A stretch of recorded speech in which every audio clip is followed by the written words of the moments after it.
sunshine. And how are we feeling today? You are the only person who calls me Jack. Is that your way of saying you're going to miss me? I have a visual on the anomaly. It seems to be growing more unstable. My God! Incoming, Jack! Olivia, everything is going to be fine. Are you injured? What the hell is this? I'm called Apollo. I mean you no harm. Ready to execute FTL jump. Here we go! Where are we?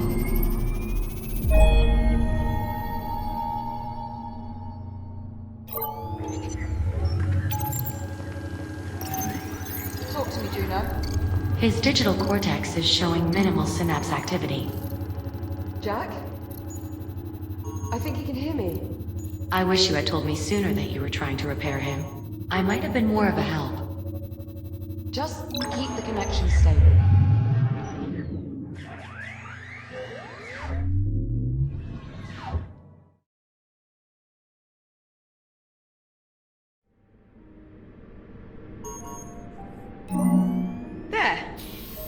There, you see?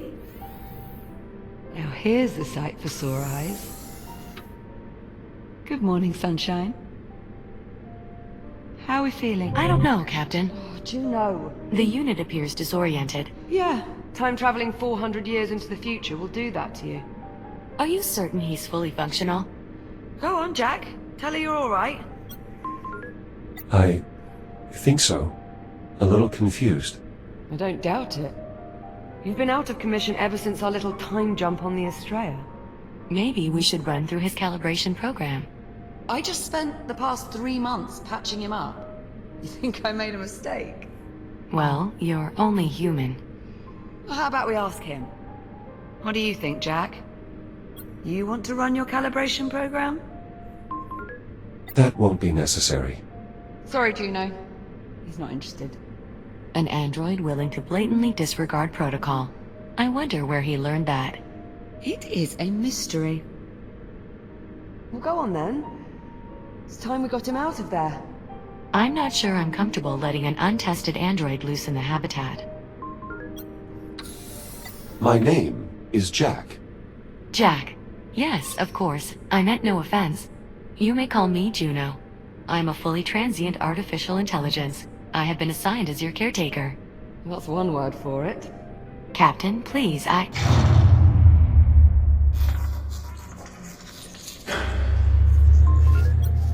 What was that? Just a minor fluctuation in the power grid. Not to worry. That's the 4th time just this morning. I assure you, Captain, it's nothing to be concerned about. I'll be right back. And there she goes. Come on, let's get you out of that contraption. There we are. Come on out. Try and take it slow. You've been offline for nearly 4 months. How does that feel? Everything seems to be in working order. You could try to sound a little less surprised. Oh, no. I'm sorry, I didn't mean It's to. all right, Jack. I'm just giving you a hard time. Haven't had the chance in a while. Okay, so physically you seem to be in order. But I know you've probably got a few questions. I could do with some catching up, yes. You bet. Ask me whatever you like. Or, if you'd rather, I can give you a quick tour of our new home. Whatever you want to do. I think we should proceed with the tour. Sure, right this way.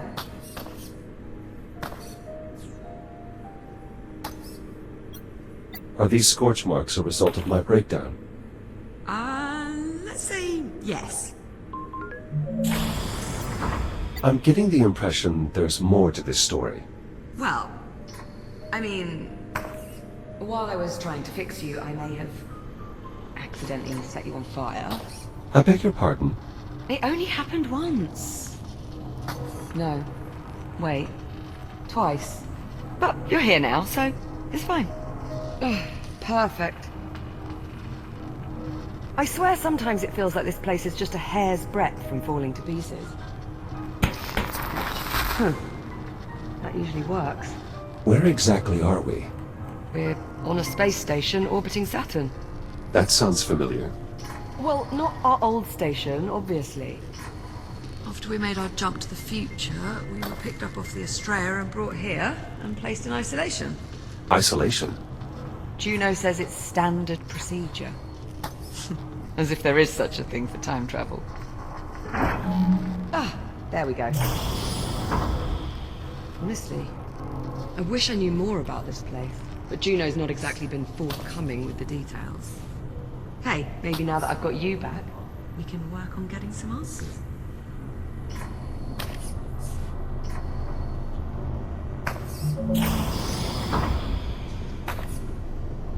And here we have the luxury suite. It's a far cry from my old room on the Kronos, but I think I've managed to spruce it up a bit. What do you think? You appear to be settling in well enough. Not much choice, really. I mean, it's not as though we can just hop a charter back to the 22nd century.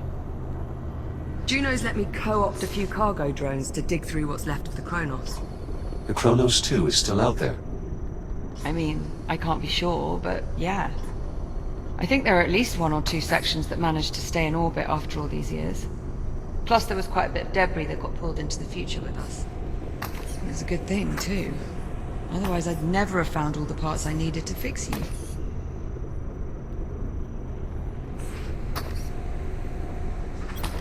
This poster is from our time. Yeah. They had the same series posted all around my school at New Delphi. Someone here must have really been into vintage.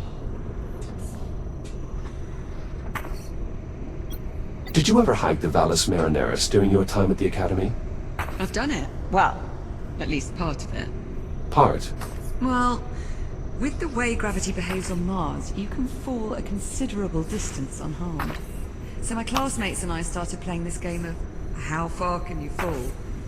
That does not sound very safe. Oh, it wasn't. What happened? Short version?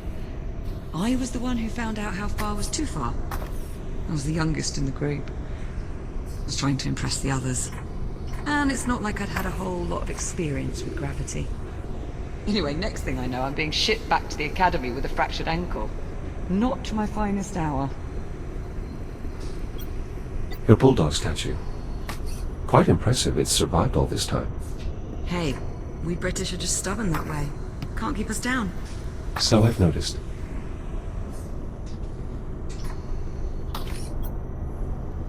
What happened to me? Truth be told, I'm not sure. We were on the Astraea, still trying to wrap our heads around the fact we'd just, you know, time traveled, when you started crashing. One system at a time. I barely managed to save your core memory. Luckily, kept you alive long enough for me to work out how to fix you. Thank you, Liv. Please. You saved my life how many times? The very least I could do was return the favor.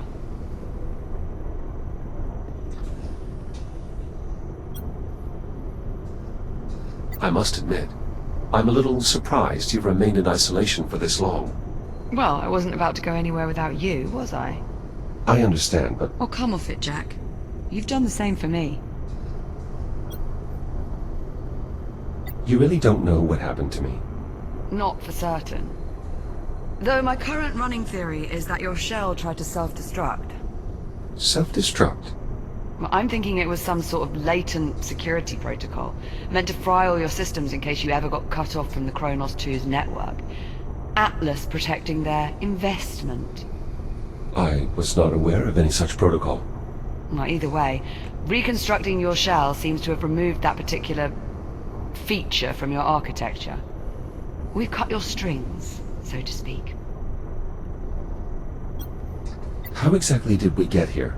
Believe me, I've been asking that same question for months now. I meant, how did we get here? To this habitat? Oh, right. Well, do you remember the rescue shuttle? The last thing I remember is the rescue pilot contacting us over comms. Rescue pilot? Did you mean this rescue pilot? Juno, that was you? Yeah, we got swindled. Once again, I do apologize for the charade, Captain.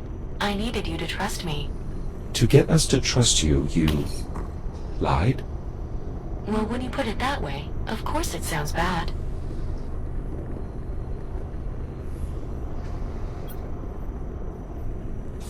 I've got to say, I don't think I've ever been more relieved to see you.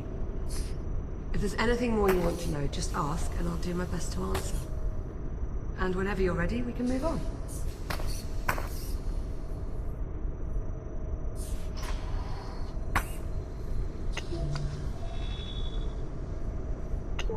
Ready to move on? Very well, lead on. Right this way. The common room's just through here.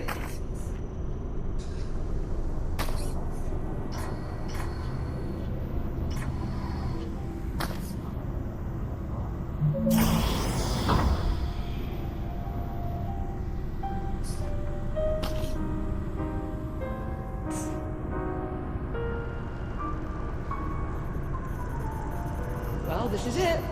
Our new home. Such as it is. Captain Rhodes? Ah, Juno. There you are. We were beginning to worry. Somehow I doubt that. I thought you'd like to know we have another cargo drone inbound. How long? A few minutes, maybe more. Ah, perfect. So we have some time then. If you'd like, Jack, go on and have a look around. One of Apollo's AI cores?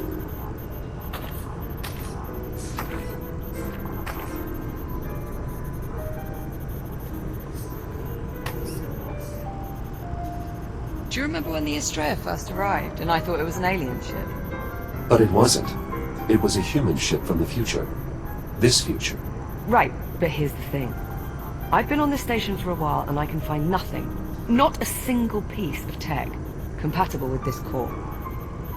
Almost as if it doesn't belong here. That is odd. That's far from the only mystery I'm trying to suss out at the moment. And since we know Juno is not going to be of any help...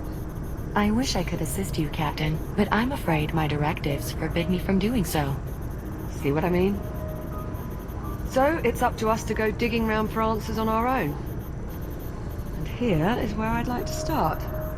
A holotable? Much like the one we had back home on the Kronos, apart from one small difference. Which is? It doesn't work. The display emitter's shot. If we can replace the emitter, get this thing working, we might be able to access the facility's mainframe. I assume you've already checked for a spare emitter? More than a few times. No luck. Not to worry, I've got a friend looking out for a replacement. A friend? He'll be along shortly with one of the cargo drones. Captain Rhodes, speaking of the cargo drone. Is it on approach? It is, yes. We'll need you to open the outer door so the cargo drone can dock with the hab. Jack, would you mind terribly? Not at all. Splendid.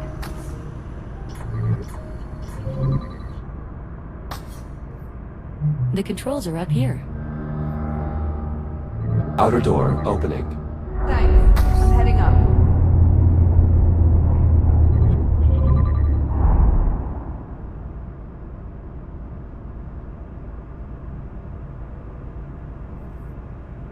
Look. There's the Astraea. Well, what's left of it, anyway. What happened to the fore section? Must have broken off when we made the jump. Stayed in the past. Don't suppose we'll ever manage to make it back. Ah, here comes our little friend now. Look familiar? That looks like the CubeSat I extracted from our old comms network. P09-CRN. I think you mean popcorn. It's about time. I was starting to think you'd been lost. You call him Popcorn. Well, it's certainly better than P09-CRN. Don't you think, Echo 1? Fair point. So, did you find an emitter? And it's going to work this time? Close enough. All right, Jack, let's start pulling in the salvage. Where do you need me? There's a delivery chute along the wall to my left. It looks like a big tube sticking out of the wall.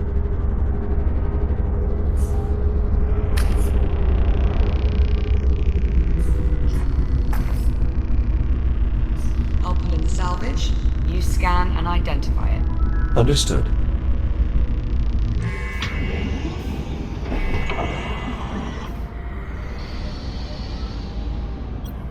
Hello. Well, come on. Let's let him out of there before he pops a circuit.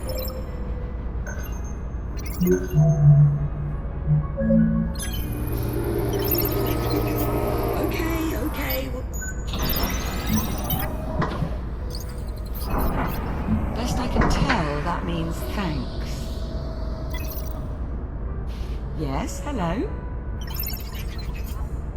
So, the display emitter is inside?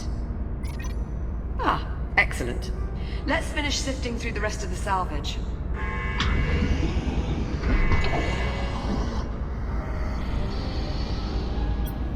Isn't this one of your old toy dinosaurs from the Kronos 2? You're right. That's Adam. Remarkable how many of those toy dinos survived. Would you like to keep it? Cool. I mean, we don't need it, but I suppose it could be nice to post it up on one of the consoles or something. I suppose there's no harm in keeping it. Not at all. He jumped 400 years, same as us. We time travelers have to stick together.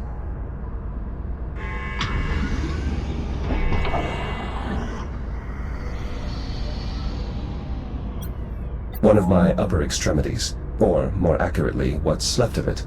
See? There you go, you found one. Now just repeat that a few hundred more times and you'll start to get an idea of what it took to patch you up. You're lucky the Kronos had so many backup shells. There's certainly nothing wrong with a little redundancy. You know, I think I've heard that before. What should I do with this? It's your hand, after all.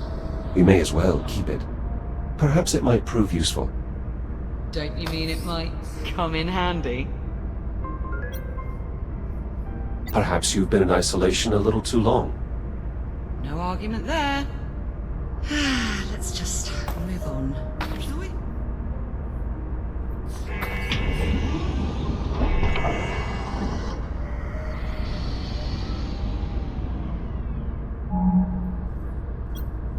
Is this the emitter? Give it a scan and I'll confirm.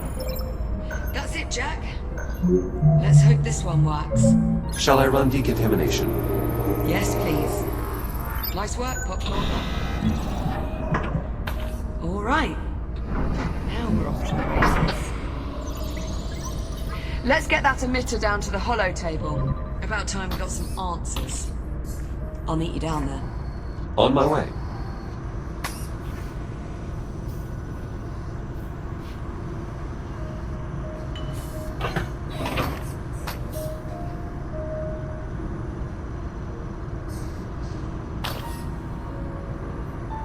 Emitter installed. I'll squeeze underneath and reset the circuit.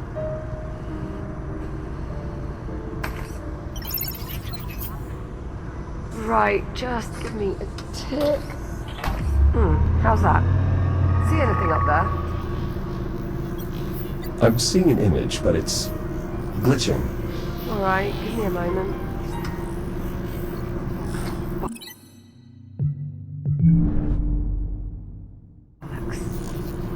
Okay, if I'm reading these schematics right, the only way we're going to sort this out is by doing a complete master reset. As you might expect, there's a number of steps involved. I'm going to need your help here. Okay, you should be seeing a keypad up there. In order to start the reset process, you'll need a specific command code. Try 0915? Stand by. Confirmed. Code accepted. The system is requesting I use a slider to confirm. It is, however, locked. Alright, I can unlock it, but this step requires a bit of coordination. I'll need to disconnect the circuit at the same time you confirm the reset. On the count of 3. Yes, on 3. Are you ready? I'm ready. I'll unlock it. 1, 2, 3.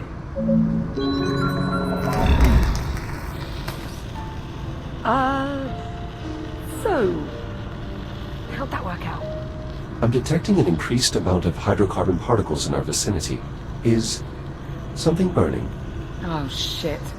Shit! Ow, that's hot. Okay, so we're gonna need another power coupling. Should be a replacement kicking around here somewhere. Think you could track it down for me? Any idea where to start? I'm sure there's a spare power coupling hanging around close by. You know where it is. Well, go on then. I'm on it.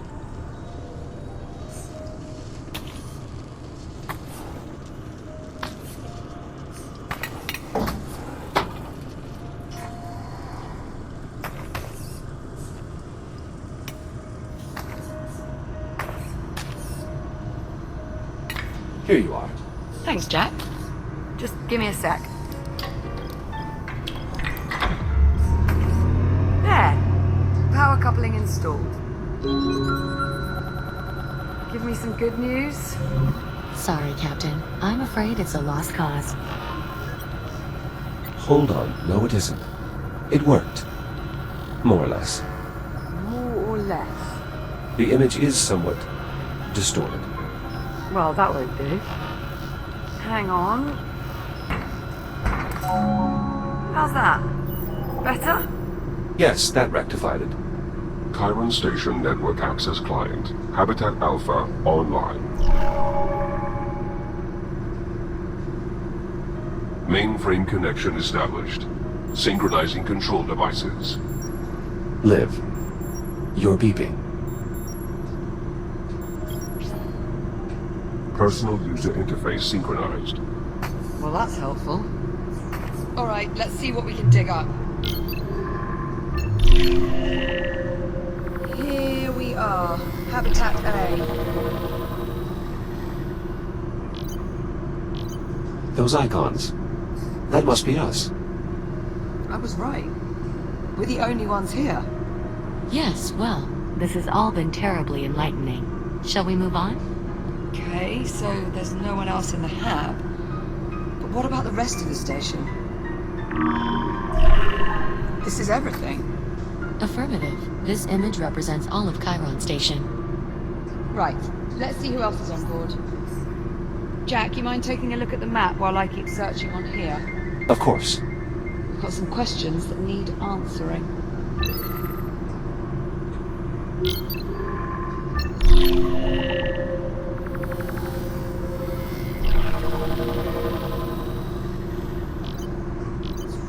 This part of the facility appears to be under construction. I think there'd be someone around then.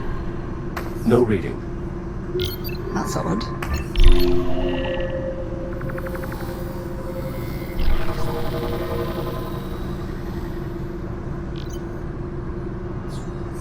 Not showing any occupants in the research wing either.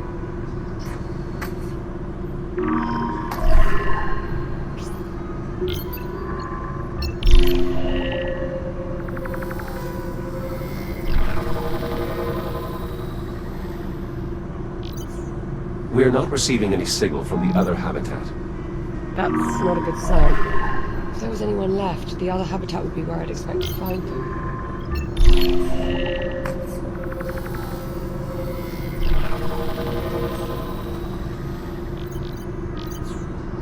The station's generator is deserted as well. You see that readout?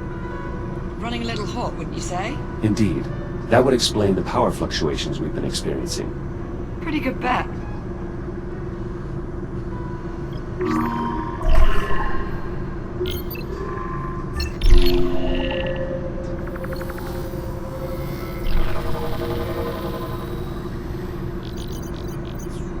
Every branch of the station connects to this structure here, the transit hub. Still no signs of any crew, or anyone at all, really. There's no one. The station's deserted. According to this, we're alone. Juno, what the hell? Where's the crew? Technically, I never said there was a crew on this station.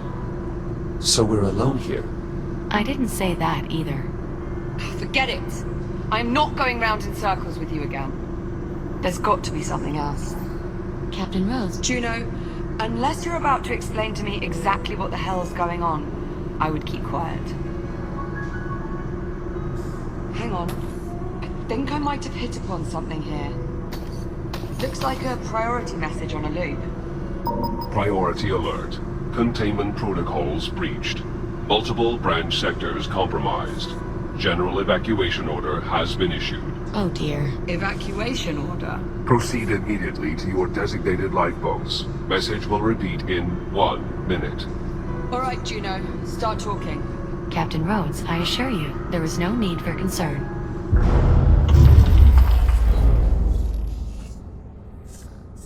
Uh-oh. Uh-oh? What do you mean, uh-oh? I think we need to evacuate. What was that? That was an electrical malfunction. You mean one of those electrical malfunctions you told us not to worry about? No. Okay, yes, but this is different. Different how? That last energy spike overloaded one of our substations. The hub's power grid is collapsing. How do we stop it? We can't. At least not from here. So we're just supposed to sit here and do nothing? Juno. Alright, listen carefully. I may only have a few moments before we lose contact.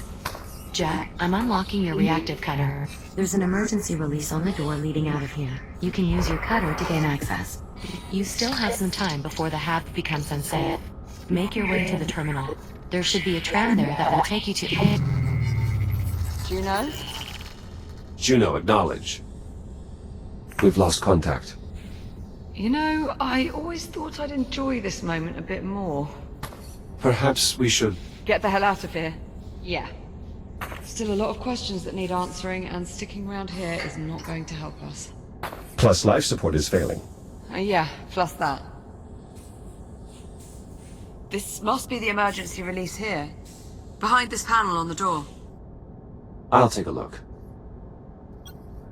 I should be able to cut through the bolts that secure the panel. 1, 2, 3, 4. Try the release handle. Let's see if it'll open the door. Nice! That did it! Here, help me pull it open. You take that side.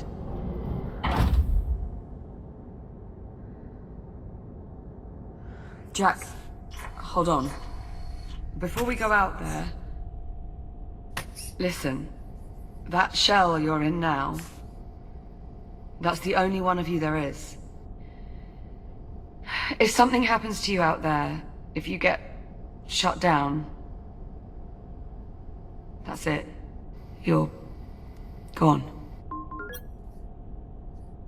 What about you? Without an EVA suit, you're considerably more vulnerable than I am. Sure, but I'm used to it. It's not really something you've ever had to think about before. You'll be fine. Just try and remember what I said, okay? All right, Liv. Well, here we go.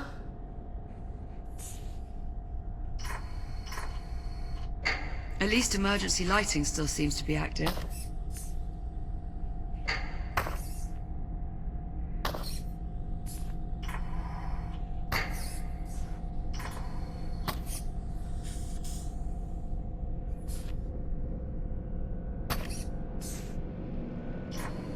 Power's still up in this area.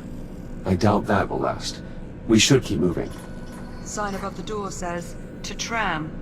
That's where we're headed.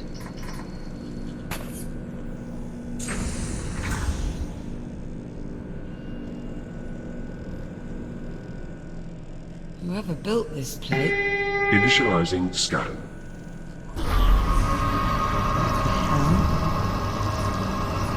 Authorization denied. Initializing containment. Are you all right? Yeah, I'm okay. I mean, That did just probably shave a couple of years off my lifespan, but... Let's hope not. What the hell was that? Most likely some form of security measure. Well, it must not work too well if we're tripping it on the way out. It doesn't appear to be working at all anymore.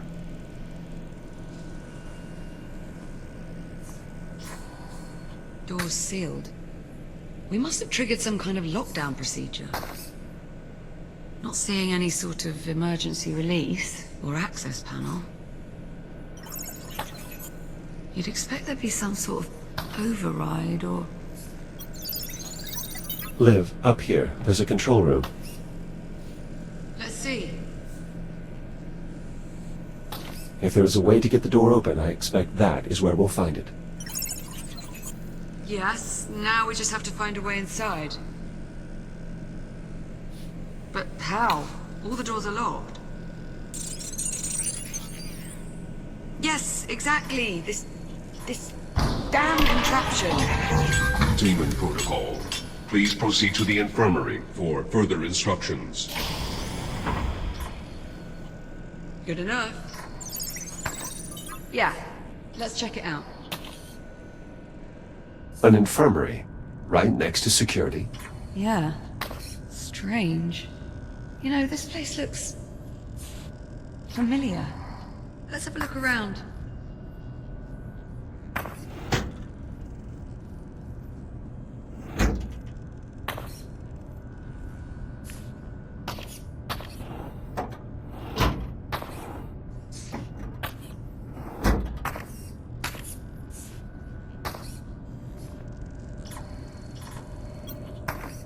This control panel appears to be sealed, though what it actually controls, I'm not sure. Only one way to find out. Well, only one quick way. Cut the panel off. Exactly.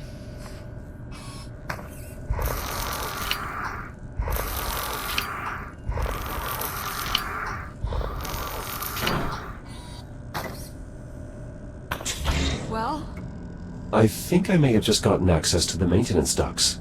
nice find. But the controls are faulty.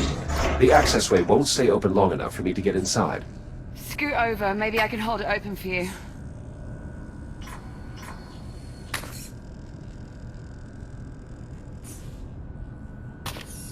Didn't see much light up there, by the way. I assume my headlamp still works? Should do. Just press the switch on either side of your head. Headlamp checks out. Good to go. Right. I'll hold open the hatch. You head up into the ducts. Ready? Ready. There, it's open. Head on up. What do you see? Very little.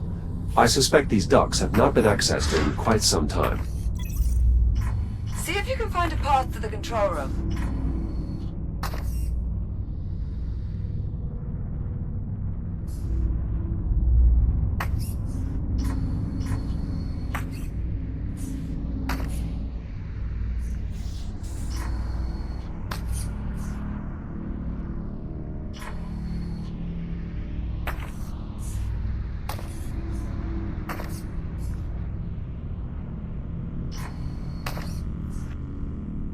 I think we may be coming up on the control room. Stand by. There's some grating blocking access to the control room. I might be able to cut through. Do it. Not like anyone's gonna notice.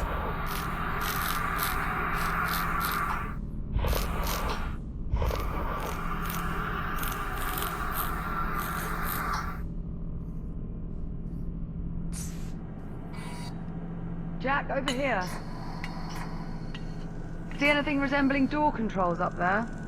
Give me a moment to investigate. There's an emergency override switch embedded into the console here. It's not immediately clear how to access it. You'd think they'd want the emergency override to be easily accessible, in case of, you know, emergencies. There is a keypad here, but I don't know the access code. Do you think there could be any chance someone's gone and left it written down somewhere nearby? I would sincerely doubt it. Do people really do that? Happens a lot more often than you might think. That is grossly negligent. I wouldn't say grossly. You've done it before, haven't you? Look, we're burning oxygen here. Go on, see what else you can find. This appears to be some sort of recharge station, similar to the induction panels on the Kronos. Well, add it to the list of things that might be useful. Keep looking. There has to be a way to get these doors open.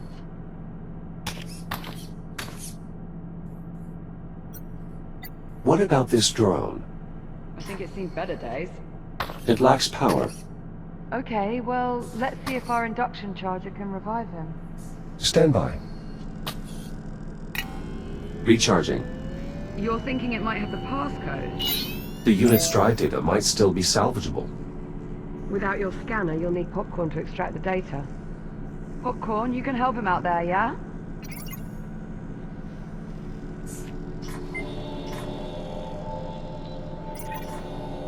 Seems he might have hit upon something. I think he just passed an objective to my ARM computer. A bit bossy, aren't you? Popcorn has passed me the security code.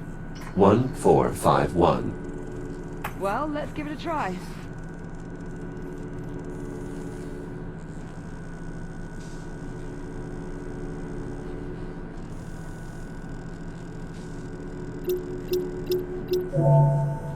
Override unlocked.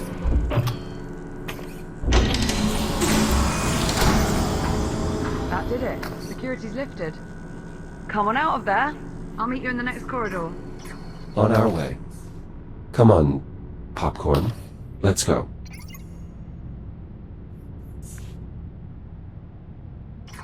Great, well done in there. Yes, yes, you too.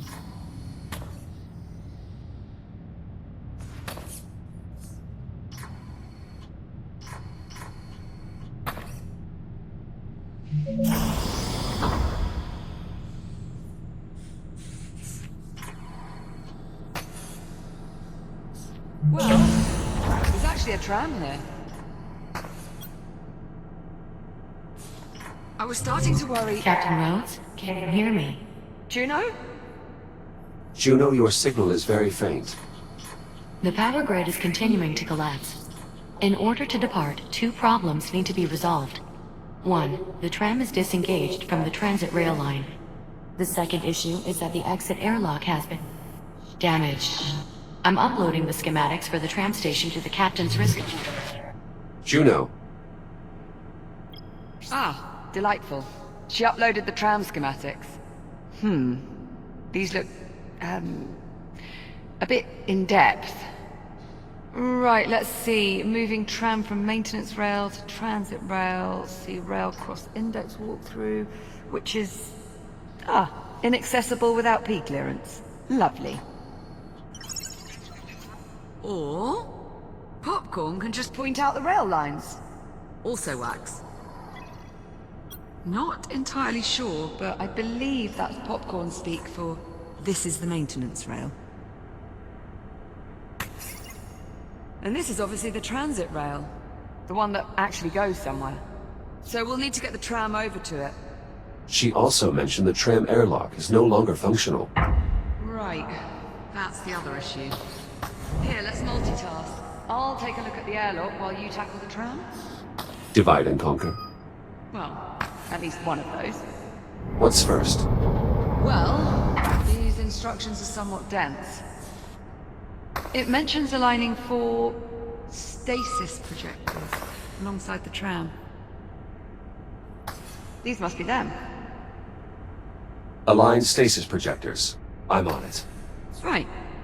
Now, let's see how damaged this airlock actually is. Projector in place. Nicely done. I skimmed something about extending the projector. Do you see that's the next step? Presumably, yes. Oh, bollocks. They've really mucked up these controls. Can they be repaired? Definitely not. Well, maybe. I'll keep you posted. Warning. Life support failure. Please proceed to the nearest evacuation point. Liv? Yeah, I heard, thanks. Don't worry. Oxygen levels remain well above nominal. There's still time to get you somewhere safe. All projectors locked in place. Projector arm extended. Excellent.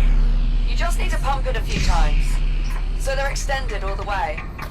Acknowledged.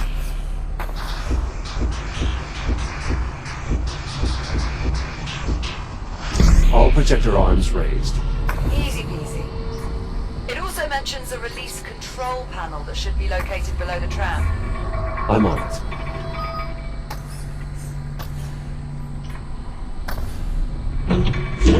Tram released. Okay, nice work. Let's see here. Page 1138. Words. Looks like the next step is moving the tram itself over. It mentions a tram control console on the boarding platform. I will keep an eye out. Liv, this console has been damaged. Well, shit. Affirmative. Suggestions? Maybe see if there's a manual control that can be used instead. I found a sealed auxiliary panel. It's worth a look. Let's cut it open.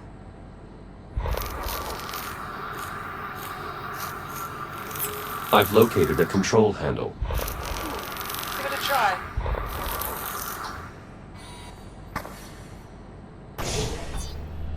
Just about wrapped up these airlock repairs. How are things looking on your end? I'm nearly finished here as well.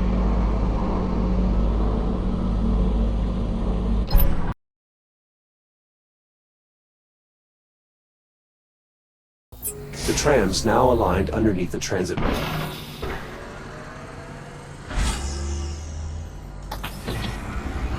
Well done, Jack. Tram Station. Rapid transit online. No boarding. Shall we?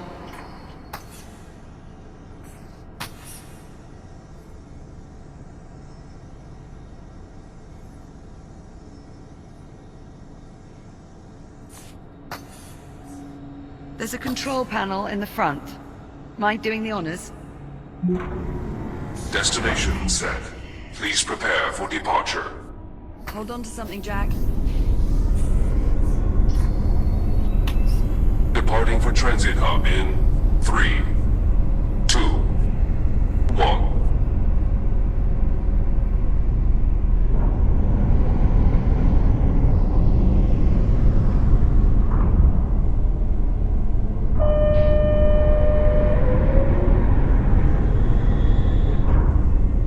Airlock cycle complete. For your safety, please hold on. Accelerating to transit speed in 3, 2, 1.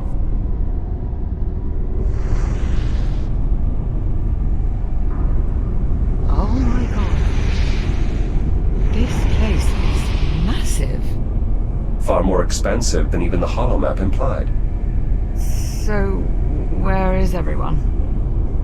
What could have happened here? It is difficult to determine the station's condition from this distance.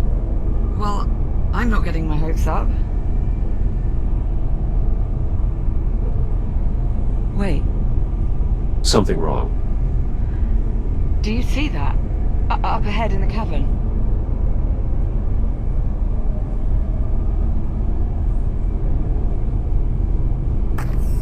Oh my god. It's the biomass.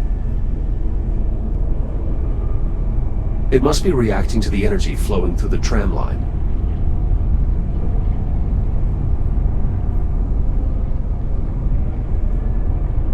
Wait. Are we... We're slowing down. The tram is on autopilot. Controls are locked until we reach the end of the line.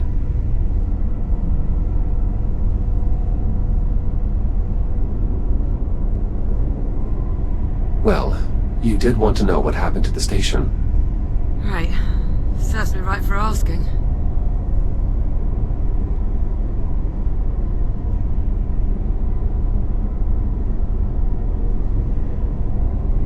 Is it possible to feel utterly blindsided and at the same time completely unsurprised?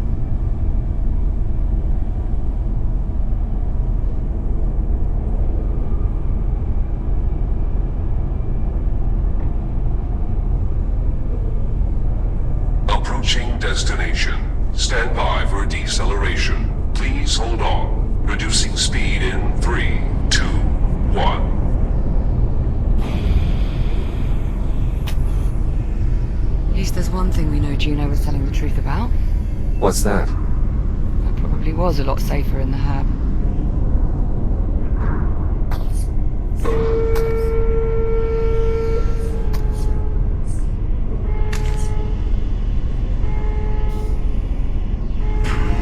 Now arriving Tram Station, Central Transit Hub.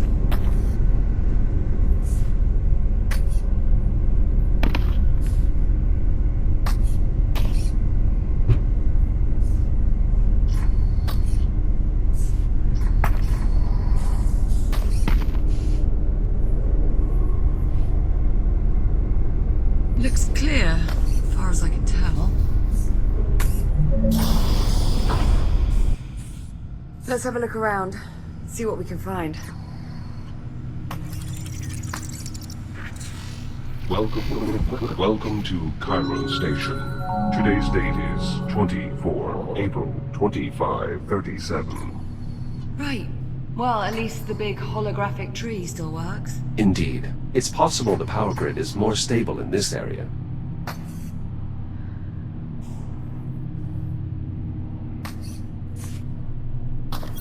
Curious. What is this?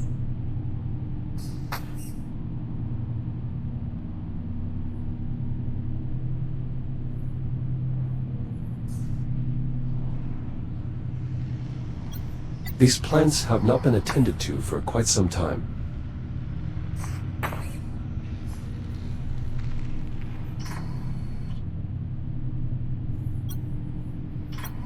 The rate of decline in these O2 stats appears to confirm the issue is indeed power-related, rather than a problem with the environmental system itself. That may indicate there are more hospitable conditions elsewhere on the station. At least that would be my hope. Right there with you. Chiron Station, dedicated 10th of March, 2522. Lux Hominum Vita. Light of the life of mankind. A monument? A memorial. Dedicated to all those we have lost. Devoted to all those we have yet to save. Warning. Environmental systems compromised. Atmosphere suboptimal. Still no life support. We still have time. We'll find a stable environment. Don't worry. Who's worried?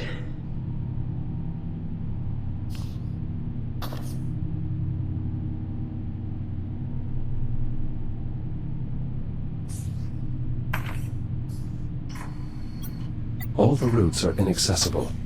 Seems we were lucky that we managed to get the Hab A tram functioning.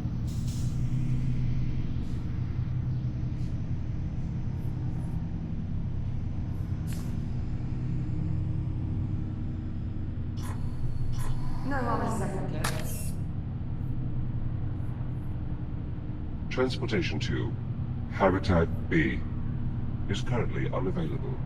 In case of an emergency, contact the station's directory. Not been touched in ages. This is a dead end. Let's keep looking. I'm going up.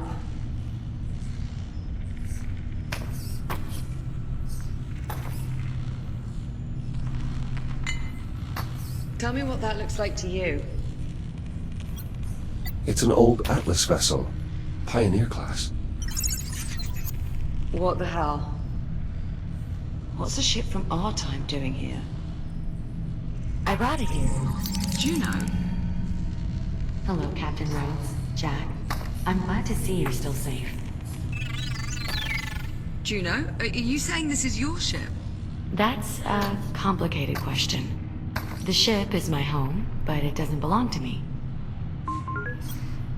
Then who does it belong to? I'm afraid I'm not permitted to disclose that information. Imagine my shock. I am sorry, Captain Rhodes. I would tell you if I could, but my directives... What about life support? Does the ship still have atmosphere? The ship is currently suffering the same power disruptions as the station. However, if one were to cycle the ship's reactor... Then we'd have life support. In theory. How do we get on board? The docking platform is in the next sector, through the security checkpoint. I can show you the way.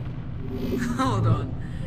You're not allowed to tell us anything about the ship itself, But helping us get on board, that's no problem. My primary directive is to keep you alive, and the best way to do that is to get you on board the ship. The door's sealed. I will need a moment to bypass the security constraints. So, you're really not part of the station? I am what's known as a transient program, capable of gaining limited access to a variety of different networks. But I consider the ship to be my true home. There we are.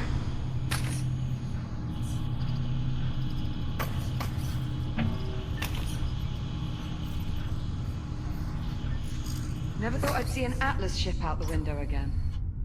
Do you think it's safe following Juno to that ship? There's clearly a lot more she has yet to tell us. Yeah, but not by choice.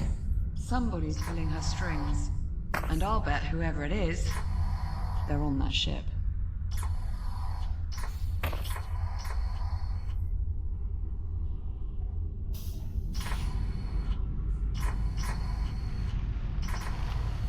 Looks like we've got another door on the blink. Let's get a closer look. Can you see anything? Liv, there's something moving on the other side of the door. Some sort of creature. Let me guess. Small, spongy, and covered in tentacles. What is that? That is a tick. I'm sorry, you say that like I'm supposed to know what it means? Oh. Ticks are an evolved form of the biomass. What is it doing?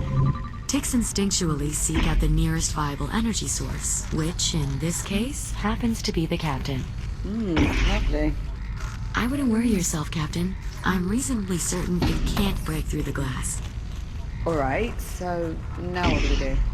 The only way we can proceed is by removing those ticks. Well, let's have a look around then. There's got to be some way to get rid of these things.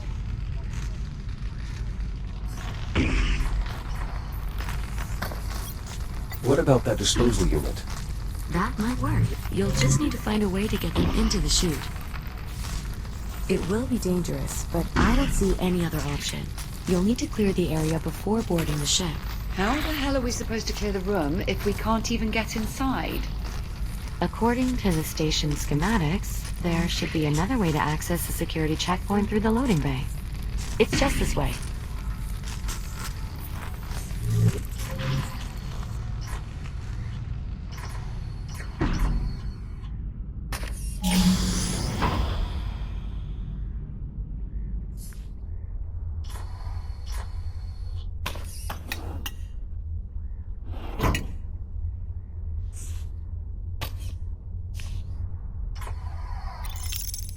It's awfully dark in there.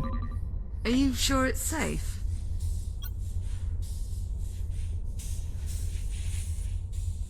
I'm seeing a considerable biomass presence on the other side. Shit. Captain Rhodes, I'm afraid this means you'll have to stay behind. What? Jack and I will continue through the loading bay. Once we clear the docking terminal... No, absolutely not. I'm sorry, Captain, but I cannot allow you to proceed. The risk is far too great. Well, if it's too risky for me, it's too risky for Jack. It's all right, Liv. I'll be careful. Jack, no. We've been over this. Listen, I know you're used to thinking of yourself as... invincible, but you're not. Not anymore. If you go in there with only one shell and something happens, you could... Actually, Captain, I think there may be a way for Jack to avoid that possibility. Yeah, you can avoid it by not going. As I was scanning the loading bay, I detected a working fabricator in the adjacent section.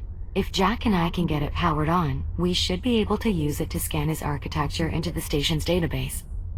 So... you're saying he'd be able to reboot again? Exactly.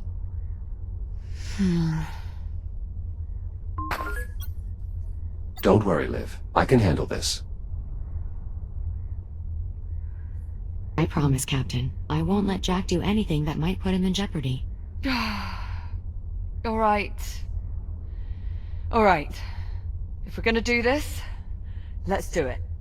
Just watch yourself in there, okay? I'll be waiting back at the security entrance. Understood. I'll see you on the other side. Let's maybe mind our phrasing, yeah? Oh, I didn't mean... It's alright. I know what you meant. Good luck. Popcorn. I'll unlock the door for you. Stand by. Ready when you are.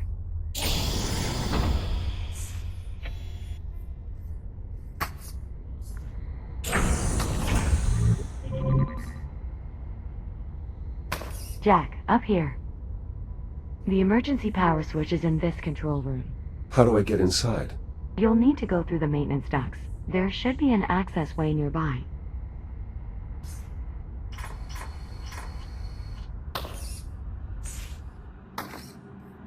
You're sure all the biomass in this sector is dormant? As sure as I can be. Of course, that will change once we get emergency power back online. But by then he'll be able to reboot, right? It will take a minute or two to get Jack scanned into the system, but that is more or less correct.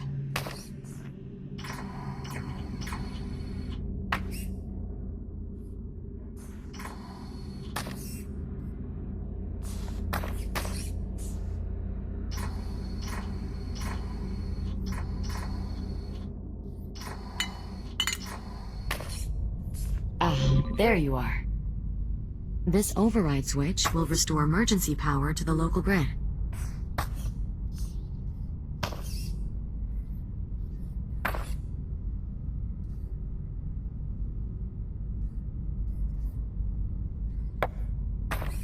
Whoa, what was that? Emergency power has been restored. The door to the loading bay is unlocked.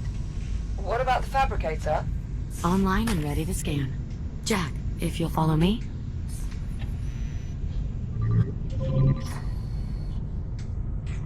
Just climb inside and we'll begin.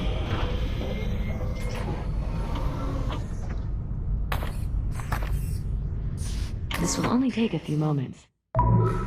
New template created.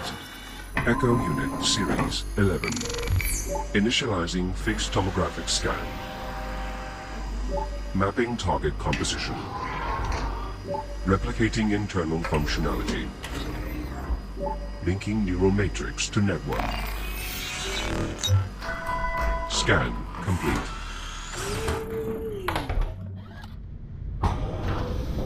Did it work? Scan output shows no errors. Neural connection is green. Yes, it worked. You're sure? From this point forward, if Jack's shell becomes damaged or destroyed, he will automatically reprint at the nearest working fabricator. Well, Jack? How do you feel? More or less the same. That's it? The scan procedure wasn't particularly invasive. My cortical functions remain largely unaltered, apart from having my reboot ability restored, of course. Right. Just that one tiny little life-saving detail. It's unfortunate that fabricators are incapable of replicating organic matter. Otherwise, Captain, we'd be able to scan you into the system as well. Right.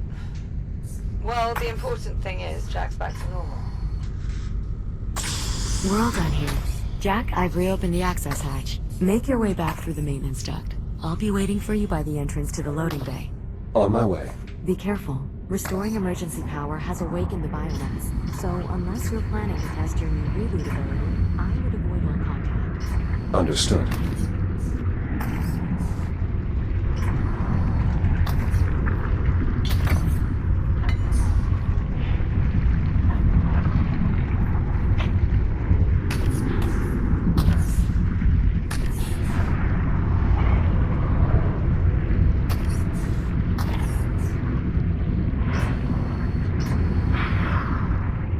Well done making it through unharmed. It's clear you've had extensive experience with the biomass.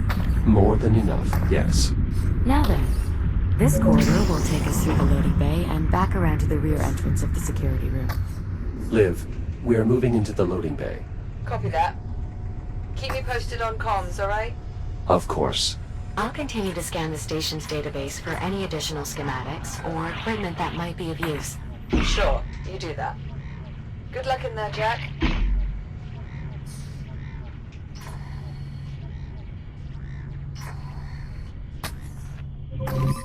The way ahead is through this door.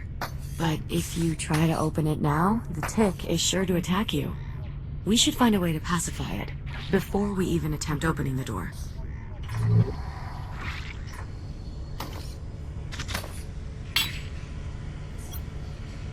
What is this panel in the floor? An electrical bypass. It allows you to direct emergency power to various systems in the area. You can use your cutter to gain access.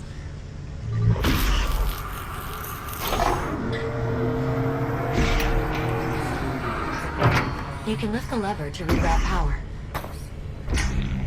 Ah, so the bypass powers the crane arm. That will certainly keep the tick occupied. Now we should be able to safely open the door. We're fortunate the store has an emergency release. Not all of them do.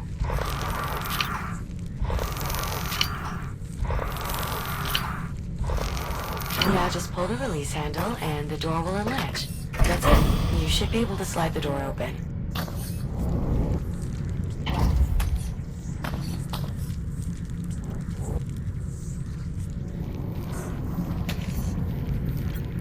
Is this crane mobile?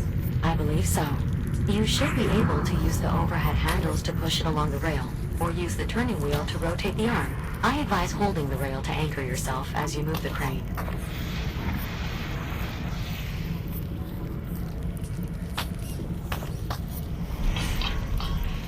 Watch yourself. There are 2 more ticks at the end of the corridor.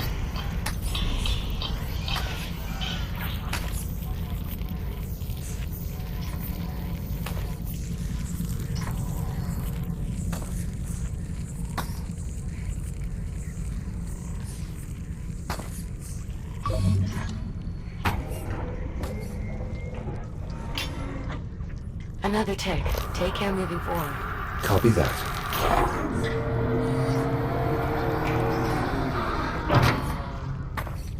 Doors powering up.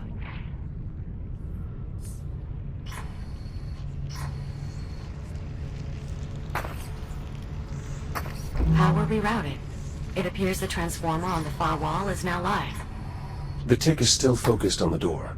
So long as the tick has a power source to feed on, it won't bother searching for another. That did it. Well done.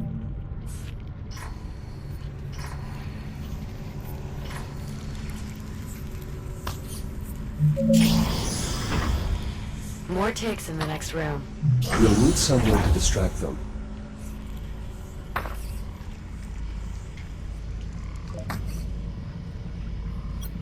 This crane arm is already online. The slider is unlocked. You should be able to move the crane just like before. That looks to be our best option for distracting those ticks. If you can find a way to lure them out.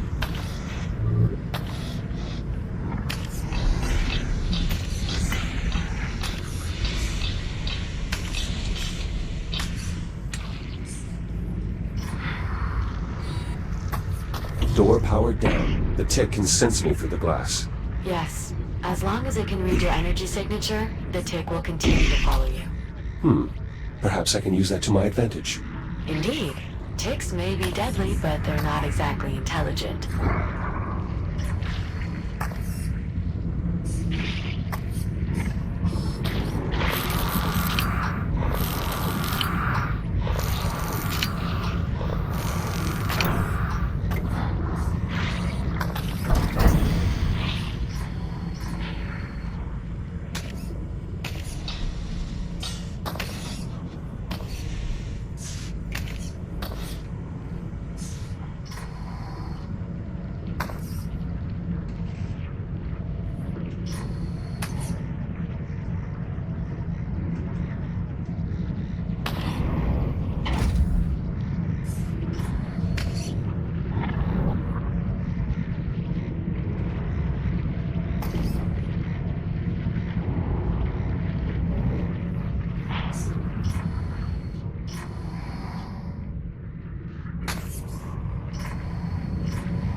Door power restored.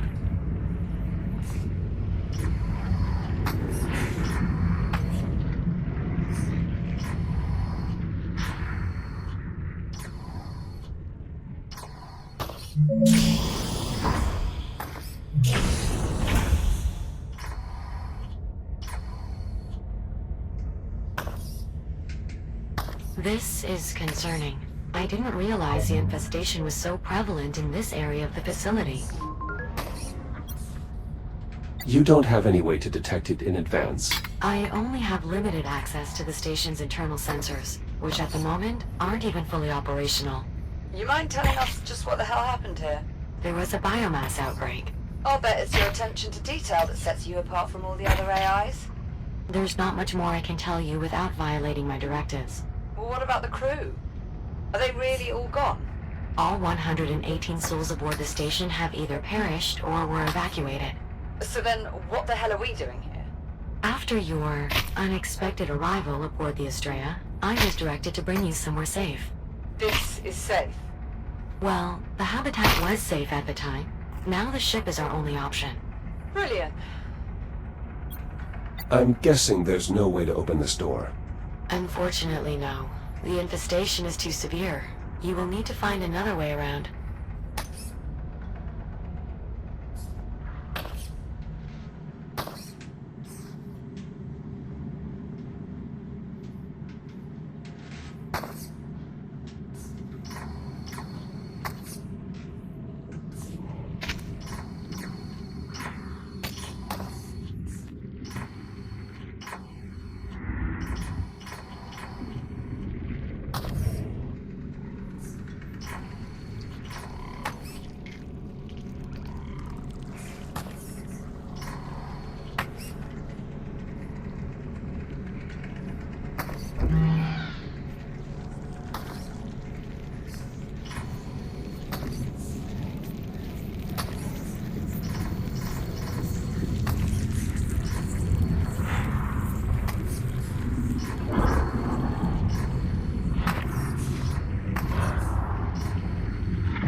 This door is completely disconnected from the power grid. It will need an external power source. Like a battery. Precisely. Door powered up.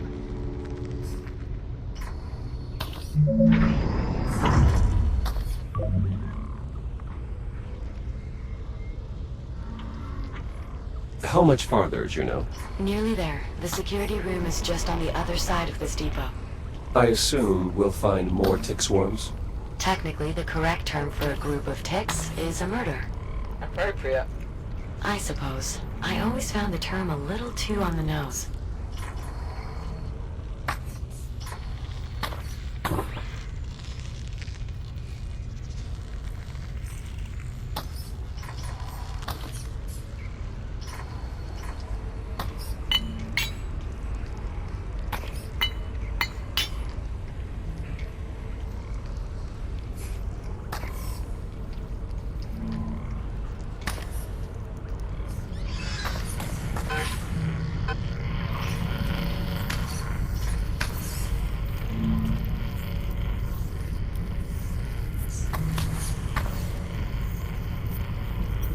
Quite a sizable crane.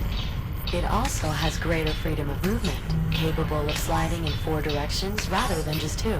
The crane's power field might be enough to distract the ticks.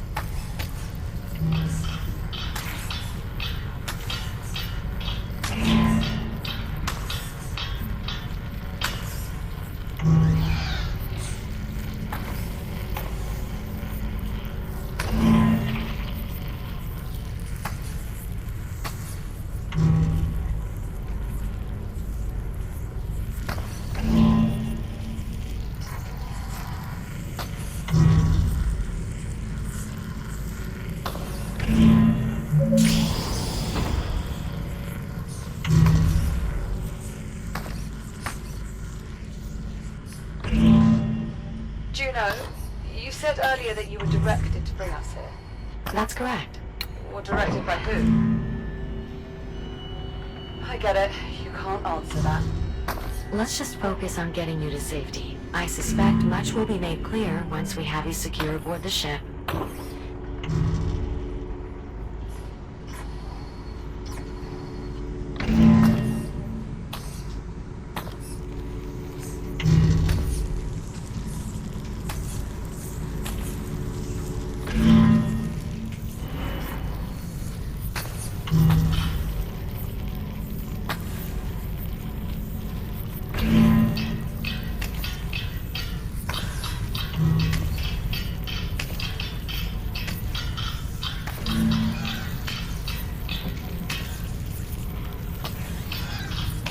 exactly handled, Jack? Getting to be quite the tick expert, are we?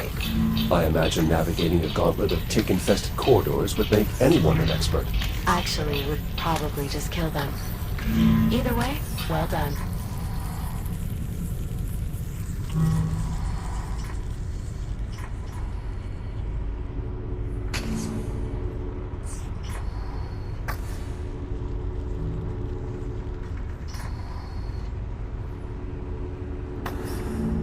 Battery locked in. Door online.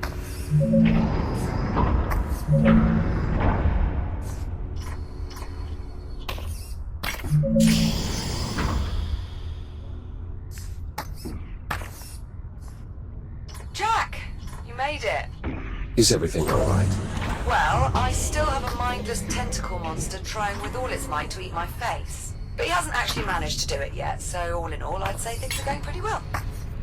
Listen, why don't I keep this little bugger occupied while you deal with the one on the door? Juno, you can help them out there, right? I believe so. Disposal unit powered on.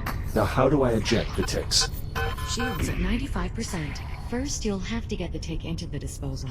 Then you'll have to use the manual ejection switch.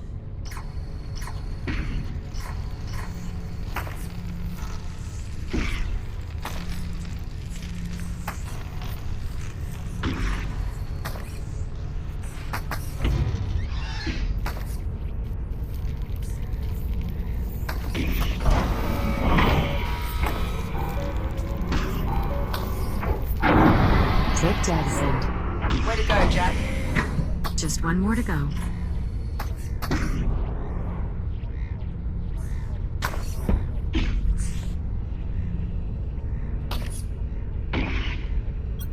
Liv, go to the door. Will do.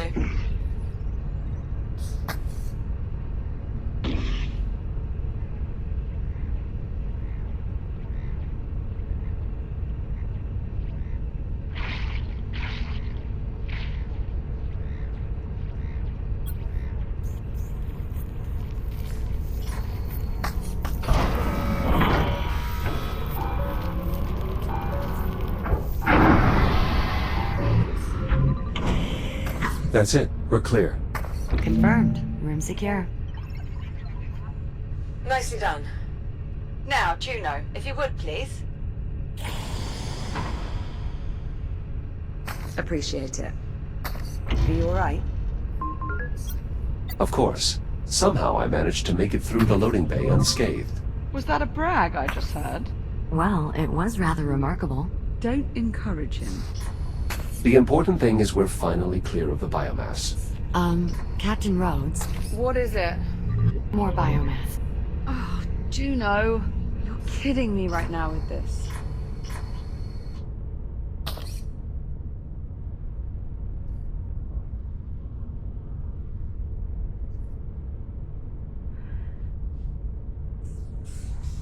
No, you're not kidding. Not to worry, Captain. I already have a solution. While sorting through the station's database, I managed to locate a set of design specs for a protective EVA suit. An EVA suit? With an air supply? A limited air supply. We'll still want to get you to a stable environment as soon as possible. More importantly, the suit will provide limited protection against the biomass. I've already queued up the schematic. All you have to do is enter the fabricator, and we can begin. Can't we just print the suit and I'll put it on out here? The fabricator will perfectly form the suit to fit your body. It only takes a moment. Okay.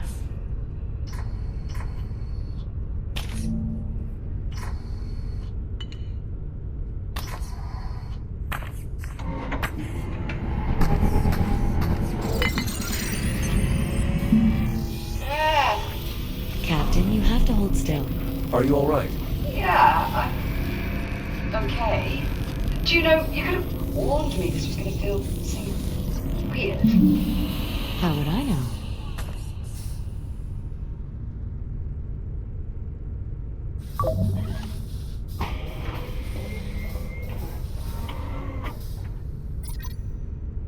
Well, what do you think? Bit of a step up, wouldn't you say? I like it.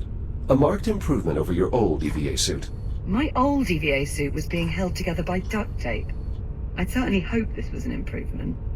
Come on, let's go.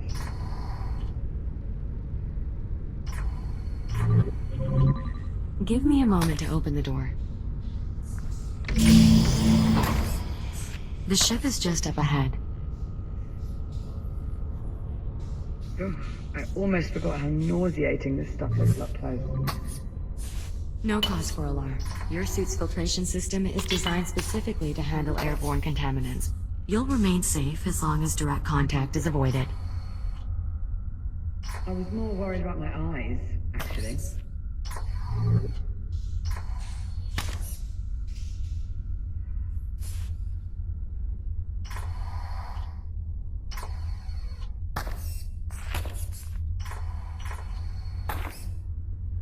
Ready to move on? Is the ship not connected to the station? Given the risk of contamination, the ship remains severed from the facility. Only under the most extreme circumstances... I'd say this qualifies. Of course, Captain. Stand by while I extend the gangway. Once inside, I suggest making your way to the bridge. From there... Yeah, I'm familiar. From the cockpit, I can use the number 2 engineering panel to cycle the reactor and bring the ship online. That's correct. Juno, are you not coming with us? All the power disruptions have rendered me unable to connect to the ship's mainframe.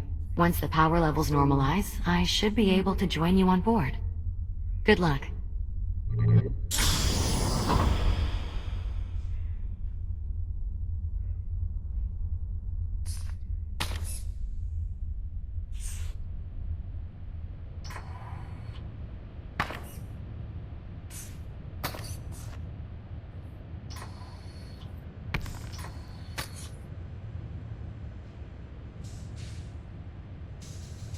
God, what are the odds? What do you mean, Liv? Oh, nothing. It's just... I grew up on a ship almost exactly like this one. It was part of the Solar Colonial Initiative. How long do you suppose it's been in service? No idea. I just have to find someone and ask.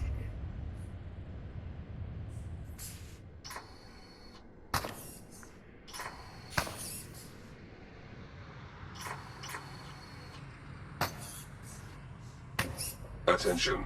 Atmospheric pressure normal. Oxygen levels normal. Well, that's promising. Hello? Anyone here? Nothing. I think it's just us, Jack. Well, let's have a look, shall we?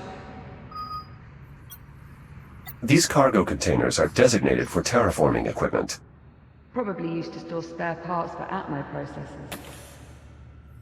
Spent a lot of time around tech like this. This place... it's kind of nice, actually. It's... nice? Well, it's a relic, to be sure, but...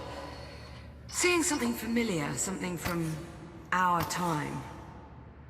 it's the closest to home we've been in what feels like an eternity.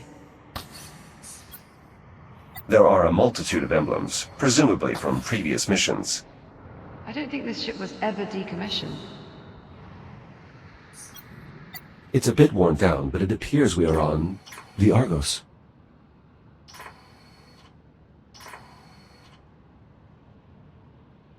It reads 2124. This ship was only 2 years old when we left.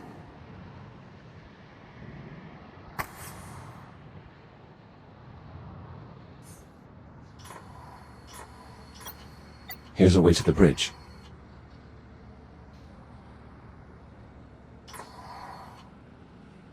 Damn. The bridge door's unpowered. Is there another way? Pioneer-class ships like this have only one hatchway to the bridge. So no. We'll need to get resourceful. Let's look around.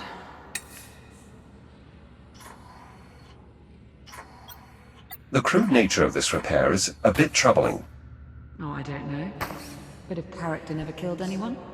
What about loss of atmosphere? All right. Fair point.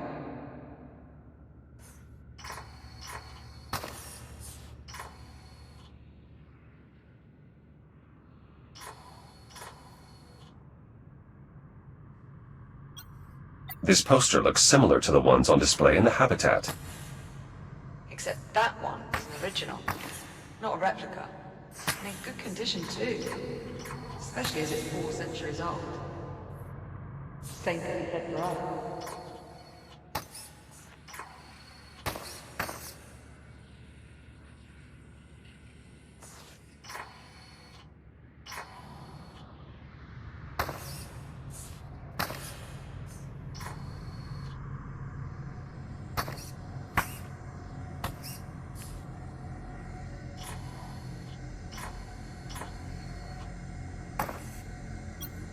Could this be a source of power?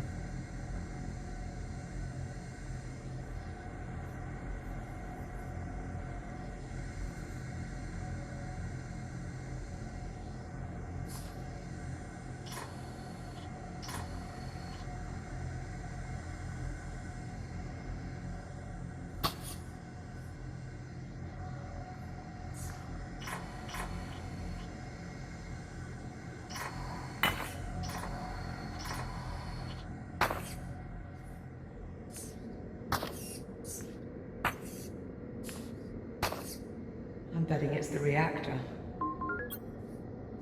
Given its size and location, it seems likely, but I'm entirely unfamiliar with this design. As am I. I say we turn it on and find out. If it works, the ship should start generating its own power again. Which would give us stable life support.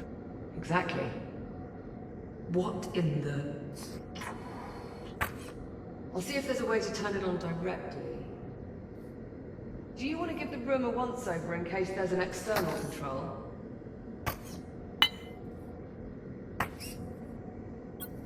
Surprisingly, these components are still receiving power. It's a good sign. The reserve batteries are still working. Any luck finding controls? I'm not seeing much here. The wires feed into some sort of switch. Okay, well, give it a try. It could be linked to the reactor. Oh, Jack! That console just came on. What did you do?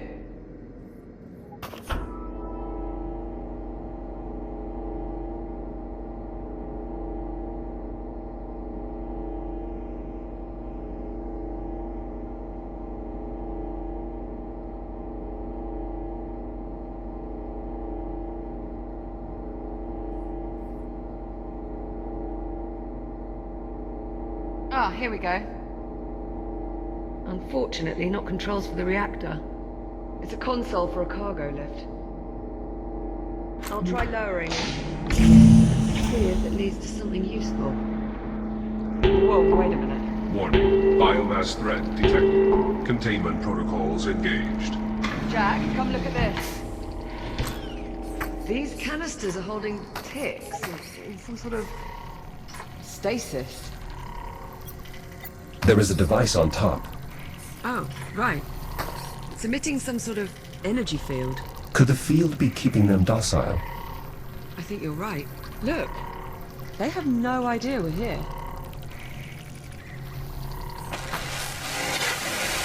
Juno, What the hell? do you copy? Who was... Jack, you can hear that, right? I've not gone daft. It would appear Juno is not alone after all. Juno, respond. What's happening over there? This is Captain Olivia Rhodes. Who are you? Olivia Rhodes. What are you doing on my ship? Your ship? Yes, my ship. What are you doing out of the habitat? We lost power. Juno brought us here to try and get life support. Never mind. Just stay where you are. I'll be there as soon as I finish rebooting the ship's power grid. Alan, out. Wait. Jack, if he reboots the power grid, what would that mean for these containment canisters? If they lose power, maybe we should find out from farther away.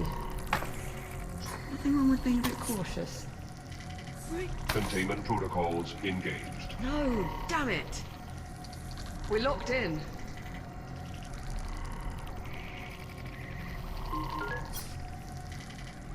We can remove the biomass by raising the lift. Right. I've got the lift controls. Get me power again. I'll start the lift as soon as the console's active. Got it. Sending lift now. Come on, come on, come on! Power cycle initiated. No! We're not gonna make it! Auxiliary power initializing. Shit! Shit! Shit! Jack! It's locked! Lift. God!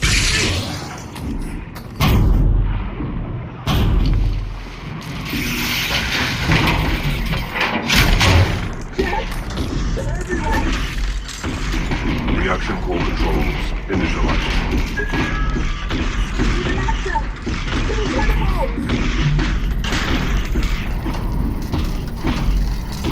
Conduit connected. Reaction core primed and ready for ignition. Holy shit. Thanks, Jack. That was too close. Of course, Liv.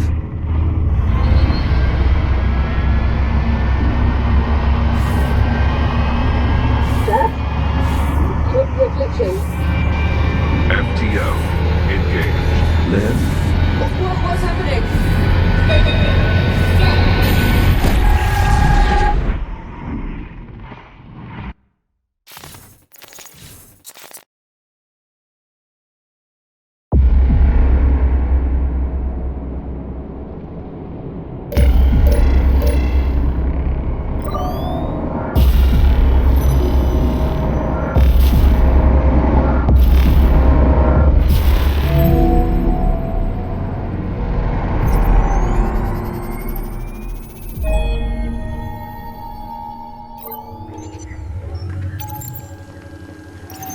Athena, report.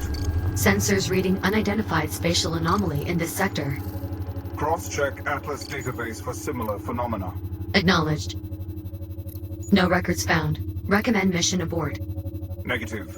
Maintain course. The Kronos 2 remains priority. Acknowledge. Delta Actual. 13? Delta 13? You appear to be in distress. Where am I? I will take your response as confirmation. Delta 6, is there a problem? I suppose that depends, Actual. Does Delta 13 often forget where they are? Athena, 13 appears to be malfunctioning. Please advise. Possible EM interference from the anomaly.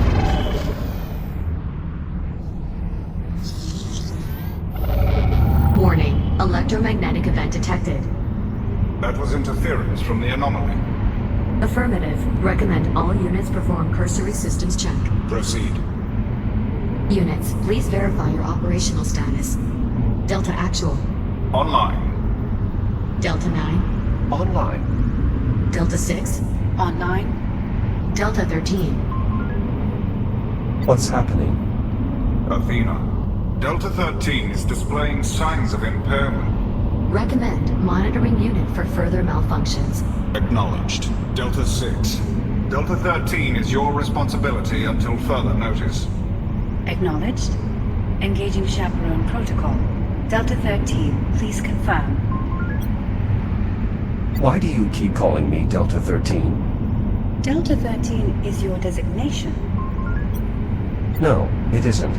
My name is Jack. Perhaps your memory archive is fractured. Be advised, approaching Kronos 2 mining facility. Distance 4,800 meters. Did she say we are approaching the Kronos 2? Affirmative. The station went dark several days ago. We're here to determine why. Only days ago. Then the current year is 2126. Correct. Though, if you are experiencing temporal uncertainty or internal clock discontinuity, you may need to reset. Perhaps the clean slate protocol. No, you don't understand. My name is Jack. I'm from the future. Or rather, I'm from the present, but I traveled to the future, and now I'm back. But I don't know how I got here, or why I'm in this shell. Do you understand? I don't believe there is a protocol for that. Delta Actual, short-range communications have intercepted a pre-recorded distress call from the Kronos 2 captain. Patch it through. Team Command, if you're out there, this is Captain Olivia Rhodes. Kronos 2 is lost.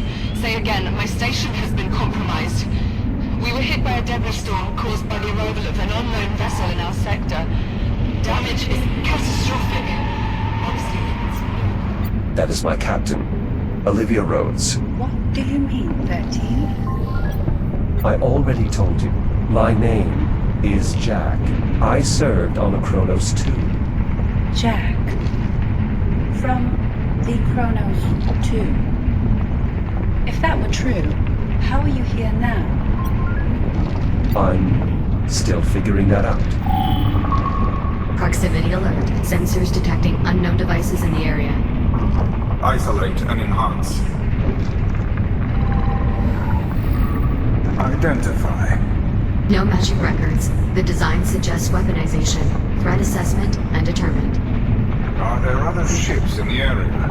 Scanning. The SCI Ithaca and accompanying fleet are on course to pass within 47 kilometers of this location.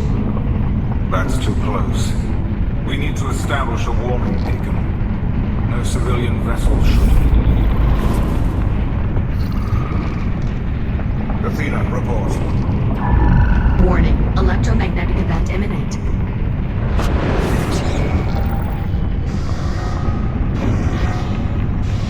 That was unconventional. It only gets worse. Recommend maintaining a minimum safe distance from the anomaly. Acknowledge. Begin deceleration for deployment. Prioritize threat assessment. Initiating emergency deceleration. Vectoring to nearest device. Deceleration complete.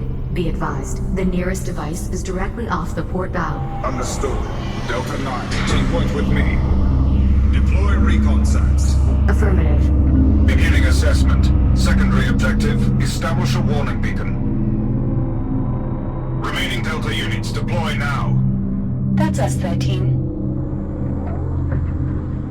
Recon Sat 3 indicates the device may be a form of torpedo. Moving to secure. Let's get moving. Biological agents detected.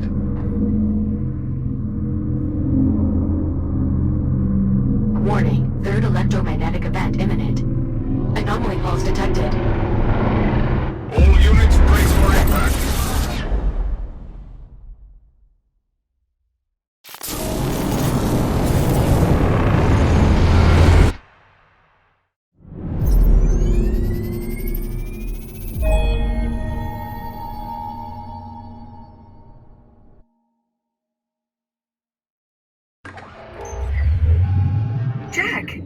Jack!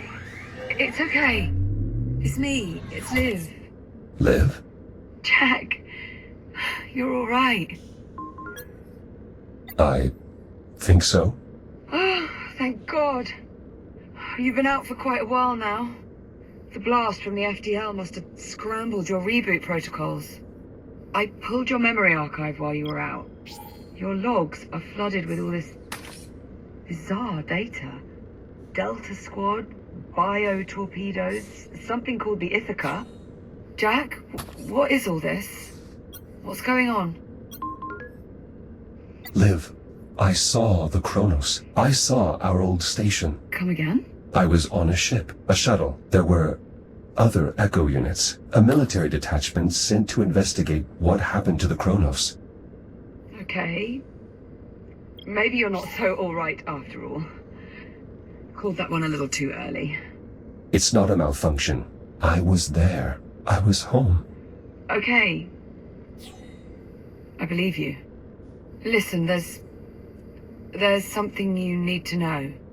While you were out, I had a chance to meet with the captain of this ship. The man we heard over the comms? His name is Dr. Harlan. He said... He told me... Liv, what is it? What's wrong? You know what? It's probably better if you just see it for yourself. We can get a closer look at your memory archive while we're at it. Come on, follow me. Cycling the ship's power grid disabled the insulation fields, allowing the ticks to escape. Listen, this Dr. Harlan isn't what you might call the cheeriest of souls. He might take some getting used to. Juno, I have Jack. Can you let us up? I did warn you the station's generator was temperamental. And how much longer will the ship operate on emergency power? Maintaining our current energy draw? A few hours. A few hours. Dr. Harlan? Jack, you finally recovered. I was beginning to think the blast from the FTL had obliterated your neural matrix. So, you're the android. The Echo unit. So, you're Dr. Harlan. Well done. Your powers of deductive reasoning are a wonder to behold. Dr. Harlan is my administrator. What exactly are you doing here, Doctor? Odd question coming from you. Dr. Harlan is a geneticist, specializing in the biomass. You're here to study the biomass? I'm here to try and find a way to destroy it. He's also the one responsible for our extended stay in the hab. That was for your own safety. I would think that would be painfully obvious by now. Dr. Harlan, I need you to show Jack what you showed me. I have work to do. He's your android. You explain it to him. He needs to see it. Captain, perhaps I can be of some assistance.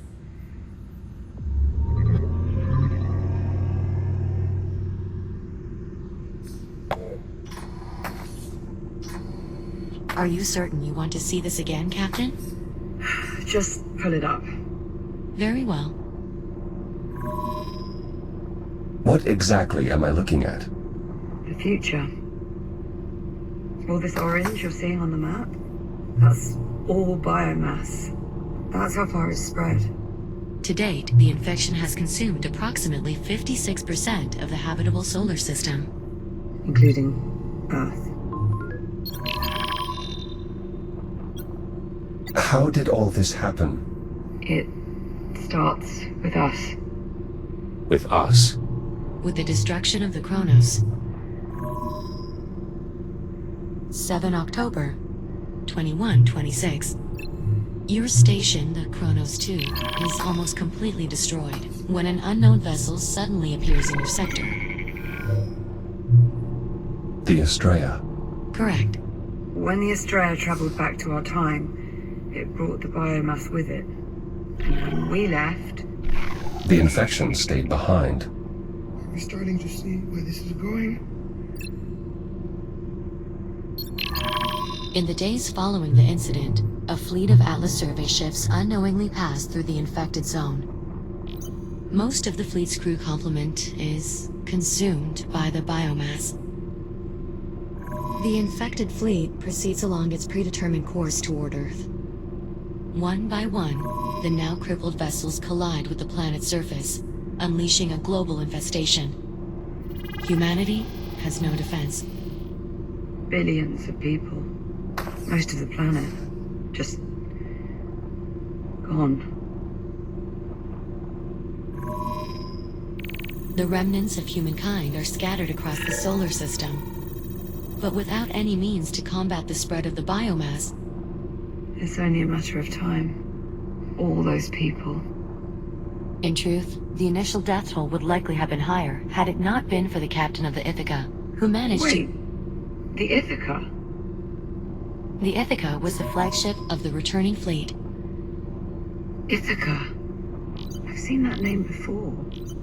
Hardly surprising. I remember it as well. I heard it when I was in the past. When you were what? Ah, that's it! That's where I saw it. In your memory logs. I've got the data right here. Look. Jack, would you mind running us through what we're seeing here? I recall overhearing the ship was expected to arrive in Saturn orbit within a few days. I don't understand. For that to be true, these logs would have to be from 21-26. A full 3 months before the Ithaca crashed on Earth. That is correct. Jack, are you suggesting that you traveled back in time? I know how it sounds. I'm not sure you do. This is why your memory was so fragmented in the control room. Because you went back in time. Not physically. Just my data. My consciousness. I believe the FTL accident may have briefly opened another temporal anomaly, disabling my shell and forcing my protocols to transfer to another echo unit. 400 years in the past. Evidently. You believe Jack's account, Captain? It makes sense. A botched FTL jump is the whole reason we're in this mess to begin with. It's the only explanation. That is difficult to dispute. Juno, you with us? Oh, apologies, Captain. I was distracted. Something wrong? I'm not sure. Can we access this memory block? Just a sec. Just as I thought. What are we looking at here? Some form of weapon I encountered while in the past. Dr. Harlan. Not now. As I recall, they're fitted with a form of biomass payload. Oh, lovely. Dr. Harlan. Still not now. Dr. Harlan, you should really take a look at this. What part of not now do you not understand? What? What is it? The torpedo appears to be undetonated. What's that supposed to mean? Where did you pull this image from? This is from one of Jack's recent memory logs. Recent memory logs? It's difficult to explain. It may or may not involve time travel. I'm sorry, what? We can parse out the details later. Right now, Doctor, you do realize what this could mean. A solution. Solution to what? Will someone please tell me what the hell's going on? Right. Come with me.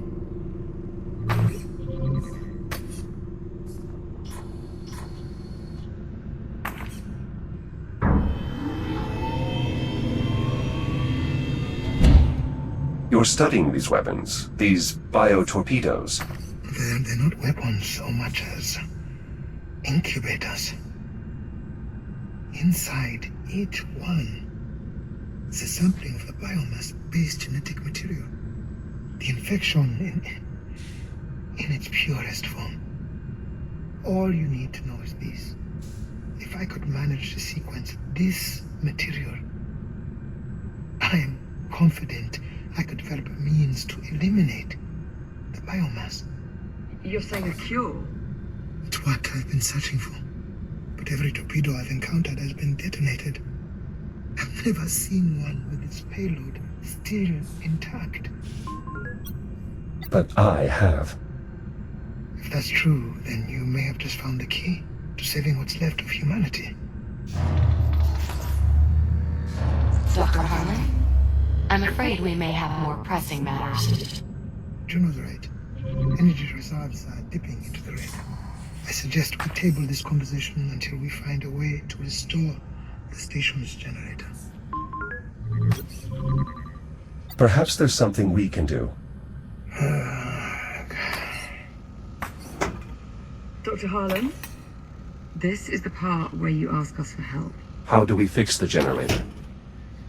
Fixing the generator isn't the problem. The problem is getting to it.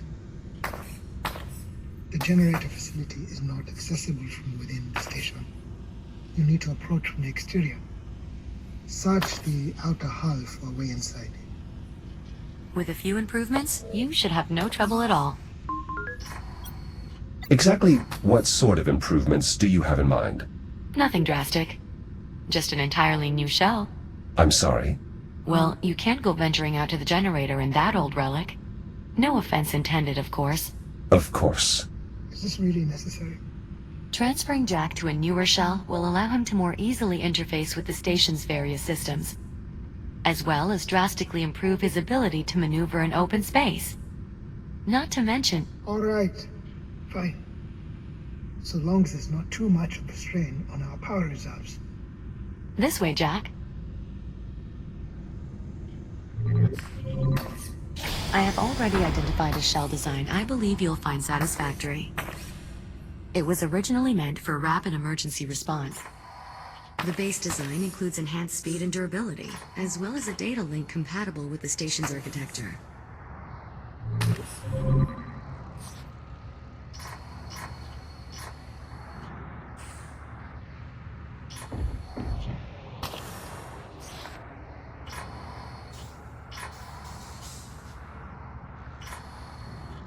I've already uploaded the shell's blueprints.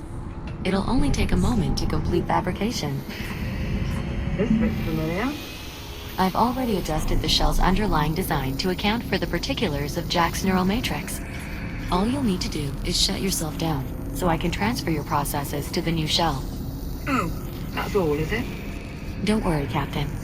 The transfer will be seamless.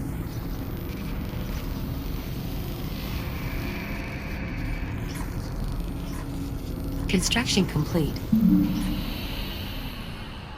The new shell is prepped for transfer. It looks like him. Yes, I incorporated Jack's existing facial structure into the shell's design. I thought it might help distinguish him. He is quite distinguished. Jack, you're clear to initiate the shutdown procedure whenever you're ready. Yeah? Shields at 95%. Initialize neural matrix transfer. Verify hardware connection. Okay.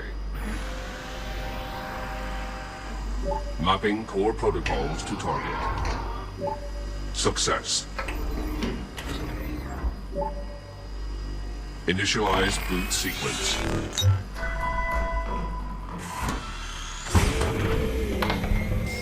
Jack?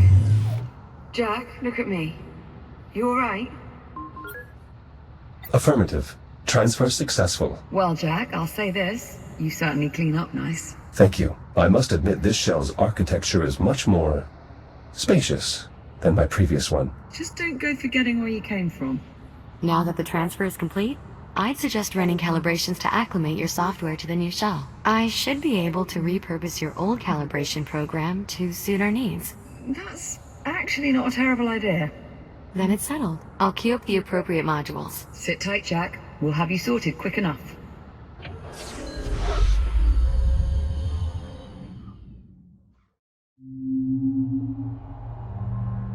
Module M201. Primary boosters.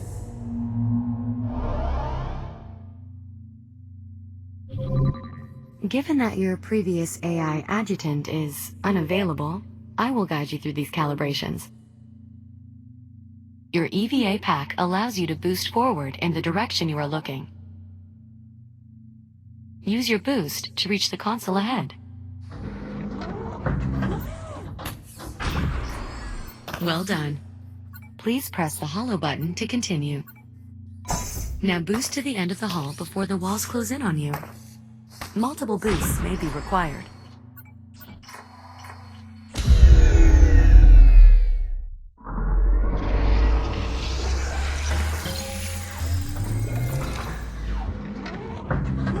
Recalibrating program. Boost to the end of the hall without touching the walls. Try multiple boosts if you are having trouble.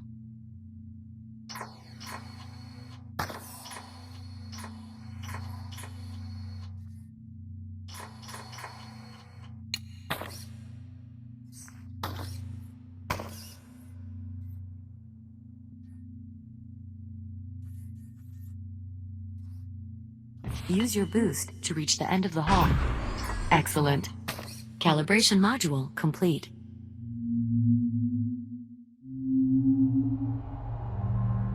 Module M116. Braking thrusters.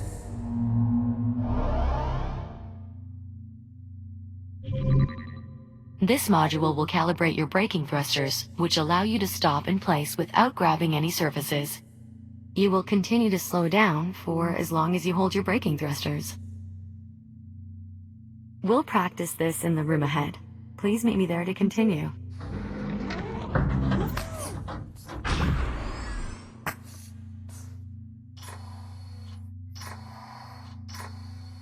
There are 2 target zones in this room. Please boost into one of the zones and hold your braking thrusters until you come to a full stop. Success! Now use your braking thrusters to stop inside target zone B. Calibration module complete. Please stand by.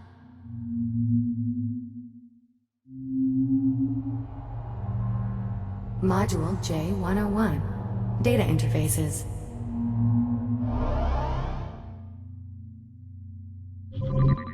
Your new body is capable of equipping multiple tools. In addition to your cutter, you now also have a data link. With it, you can interact with data ports around the station to activate objects or download information. Tap the button under your wrist to open the tool selection interface. Now, grab and pull the data link icon with your other hand. Good. This tool allows you to interact with data ports throughout the station. You can also activate your cutter on your other hand, if you need to use both tools simultaneously. To proceed, move to the data port above the door ahead, and use your data link to activate it.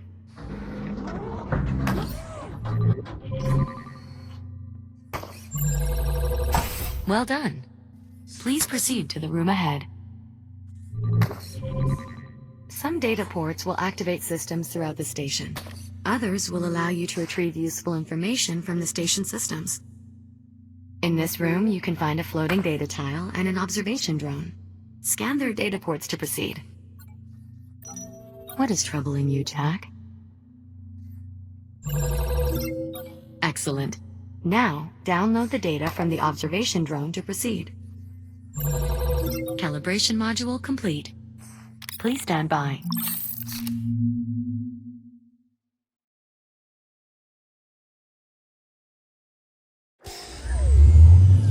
Welcome back to the real world, Jack. Before you go, I'd like to make use of your new data link. Captain Rhodes? Right. What is this? A data tile, left behind by one of the station's scientists. I'd like to see if your scanner can access the information stored inside. Alright, well, you heard the lady. Go on and give it a scan. Ah, interesting. What was on it? Research notes on the biomass. Anything useful? A list of genetic markers shared between the different biomass forms. That could prove most useful. Jack, if you find any more devices with data ports like this one, be sure to scan them and transmit your findings to me. Will do. I've also added a new data tab to your ARM computer to track what we've recovered. How much data was lost? We don't actually have any way of knowing, but finding more will almost undoubtedly be beneficial towards developing a cure, even if only in a small way. Understood. Anything else, Juno? That should be all for now. Come on out then, Jack.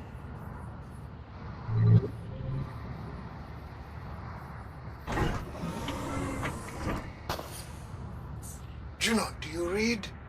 Yes, Doctor? I need you back here to help me pass the FTL's output data. And bring Captain Rhodes with you. I could use her insight as well. We've nearly finished prepping Jack for departure. He's still here? I could have built an entirely new generator by now. Get him out of the airlock and then get up here. You weren't exaggerating. This Dr. Harlan is quite irritable. Try not to be too hard on him. He has good reason. It sounds like there's something I should know. Juno? Tell him. Tell me what? Dr. Harlan is infected. Infected with what? With the biomass, of course. I don't understand. He seemed perfectly normal. His infection is internal, a result of breathing in microparticles of the biomass. Though we have managed to slow the infection's progress using various treatments developed here at the facility, I fear the doctor may be approaching the final stages of his infection. What happens if he doesn't develop a cure in time? I'm guessing that very question is what's making him so irritable. I hope this might help you better understand why Dr. Harlan is the way he is. His entire life, he's only ever had one goal: eliminate the biomass, preserve what's left of humanity. Thanks to you, for the first time in, well, quite a while, we appear to be making progress. Whatever I can do to help. You can start by restoring the generator. Lead on. Cycling the airlock now.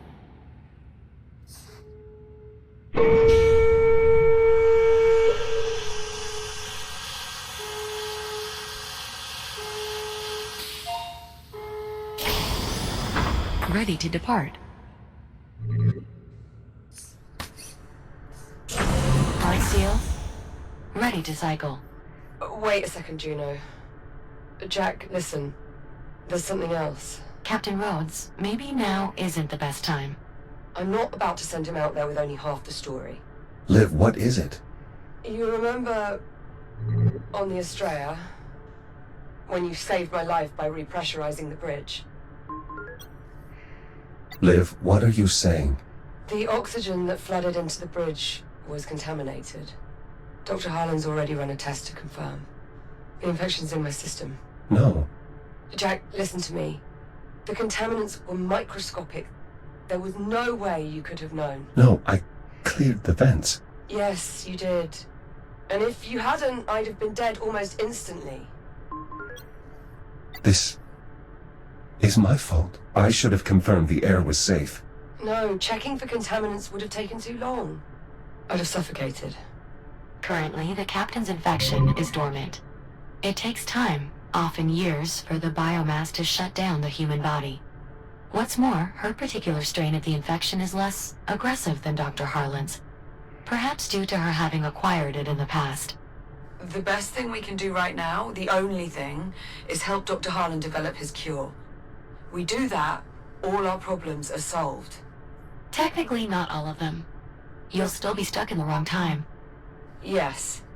Thank you, Juno. Get to the generator. Stabilize the power grid. Hopefully, by then, we'll have come up with an idea for what's next. Liv, I promise. I will make this right. Nothing to make right, Jack.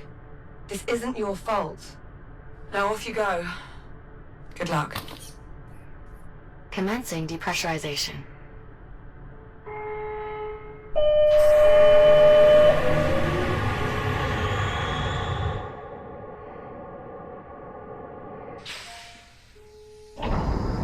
Depressurization complete. Exiting airlock. How do I reach the generator? The generator facility should be just up ahead as you exit. Copy that.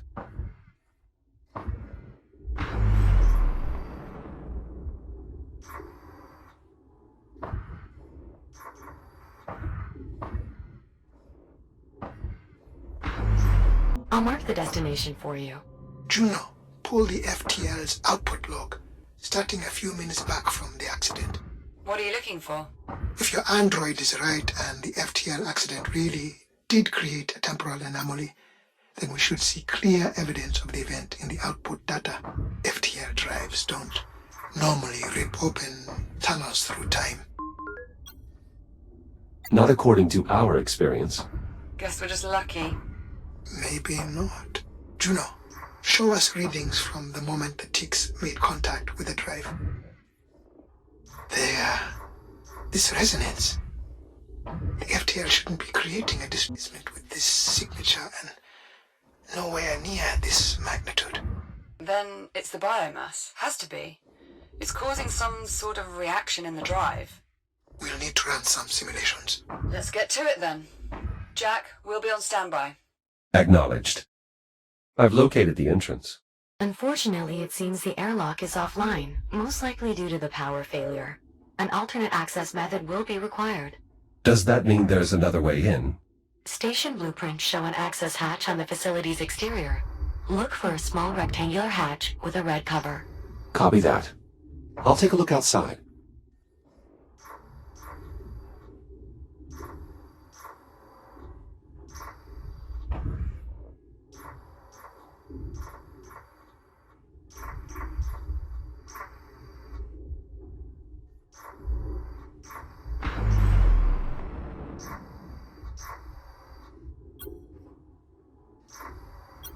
Access hatch located.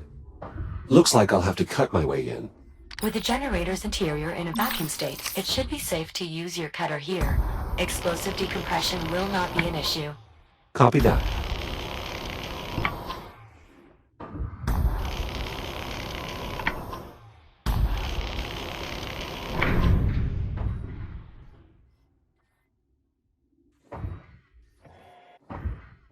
I'm inside the facility. What's next? The main problem is almost certainly the reactor. It's a large cylindrical structure in the facility's central chamber. The accessway will take you there, though additional cutting may be required. But please, try to avoid damaging our former workplace too heavily. Juno! Wait, you two used to work here? Juno and I were part of the station's biomass research team. So you were here during the outbreak? No, I had taken leave to pursue my theory for eliminating the biomass. By the time I returned, it was too late. There was no one left. My God, Harlan. Captain, please. We have work to do. Reactor located. Great. How's it look? Not well. I'm seeing smoke, likely from an internal malfunction. That explains the power outage. And the life support failure. Right, better open it up, Jack. See what's going on in there.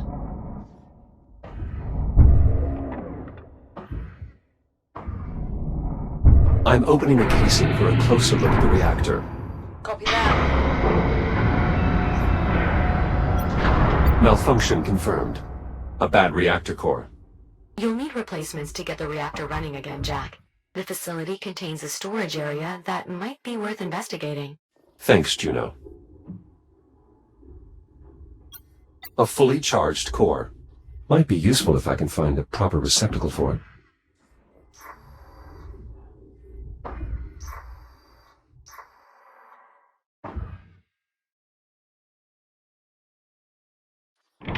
Now simply rotate the core clockwise until it stops turning.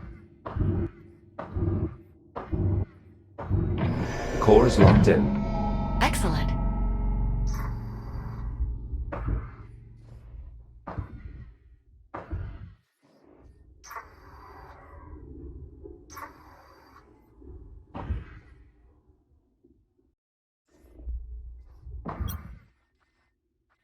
Empty racks here.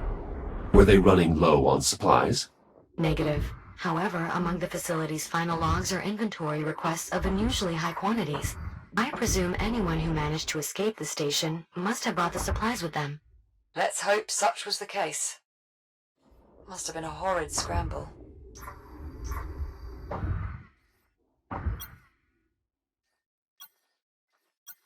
This access hatch could provide a way into the storage area, but some of the bolts are outside my cutter's range. We might be able to do something about that, actually. From the few logs I've been able to access, I believe the generator's staff were working on improving the reactor's efficiency. If we can recover data on their efforts, I may be able to adapt that technology to improve the range of your cutter. Look around for any equipment containing a data port. Copy that, Juno. Scan successful. It's as I expected. They were working on optimizing the power flow of the reactor. With more data on this, I should be able to adapt the concept to your integrated cutter. How much more data? Uncertain. Without possessing the actual data, it's impossible to measure its size. Nonetheless, I've made an entry in the data tab on your ARM computer. I anticipate only a few more scans will be required, though. Acknowledged. I'll keep watch for more data ports. Nice work, Jack. Much of the data here will prove useful in augmenting your cutter. Unfortunately, we will need more to complete the design. But I did find something that might be of interest. A voice memo from the station's chief engineer regarding the technology. I've added it to your ARM computer's data tab, Jack.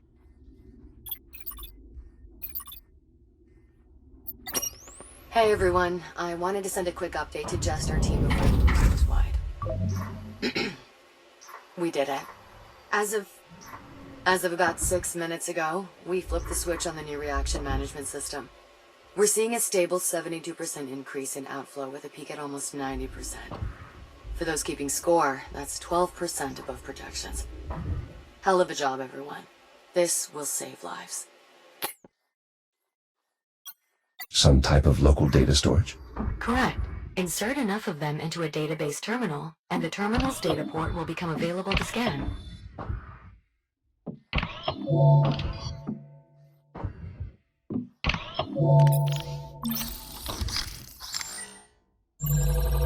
Good news, Jack. With the data you just collected, I expect we need only one more scan to complete the design. Juno, I need you to run the math on these sim parameters. Yes, Doctor. Dr. Harlan, why did you have to leave the station? There seems to be plenty of biomass. That is all highly evolved. I need the base genetic material, and that can only be found in an undetonated biomass torpedo. There's nothing more I could do from here. Right. Then what brought you back? Did you know the station had... I'm sorry, Captain Rhodes, but we do not have time for me to recount my entire life story. I was here. I left. And when I came back, everyone was dead or gone. All right. Fine. Why don't I simply compile an archive of the logs covering our time away from the station? That way the captain can review them at her leisure. If you must, but after you've finished verifying the sim parameters. Very well. I will let you know when I've finished, Captain. Thanks, Juno. Excellent. That did indeed provide sufficient data. Just give me a moment to process everything. Stand by. Schematic complete. Please head to the nearest fabricator so we can install the improvement to your cutter.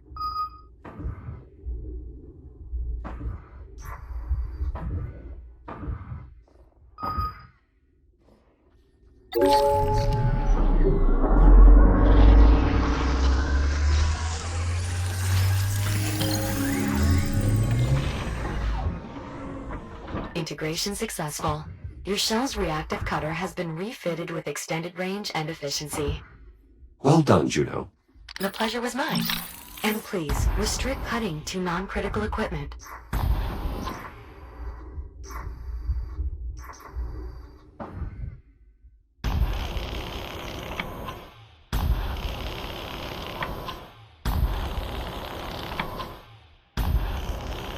I've managed to open the hatch leading to the storage area. Splendid. The area should be accessible through the maintenance shaft that runs the length of the storage hall. The entrance is just at the opposite end.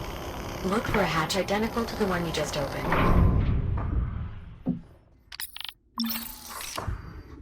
Captain, I've finished compiling the log data you requested. Great. Can you pass it to my ARM computer, Juno? Actually, best send it to Jack as well. Of course. Jack, I've added it to your data tab.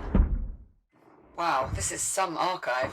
It was an illuminating expedition. I took the liberty of segmenting the log entries. Feel free to review them at your own pace. If you two have finished, I've input the parameters for the next sim. Of course, Doctor.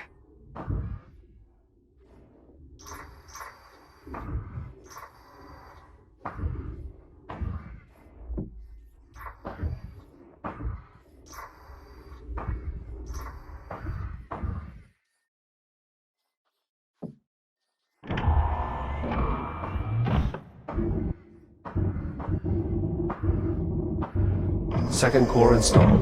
Acknowledged. Please visit one of the nearby consoles to bring the reactor back online.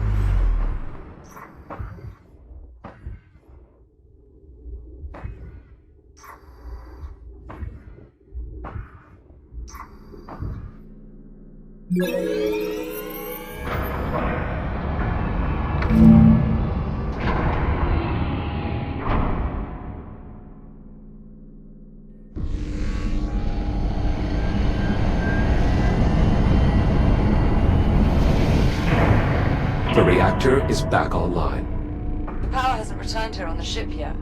Jack, power still needs to be distributed from here to the ship, as well as the rest of the station. The control room has a console you can use to perform this final step.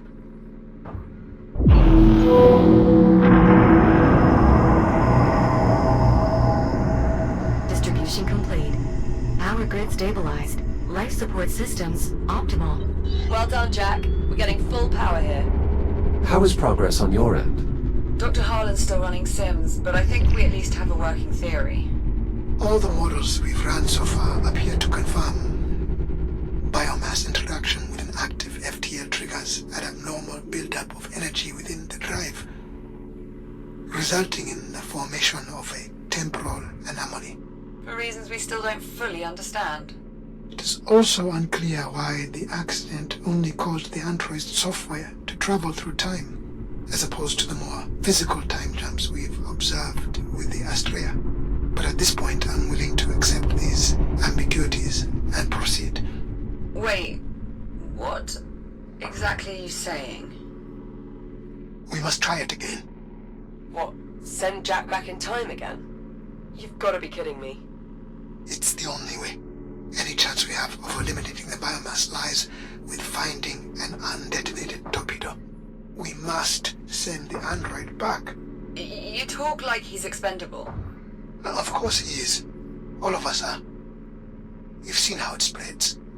Eradicating the biomass is going to take everything we have, and then some. Yeah, well, it's not just up to you, is it? Jack, what do you think?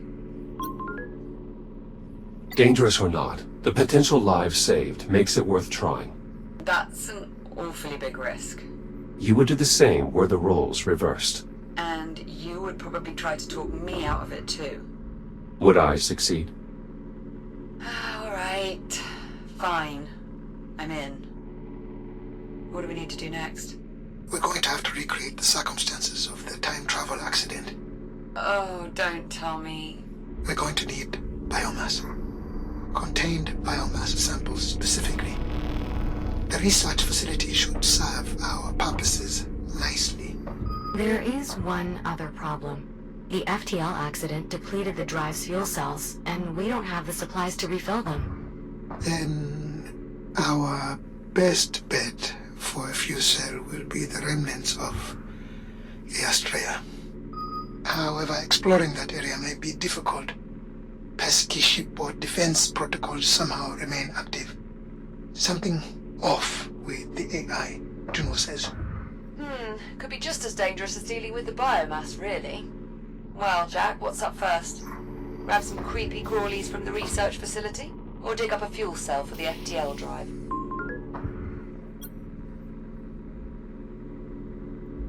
The FTL fuel cell sounds like a priority.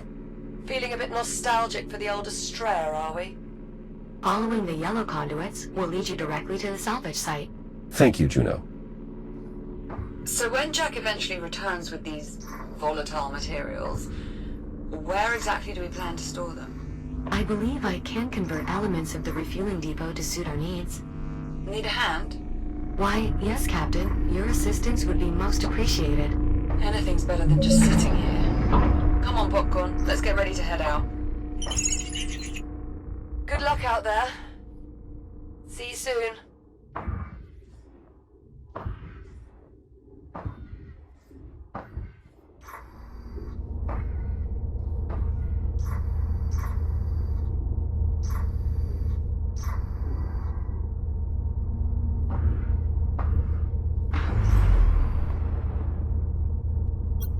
This device mounted on the surface of the asteroid.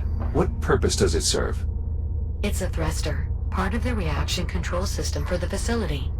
We use them to maintain orbit, station layout, and structural stress tolerances. Basically, they help keep everything in place. I figured there had to be something like that set up. No way those thin tram lines are able to keep everything in place on their own.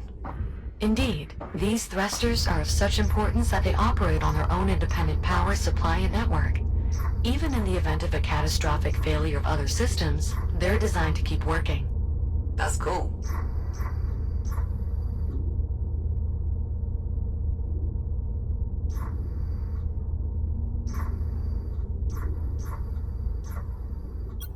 A downed cargo drone. Some of your equipment, Dr. Harlan. Approaching the Astraea now. Finally, if any fuel cells are still intact, they'd probably be deeper within the wreckage. Unfortunately, everything beyond the bridge is steeped in radiation, and the ship's AI is just making matters worse. The ship's AI? Do you mean Apollo? Oh, you're familiar? Apollo was the ship's tactical AI. He was instrumental in helping us survive our first encounter with the biomass. I just hope he's still online. Considering my difficulties exploring here, he must be. Then if we can make contact with Apollo, he can probably help us find the fuel cell we need. Guess it's time to say hello to our old friend. Roger that. Heading to the bridge. All this scaffolding. Dr. Harlan, were you attempting to repair the bridge? I was stabilizing it so I could investigate. It would have become a salvage operation had the ship's AI not shut down all my equipment. With my equipment offline, the radiation there has made it impossible to work. Not to worry, Dr. Harlan. Apollo will listen to us.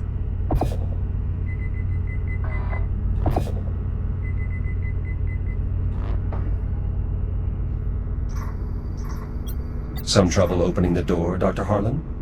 More stubbornness on the part of your AI friend. You'll have to use the controls I wired in. A bypass for the door controls, locked behind a keypad. It was the only way I could gain access. The code is 2126.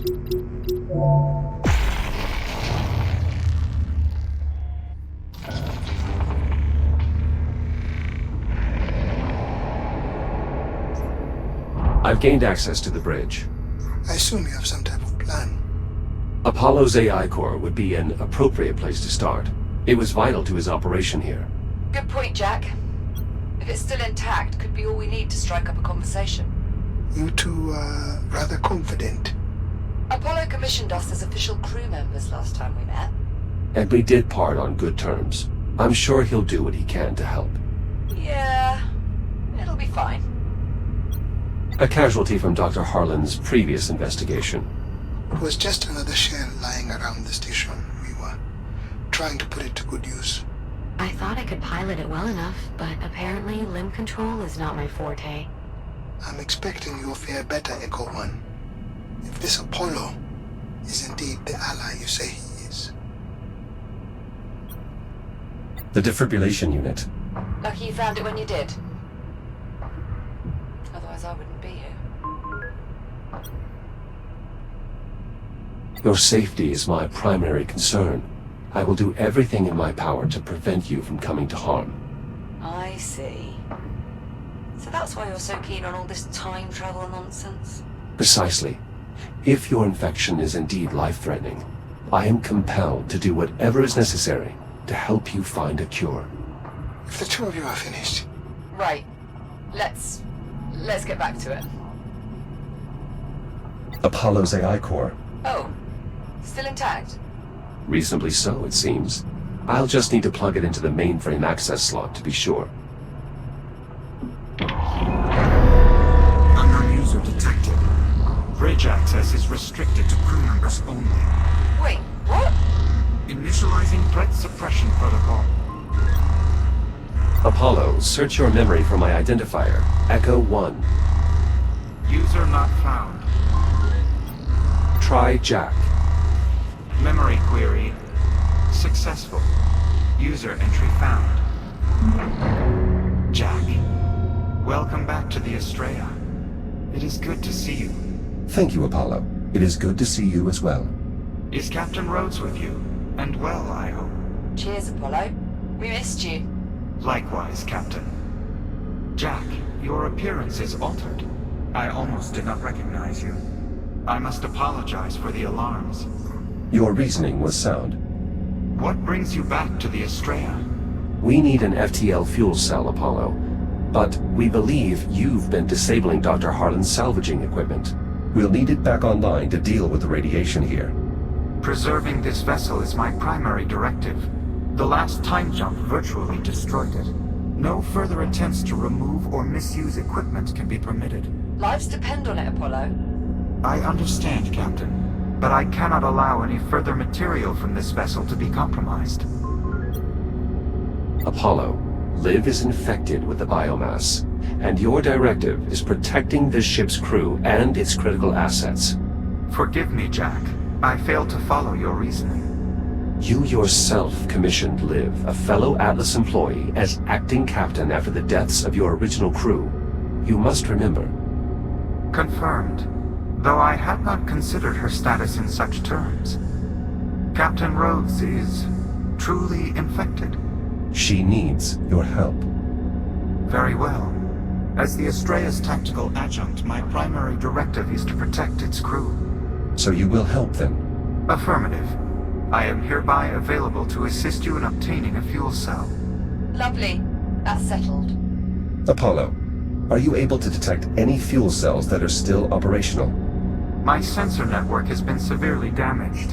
However, any functional fuel cells on the Astraea would be in the auxiliary drive bay. It can be seen through the window far ahead of the bridge. It seems easy enough to reach.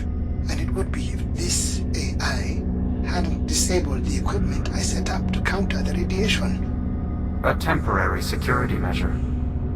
Your equipment is now re-enabled. You better not have damaged any of it. Normal operations should resume now. Jack can verify this. Oh dear. Incoming. What the hell is that? A cargo drone. Apparently no longer capable of flight. Apologies. My anti-theft protocols are quite aggressive. Fortunately, our salvaging equipment appears to still have working radiation dampeners, meaning Jack should now have a safe route to the drive bay. That's some good news. A number of problems remain. Accessing the fuel cells, for one. Doing so will require that I have direct control of the systems within the drive bay. You must bring me along with you. Are you seriously going to integrate with this rogue AI? Without Apollo, we wouldn't have lasted this long. We can trust him. Jack, I'll walk you through the process of downloading my imprint to your cortex. I'm ready, Apollo. Simply insert my AI core into the lower receptacle, then use your data link on the override slot. I will do the rest. Disconnecting from mainframe now.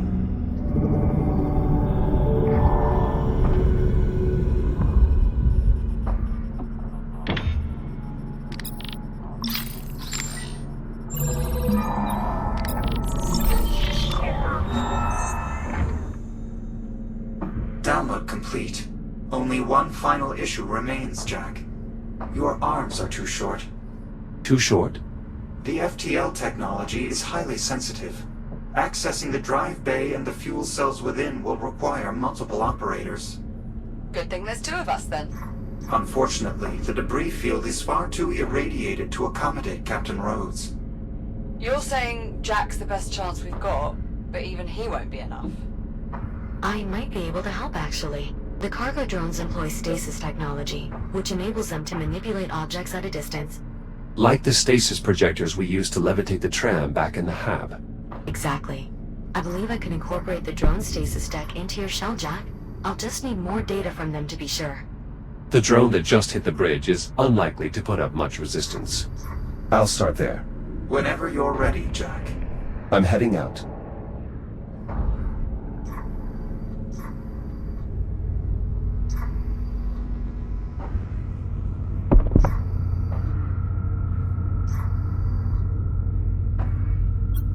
Unfortunately, this drone is in no condition to be scanned. I'll try finding another. Jack, to stay protected from radiation out there, you'll need to activate radiation dampeners with your data link. They can be found on both charging docks and cargo drones.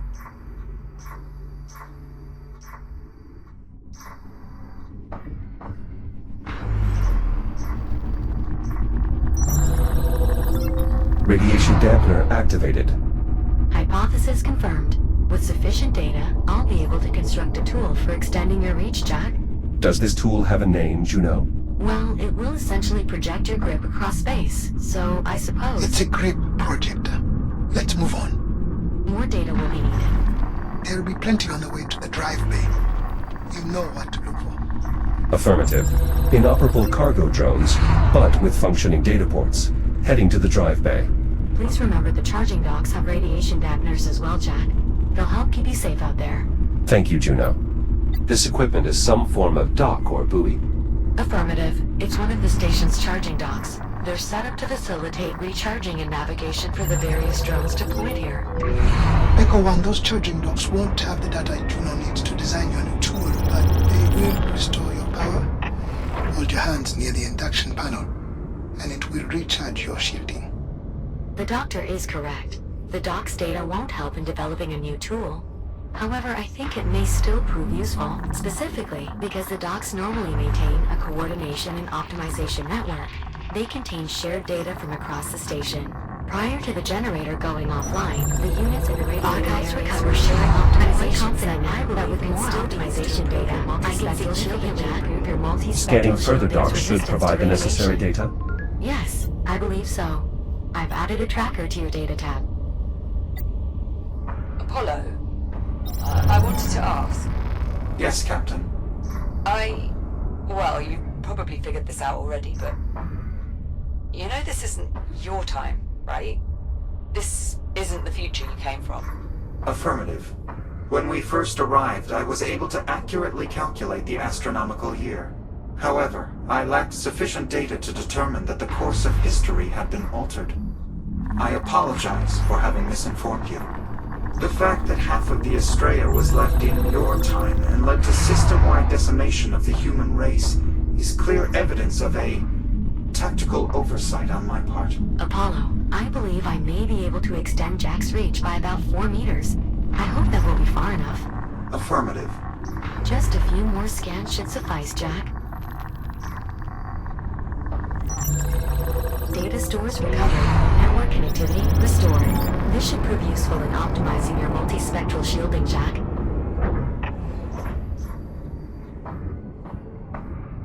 Jack, I'm detecting extreme radiation nearby. If you can pinpoint the source, I advise staying clear. Hazard identified.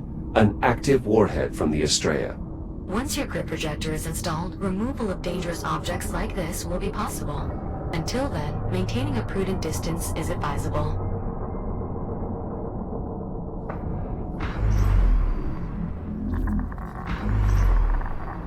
Shields at 95%.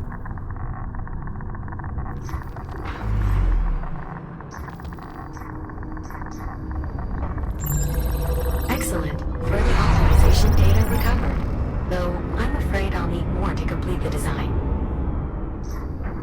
Hell of a lot of radiation out there. Guess it's coming from the Astraea. Correct. The Astraea's last time jump ruptured a generator, diffusing radiation throughout the region. The stasis projection technology will be simpler to adapt than previously anticipated. If you scan one more cargo drone, I believe I will have enough data to complete your new tool.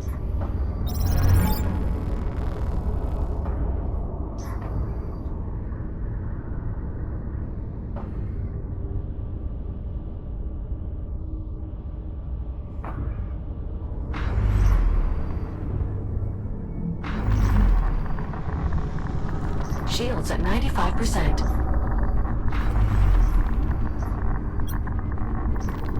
Apollo, your defensive measures are quite capable. Given that my primary function is advanced tactics, I consider my response to have been admirably restrained. Tool schematics complete. Please visit a fabricator to install your new tool, Jack. Most charging docks will have one nearby.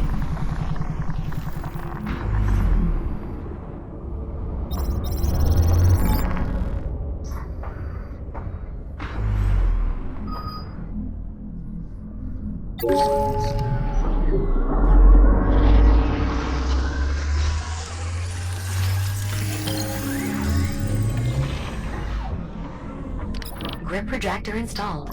To use your grip projector, simply point at a target, activate the projector, and direct it with your hand. Any sufficiently small piece of debris would be ideal to experiment on. Impressive work, Juno.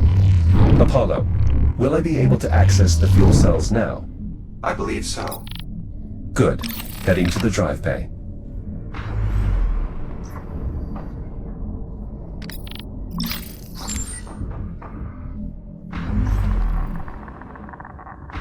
Shields at 95%.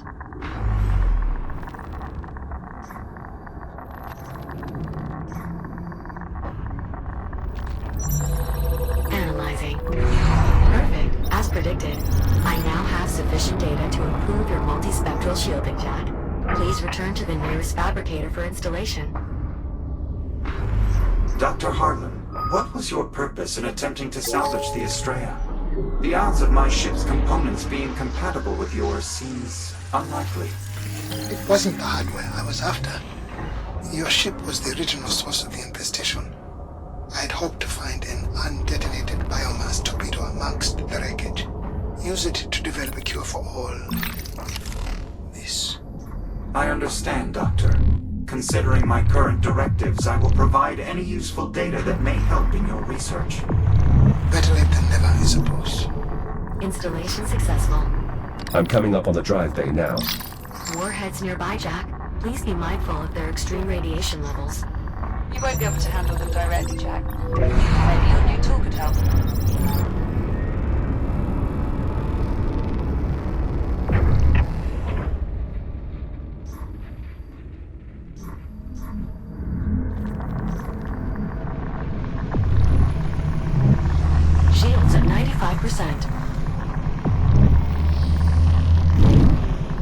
heads removed. Entry into the drive bay is now clear. Copy that. Standing by. Now heading for the fuel cells. Great. We'll keep a working cargo drone on standby. Just look for a good fuel cell and we'll handle the rest. Roger that.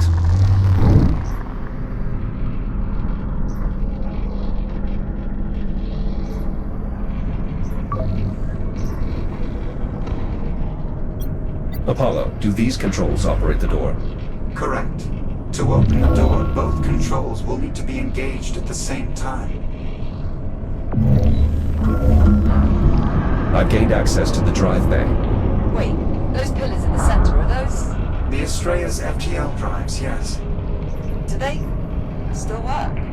Theoretically, but unfortunately they're of little use to us. With such a high concentration of biomass forms in this area, any attempt to remove one of the drives will prove futile. Dr. Harlan, I'm noticing these ticks appear to be less evolved than those we've previously encountered. Must have carried over from the last time jump. No doubt just as dangerous. I advise avoidance at all costs. Jack, my monitoring systems are offline here. You'll need to manually inspect each fuel cell in order to determine its viability. Simply scan their data ports to get started. Exposing fuel cell for your inspection, Jack. Empty. I'll have to keep looking.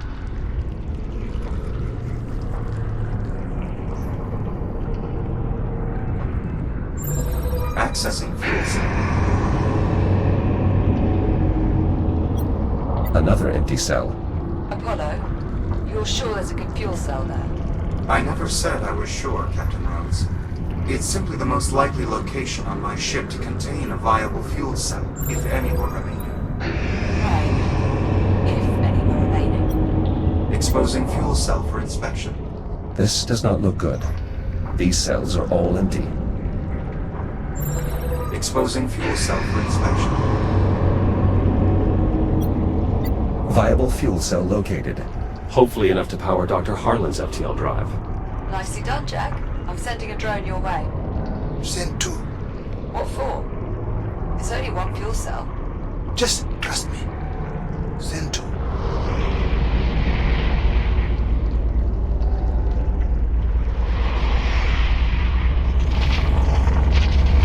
Warning, lead drone compromised. Jack, what's going on? The ticks swarmed the lead cargo drone. Fair enough. I don't think we'll be using that one again. Backup drone malfunctioning. More ticks. The lead drone is disabled, but the backup still has a chance. Pesky bastards, aren't they? I'll clear them off.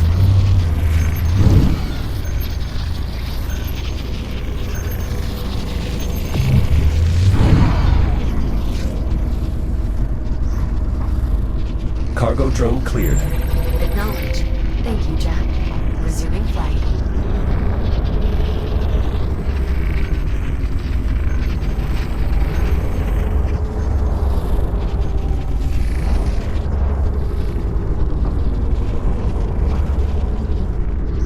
Drone is in place to collect the cargo.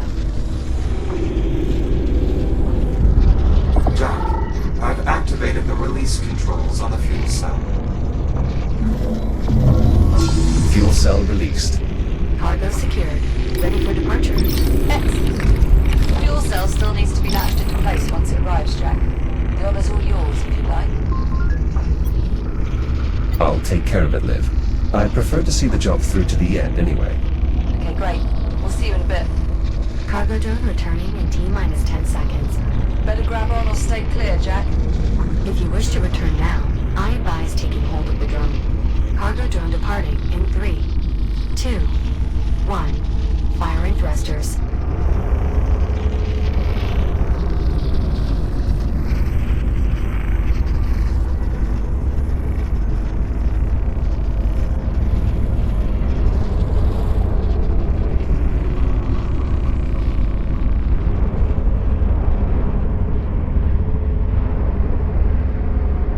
The fuel cell is clear of the drive bay.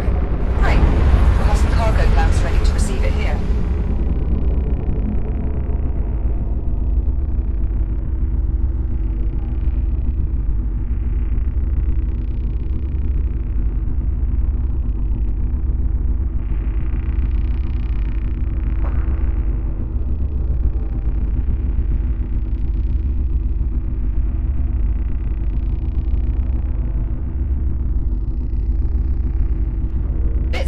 to see welders haven't changed all that much in 400 years. That design is actually from a historical archive. It was the standard for most of the 23rd century. I'm afraid it's the closest approximation to a welder I could fabricate. I hope it's acceptable. Perfectly adequate, Juno. Thank you.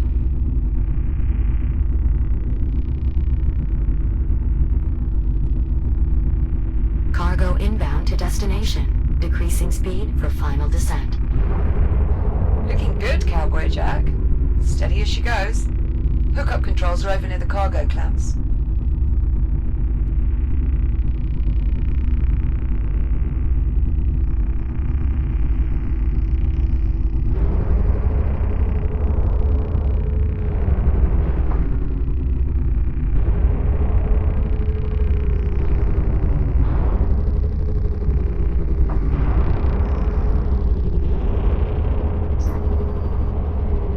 Fuel cell in place and ready to be secured. All you, Jack.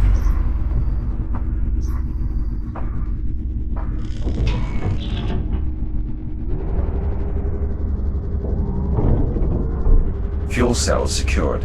Copy that. I guess you'll be heading to the research facility then.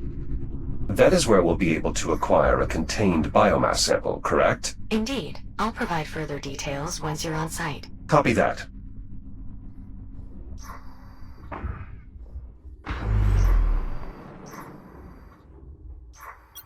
I noticed these when we first arrived in this timeline. Some kind of massive processing structure. It's capturing Saturn's atmosphere. Correct. They're known as autonomous atmospheric harvesters. They process hydrogen and helium from Saturn, inject it into containers, and then jettison those containers outward for retrieval. The minimal contact reduces the risk of biomass infection. It's like the Kronos 5000 or something. Sorry? I mean, it might be what our job would have turned into. It's a bit more impressive than extracting helium from ice cubes like we did, but it's basically where our work was headed.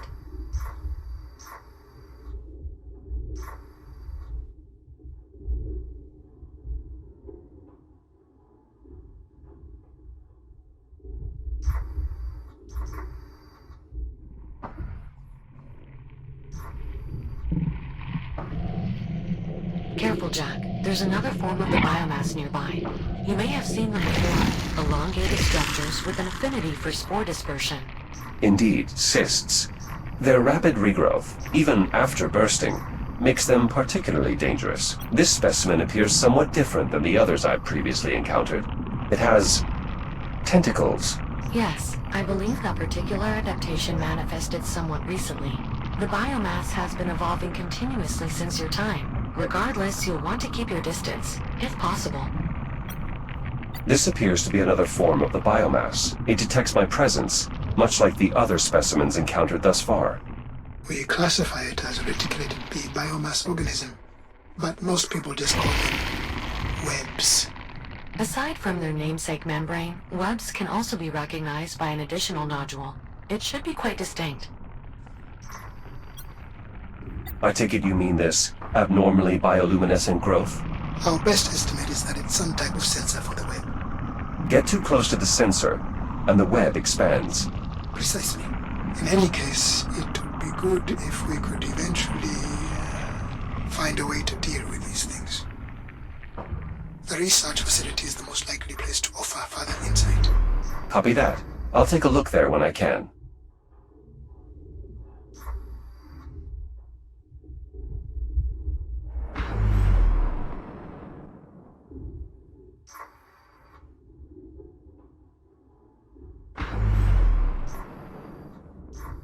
You're approaching the biomass research facility. This is where the outbreak originated. We're sure there's some contained biomass on hand for Jack to retrieve. Logs indicate 1 or 2 containers should still be in storage. However, reaching them may be difficult due to the entire facility being under lockdown. The tram entrance will undoubtedly be your only way in. Acknowledged. The facility appears to be in fairly poor condition, but there is at least some power flow. Due to the generator being restored. Unfortunately, I'm still unable to access any systems further into the facility. Power flow stops at the entry terminal. It appears that the systems are outright disconnected. including the physical entry bridge. Jack, you'll need to reconnect those systems to gain entry to the facility. Copy that. There's a room jutting into this cave. Could it be part of the biomass containment area? Negative. The room you're seeing is part of the facility's integrity monitoring system, responsible for tracking any changes in the asteroid structure during excavation. For safety reasons, biomass containment is located much deeper in the facility. Somewhat odd to leave this case empty. It's fairly straightforward. Our work was never finished. A scale model of the FTL drive on Dr. Harlan's ship. Was the drive developed here? Not exactly. While the few FTL drives still in service were refitted here, the original design was actually reverse engineered from the FTL drives left behind aboard the Astraea. That was done by your former employer, in fact. Wait, Atlas built them? Indeed. Before the company dissolved, of course. Effectively, 22nd century Atlas reverse engineered their own 26th century technology. Ah, that sounds perfectly normal and not at all confusing. I would expect nothing less from our employer, past, present, or otherwise. This appears to be some sort of focusing device. I haven't seen anything like it elsewhere on Chiron Station. It's actually a prototype of the technology our containment units use to keep Dix pacified. As in the technology that shorted out while Jack and I were trapped in the engineering bay. Yes, though that was due to the power cycling abnormally. I assure you, it's usually quite stable. Yeah, one would hope. This device looks vaguely similar to the cranes we saw in the transit hub. Good eye, Jack. That's because it's an early version of the stasis field technology used by those cranes, as well as our cargo drones and many other systems. As you can imagine, the ability to manipulate objects without direct contact has significant advantages when dealing with the biomass. Yes, advantages we continue to witness firsthand through Jack's grip projector. Agreed. This bridge is currently disconnected, as part of the lockdown procedures. Correct. The doors won't open until both sides of the bridge are fully extended. Did they get everyone out? According to these logs... No. Not everyone got out. It seems someone was emphatic about maintaining the lockdown. I'm guessing the console would have controlled the bridge. Affirmative. I'm not seeing any backup controls in the blueprints, unfortunately. It's possible the cave contains systems not listed in the schematics. It may be worth a quick investigation.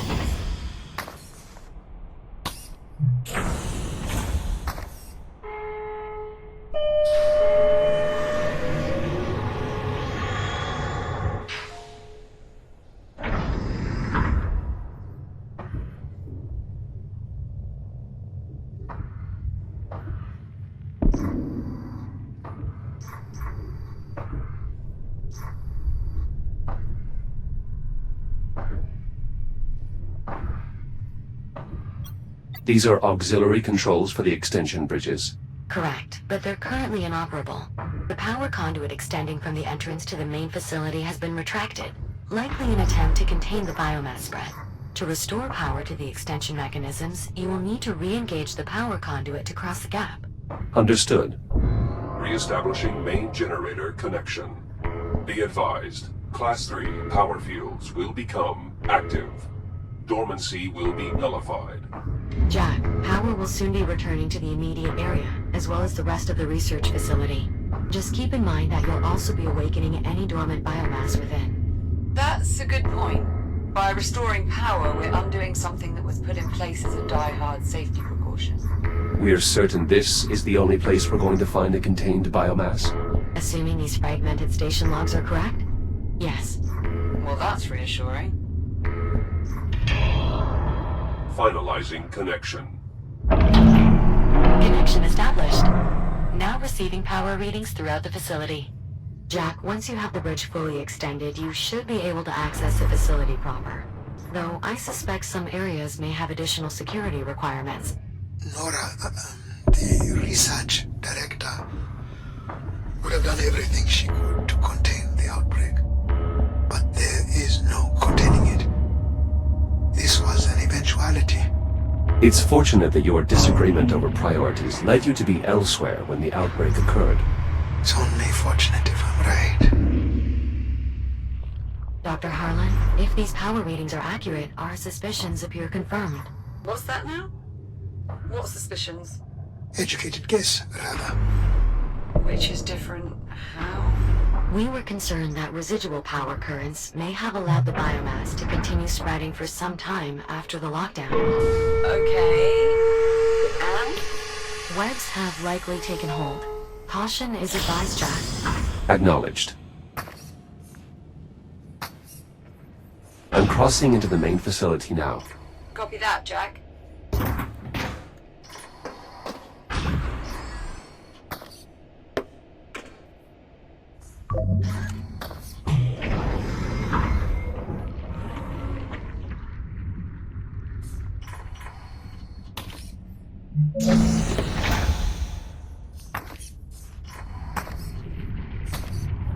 Biomass has taken hold here.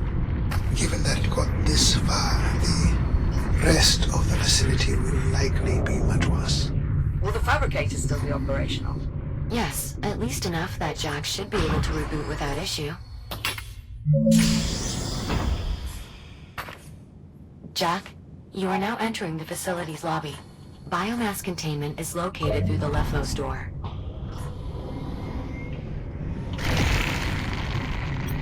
Another one of the web forms. I still have no way to bypass. Then try the labs. The research they were doing there might prove useful. Copy that. I'll see what I can find.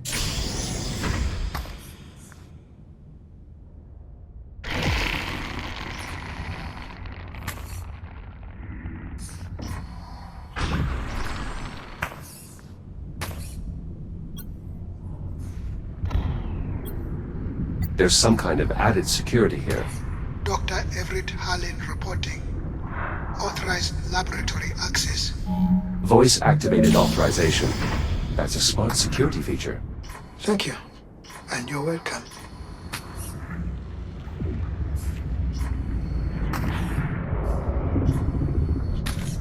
What sort of research were they doing? The director was convinced a cure was impractical. So she poured everything into containment technology. Did she have any luck? When I left, she had everyone working on miniaturizing the insulation cloaking from our containment unit. I'm not sure how far they got.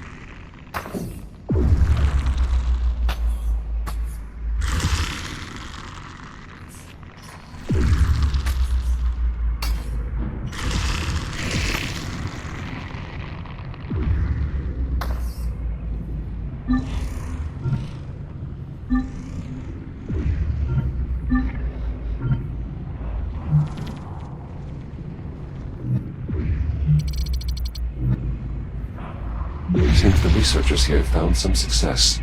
Whatever this device is, I was able to neutralize the biomass by activating it. It looks to be a functional prototype. I knew she. They were close, but I didn't know they had moved into practical testing.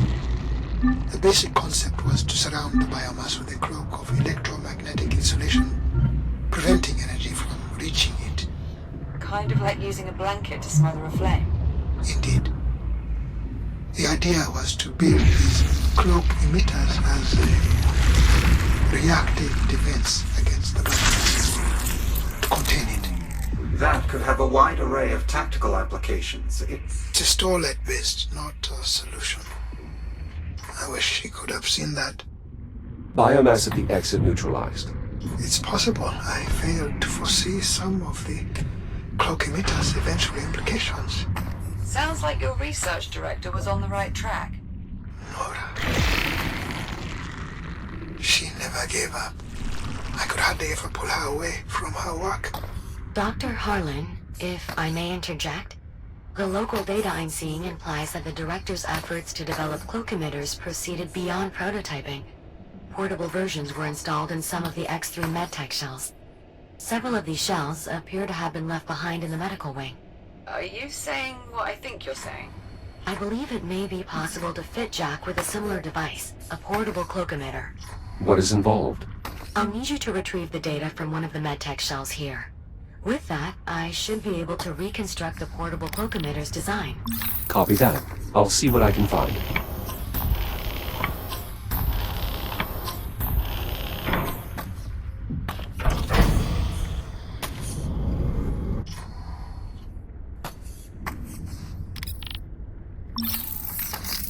I'm entering the medical lab. Doctor, perhaps you should step away for a moment. I'm sure there's still plenty of output data to parse before we're ready to initiate the experiment.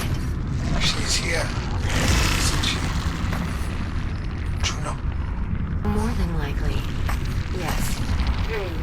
The research director. I can handle it, Juno. Are you certain? I'm not looking for Ah, my suspicions were correct.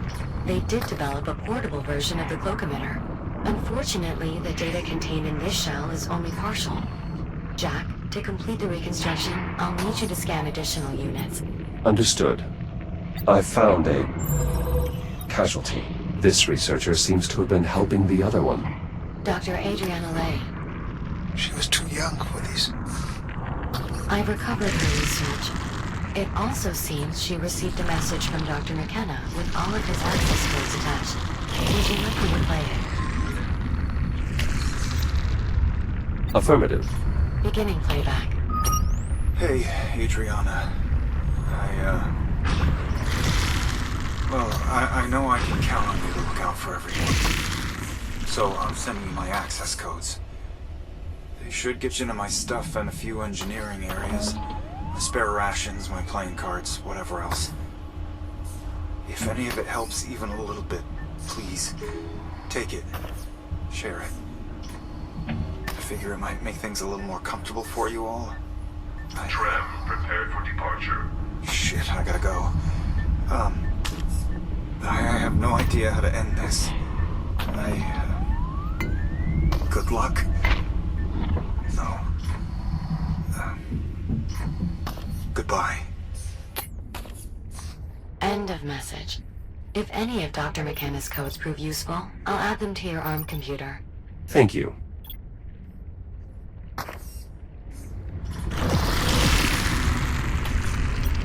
A keypad for the duct. Juno, could one of Dr. McKenna's codes work here? I believe so, yes.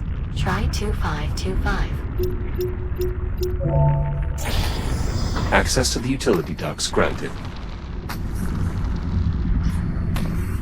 Moving through the vents now.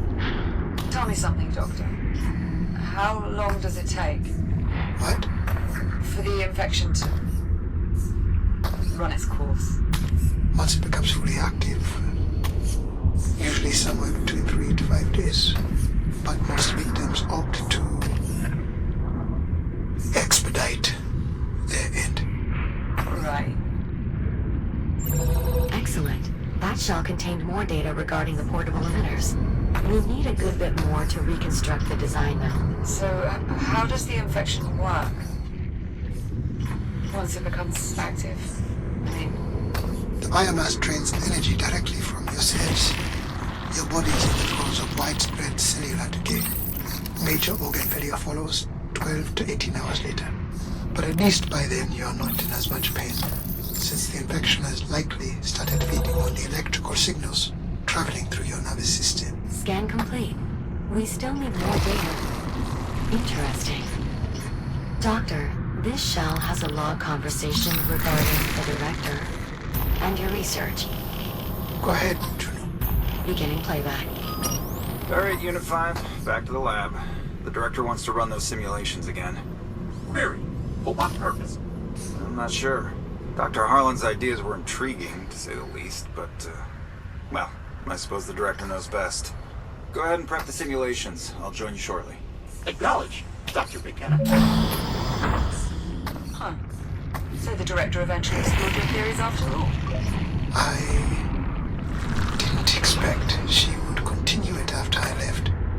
But without the biomass-based genetic material, it would have been as much of a dead end as containment. I just couldn't convince her.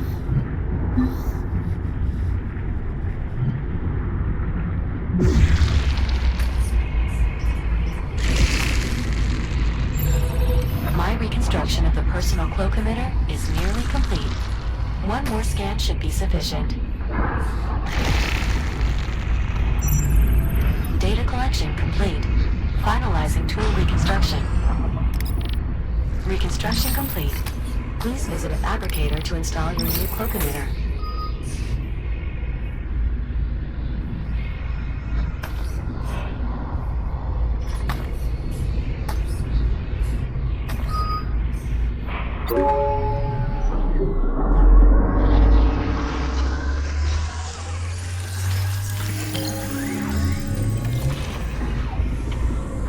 Cloak emitter installation successful.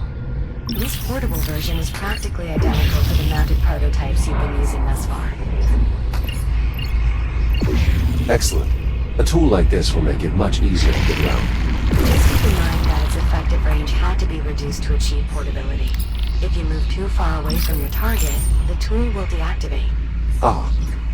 Noted. Nora, it's Dr. Barry, the research director. This data includes a message from the research director, addressed to you, Dr. Harlan. Hey, Juno. Perhaps I could store it for a later time once we... Juno. Of course, Doctor. Beginning playback. Everett? I don't know if you'll ever find this, but I wanted to get it out before... well, before things get any worse. If you do manage to find this, well, then you know what's happened. I suppose the good news is we got the emitter deck to work. Which, if I'm not mistaken, means you owe me dinner.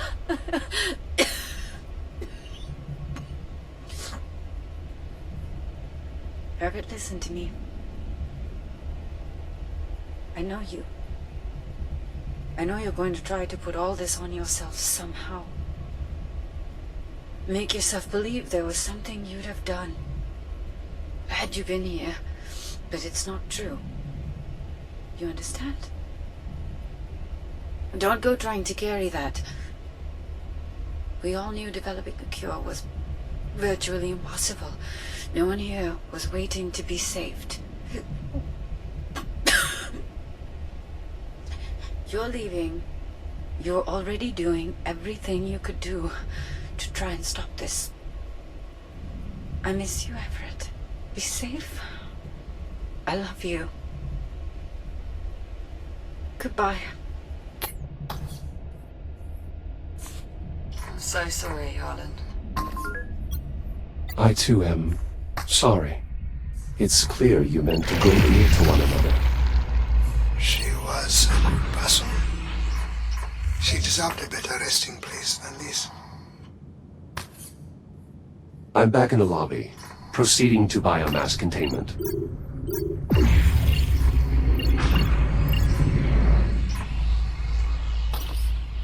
There's another voice-activated control panel here. Additional security for the biomass containment area. It requires the voice authorization of a high-ranking official. Well, we've got Dr. Harlan, right? Let's get that door open. My authorization won't be enough. We'll need someone with higher clearance. The research director. After a lockdown, she'd be the only one able to enter containment. With a large enough sample of the director's vocal modulations, I should be able to synthesize her voice. We've got a log of her final moments. That's not enough? Unfortunately, no. And inaccurately synthesizing her voice could lock us out permanently. We'll need more vocal data. Great. So, we're stuck then? Pull up my personal archive, Juno. There's just one file there. You're sure, Dr. Harlan? Go on. Beginning playback. I'm not going to be able to change your mind, am I? I just... You know I wouldn't leave unless I had... It's okay. A kill would change everything. You're not wrong about that. I just wish... I know, Nora. Me too. I won't be long. That That should be enough for me to synthesize the director's voice. Do it. This is Dr. Nora Parek. Authorized containment access. Juno, Yes, Doctor? never do that again.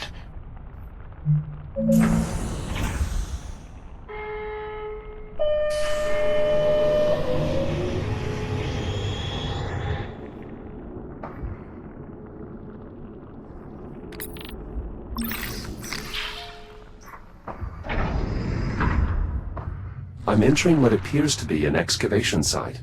You are correct. It's the only remaining route to the biomass containment area. We should be able to find our sample there. Acknowledged. Is this containment area where the outbreak started? Most likely. I'll continue parsing logs to see if I can determine what happened. I'm sure that's not necessary. Do it. I need to know. Of course, Doctor. Were these excavators being used to expand the containment area? I can't be certain, but given the advancements made in insulation cloaking technology, I imagine they would have been trying to ramp up testing or possibly even production. Undoubtedly, that would have required Cloaking successful. All this advanced tech, and the biomass still broke containment. Yes. This is why eliminating the biomass is our only option.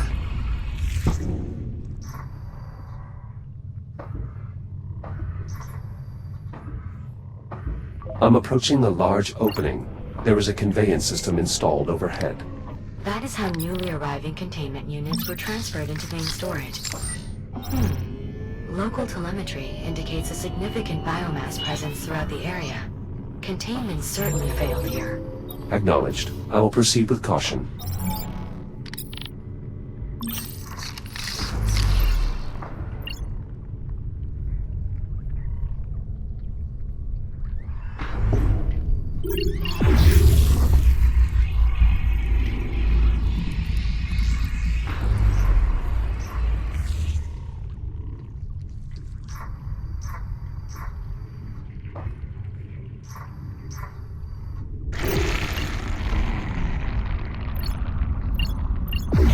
If you can't cloak the sensors, cloak the power source. Nicely done, Jack. That was unexpected. I'll need just a moment to further analyze the reconstructed targeting software. Ah, I see it now. The cloak emitter should be able to target power sources as well, as long as they're sufficiently compact. Copy that. Collecting these ticks could not have been easy. The X-3 synthetics did lose many shares in the process, but they performed their function. Proceeding through the web now. Is this the cargo bay? Yes, and our containment unit is indeed intact. I'm still prepping the intake system. Should be ready by the time the container gets here, though. I'm assuming we have what we need. Readings show a full complement of ticks within. So, yes, Captain, we have what we need. Is the unit safe to approach? Yes, the container is fully powered and the insulation fields are active. Those ticks are pacified. I'll send a cargo drone to retrieve it as soon as the bay door is open. On it.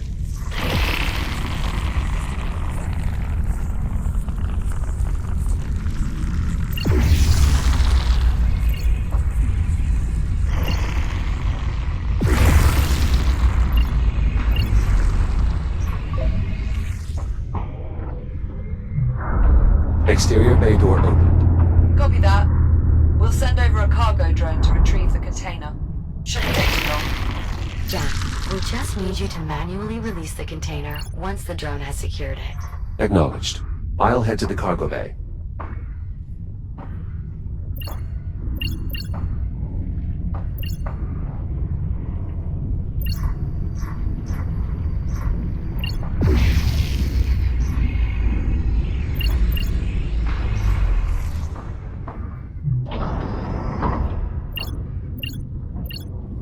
This is the administration area.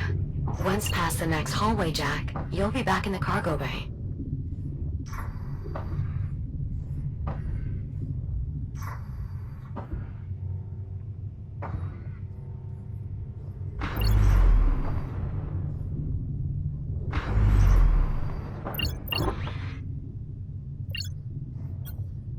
Unfortunately, this battery lacks power. There must be a recharge socket nearby.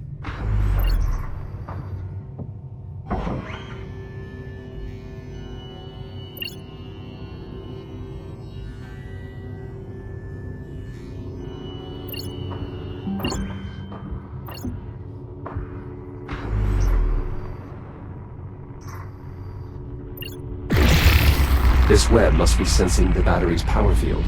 Indeed. Any substantial power field will awaken all forms of biomass from dormancy. Nicely done. Starting to get a feel for that cloak emitter, are we, Jack? It is quite effective. That is indisputable at this point. And it has brought us that much closer to a cure. For that alone, we should be grateful.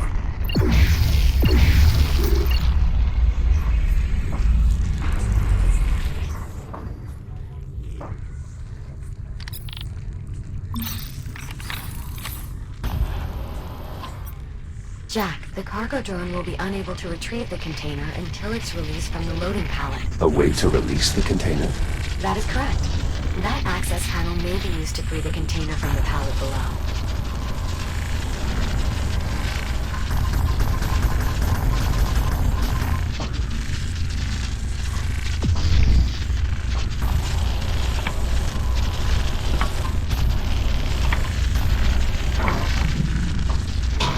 Container released. Confirmed.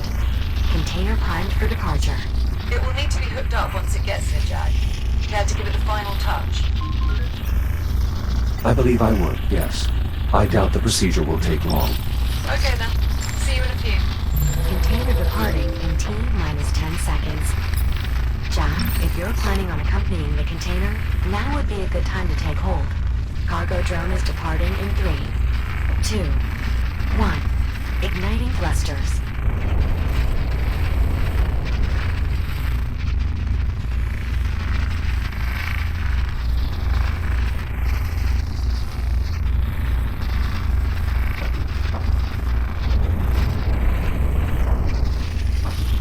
Jack, I hope you don't mind. I've switched us to another comms channel for a moment. I have a somewhat personal question to ask you. Do you mind? Go ahead, Juno. Captain Rhodes, she considers you a friend, yes? I think so, yes. You think so? Human social cues are often difficult to interpret, but I am nevertheless confident that the captain and I are indeed friends. Then, how did you reach that conclusion? In the time I have known Captain Rhodes, she has consistently demonstrated behaviors that suggest she values my company, trusts my insights, and harbors a great concern for my overall well-being. I see. Why do you ask? I'm trying to discern if Dr. Harlan considers me a friend. Biometrics indicate he is still experiencing some distress, but I'm unsure if it would be appropriate for me to console him. What is your assessment? I find Dr. Harlan difficult to fully understand. His personality differs significantly from that of Captain Rhodes. He may express his regard in a different fashion. He does refer to me by name, a behavior he does not extend to you. Perhaps that is a positive indicator. Perhaps. Thank you, Jack. I appreciate your insight. Wait, did we just become friends? I suppose we did. Splendid. I'll return comms to the public channel now.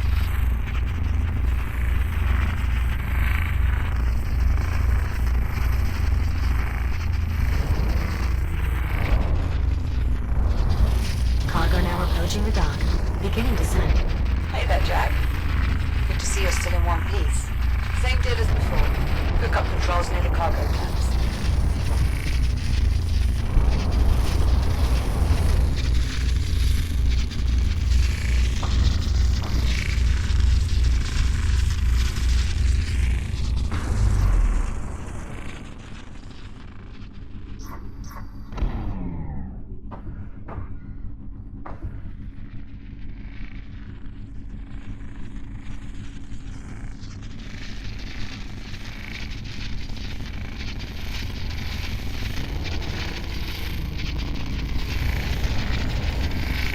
biomass container in place and ready to be secured. Go ahead, Jack.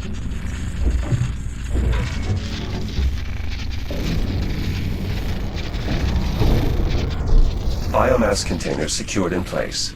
Copy that. System check, Juno. How did we do? Systems nominal. Both the fuel cell and biomass container are secure and fully engaged with the ship's intake systems. Well, Jack, looks like things are wrapped up here. No need for you to rush back, though. I'm not exactly eager to send you hurtling through time again. Of course. Also, Dr. Harlan could always use more data for his research, if he'd like to continue exploring the station. Copy that, Juno.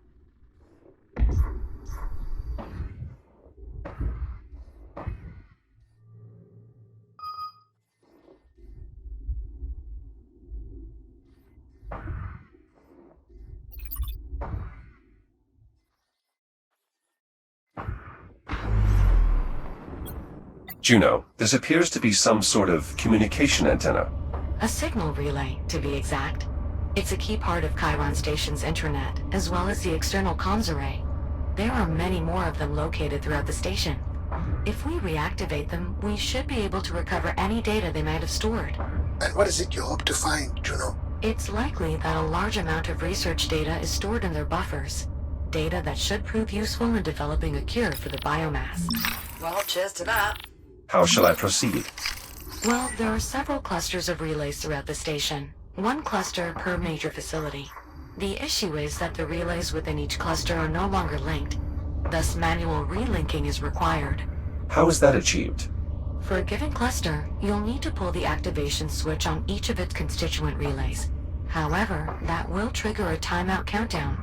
Once a relay is activated, you'll have only 25 seconds to activate another. Fortunately, doing so will renew the countdown. 25 seconds to activate each signal relay. Understood.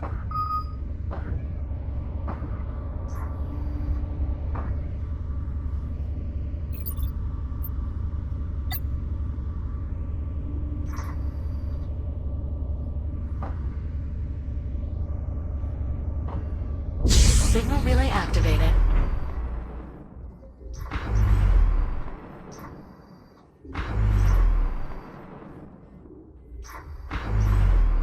Jack, I'm reading a local ping from a nearby observation drone. Possibly a distress signal. Further inquiry may be warranted. 5, 4, 3...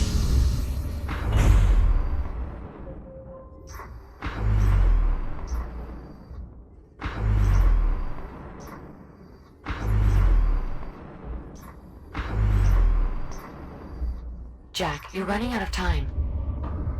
Signal relay activated.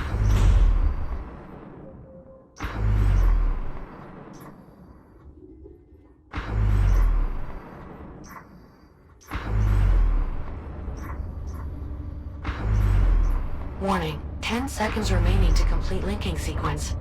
Signal relay activated.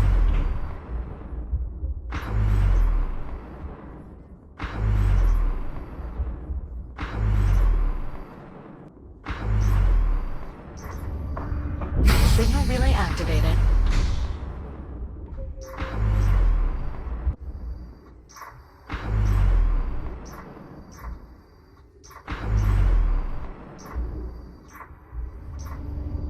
Signal relay activated.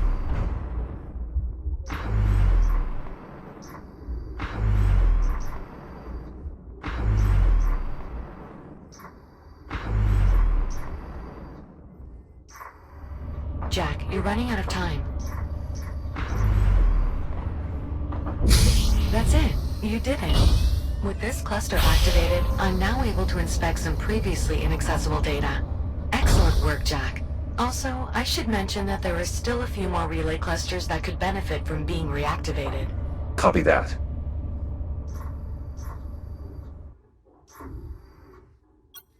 Liv, I believe this is the container that experienced explosive decompression while we were trying to investigate the anomaly back in 2126.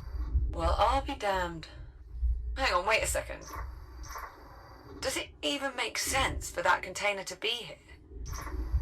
It flew into the anomaly that brought the Astraea back to our time, not the one that brought us forward to now. Shouldn't it have ended up in the Astraea's timeline or something? Indeed, this does not fit the simulation model. Juno, we'll need to make adjustments.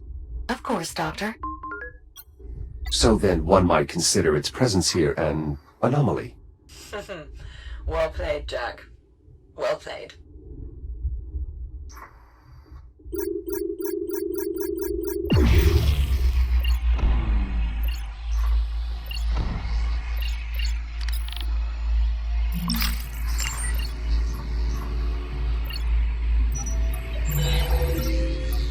Nice work, Jack. There's a lot of good data here. It should help in developing a cure significantly.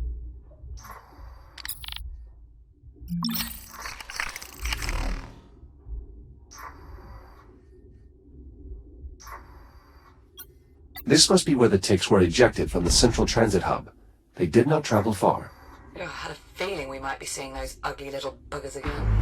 Yes, completely eliminating ticks is quite difficult. Even the Astraea's armament proved mostly ineffective.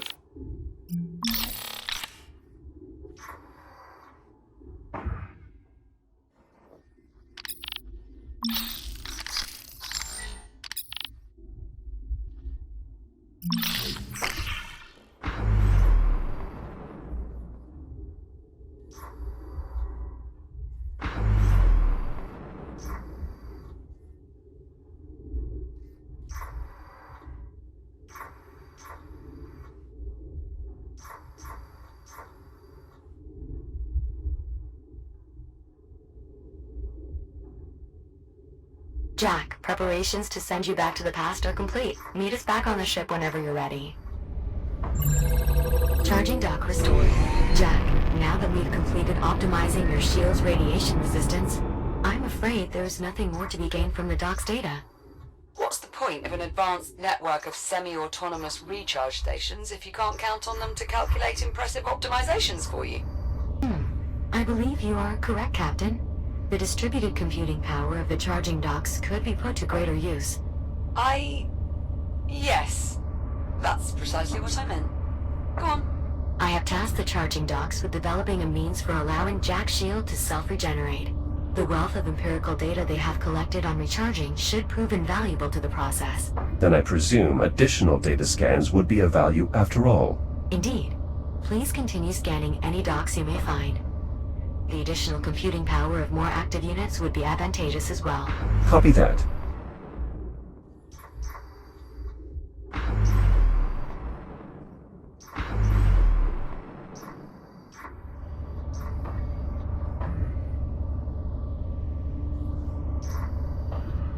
Signal relay activated.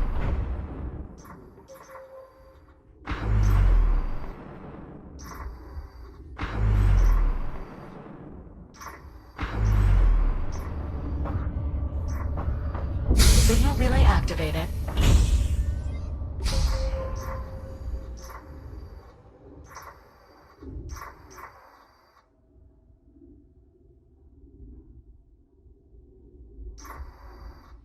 Warning, 10 seconds remaining to complete linking sequence. 5, 4, 3, 2, 1. Linking sequence timed out.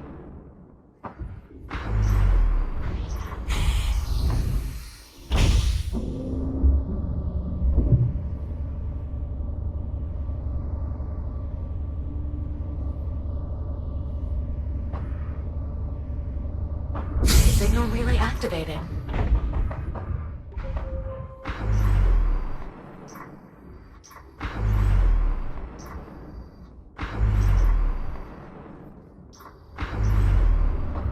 Signal relay activated.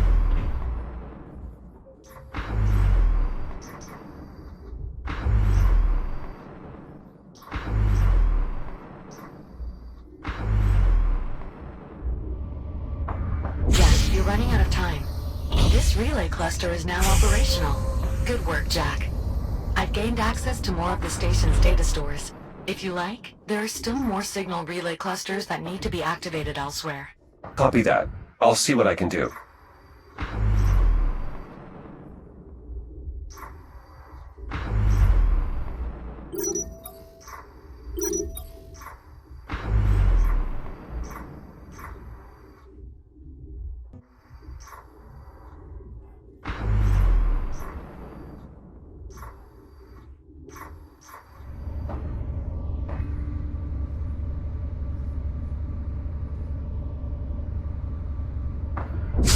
Signal relay activated.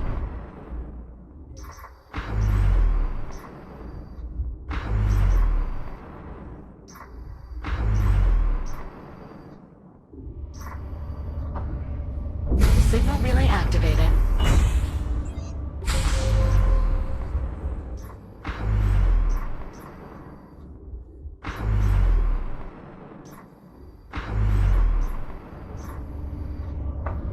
Warning, 10 seconds remaining to complete linking sequence.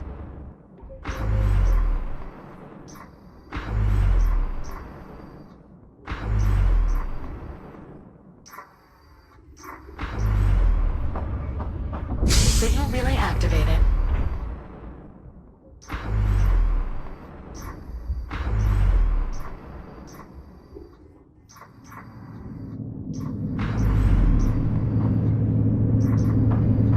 Jack, you're running out of time.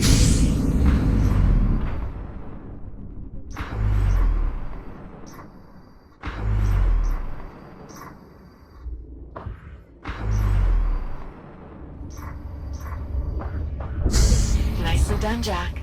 This relay cluster has been successfully linked. I now have access to the data contained within its buffers. Also, I should mention that there is still a few more relay clusters that could benefit from being reactivated. Copy that.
Jack, I believe we have everything we need to send you to the past. Please return to the ship when you're ready.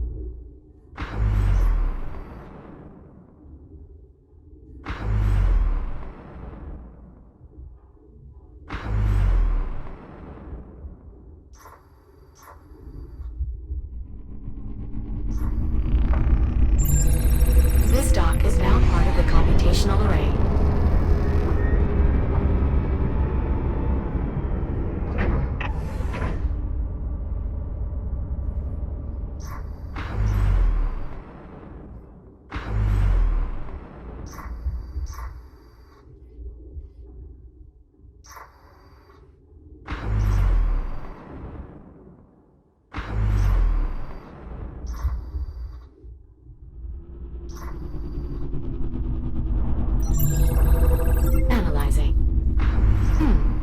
Optimizations were being tested on this cargo drone's maneuvering thrusters. Assuming other drones were testing similar optimizations, scanning their data ports should allow me to reverse engineer the concept and apply it to your own maneuvering thrusters, making them more energy efficient. Copy that. I'll see what I can do. Excellent. I'll add a tracker to your data tab. This tram rail appears to have suffered a significant kinetic impact and/or shearing force. The Astraea. When it arrived, it ejected debris into the surrounding area, much of which impacted here. It severed this tram line and pushed Habitat B out of its standard orbit. Though, at this point, it's for the best. Almost the entire habitat has been consumed by the biomass.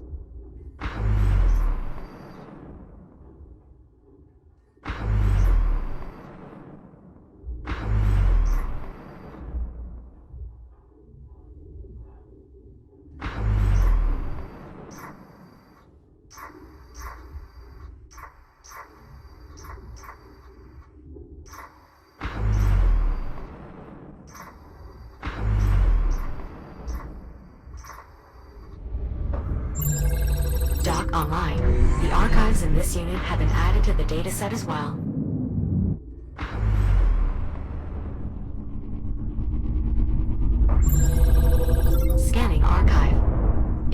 incremental maneuvering thruster optimization found. Not quite enough data to fully replicate it, though.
Connectivity restored.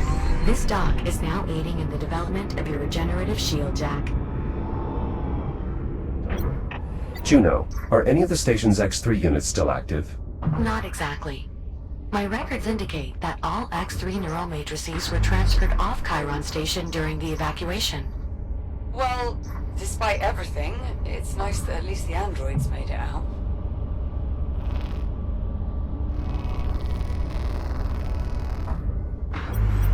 This tram line appears to have been under construction.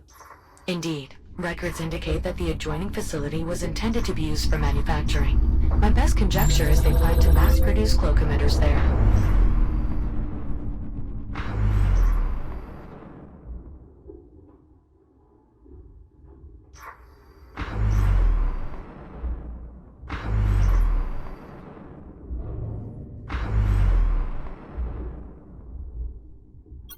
Earth still appears blue from this distance. The blight of the biomass is nowhere in evidence. Do you think we'll ever be able to go back? Not just me, but humanity. Earth's biosphere has endured multiple extinction-level events, even before the onset of humanity. The odds of it weathering this latest cataclysm are more than favorable. Yeah. She'll be alright. Analyzing. This drone was also testing the thruster optimizations. It would appear nearly every drone was. Indeed. Unfortunately, we still don't have enough data to fully replicate the optimizations. But we now have a sufficient volume of information to develop an incremental improvement. I've already added it to the installation queue. Please return to the nearest navigator. Copy that. Thank you, Juno. Oh, and should we obtain further data in the meantime, I can still use it in our attempt to fully replicate the optimizations. Of course.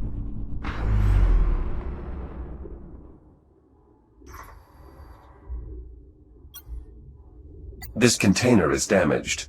Something clearly went wrong. Parsing local records now.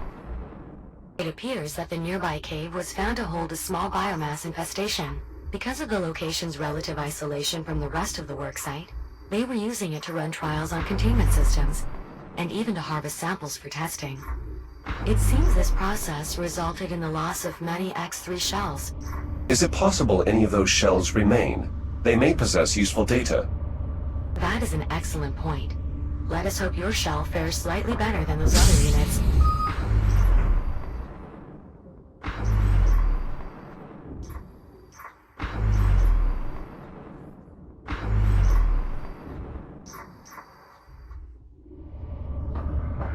Signal relay activated.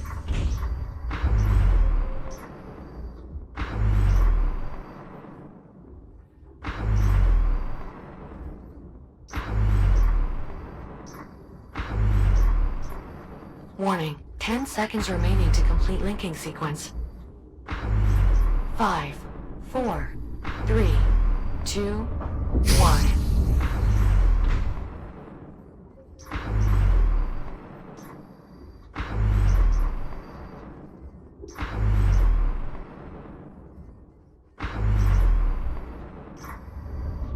Jack, you're running out of time.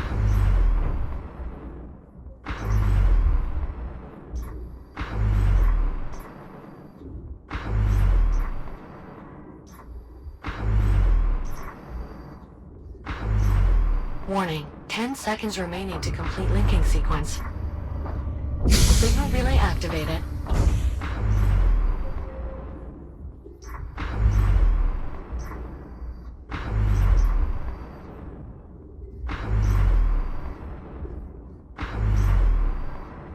Jack, you're running out of time.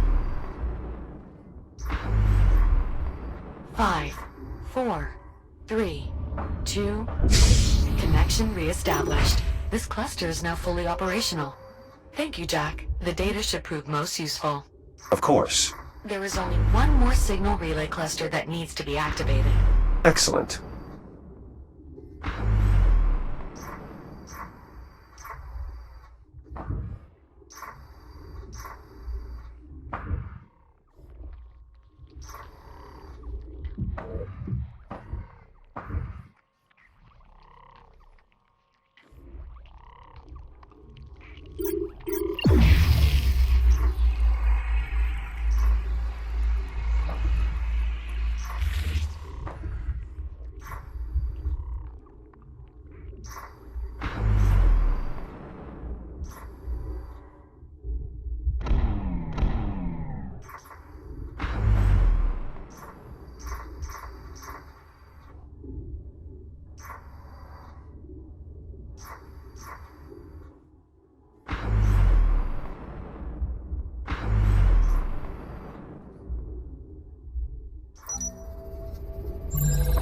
Data recovered. Network status. Connected. We're making good progress, Jack.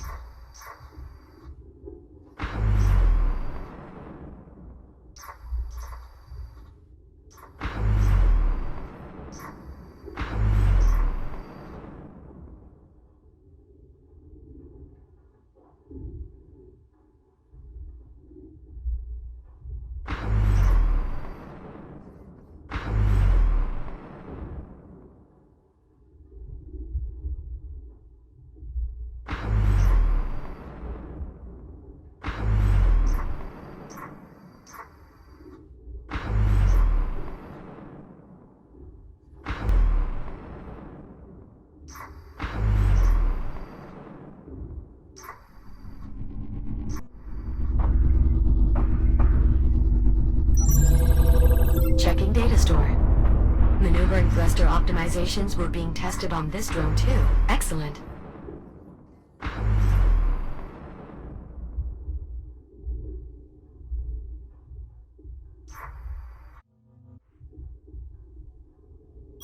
Is Habitat B reachable?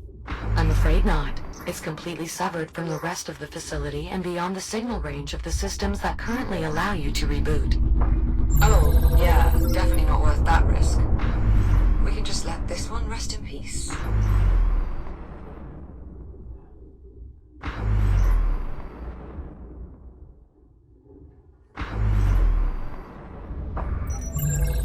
This dock is now part of the computational array.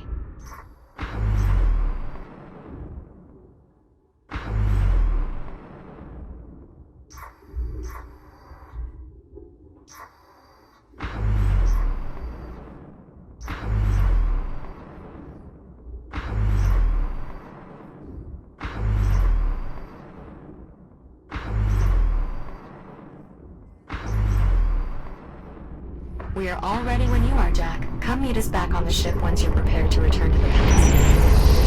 Verified. This drone was also being tested with maneuvering thruster optimizations. Keep searching for more when you can, Jack. Acknowledged.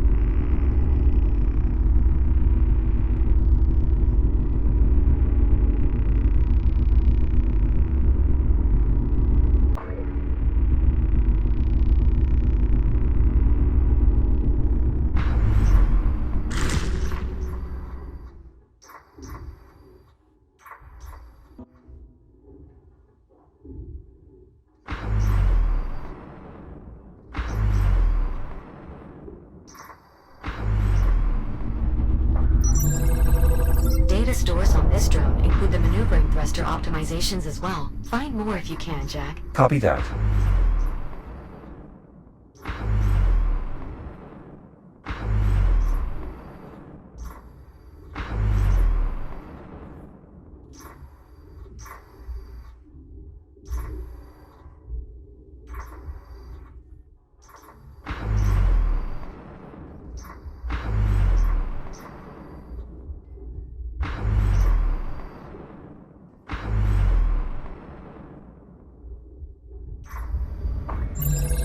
Data recovered. Network status. Connected.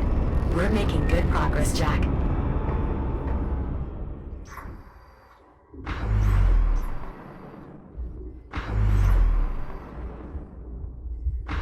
Warning, you are now entering an irradiated zone. It is most likely due to warheads and other debris from the Astraea. I've adjusted the coloring of the nearby field markers to reflect the level of radiation. Orange for light intensity, and red for heavy. Please exercise caution. Shields at 95%. Maneuvering thruster data retrieved. Not quite enough to reverse engineer the concept, but a good find nonetheless. Archive recovered. Experimental optimizations present. I'll need more data though. Copy that. Judging from this data, it seems the cargo drones here are stuck in some kind of loop, though I'm not clear as to why.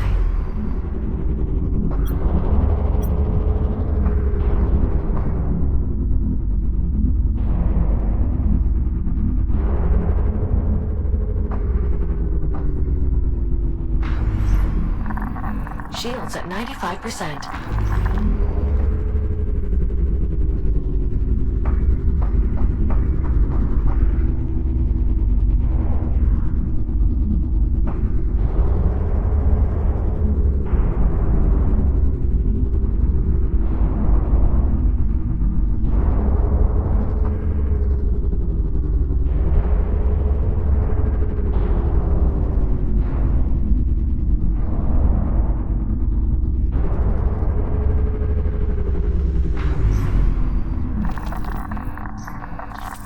Shields at 50%. Shields at 30%. Scanning archive. Experimental maneuvering thruster optimization found. Not quite enough data to fully replicate it though.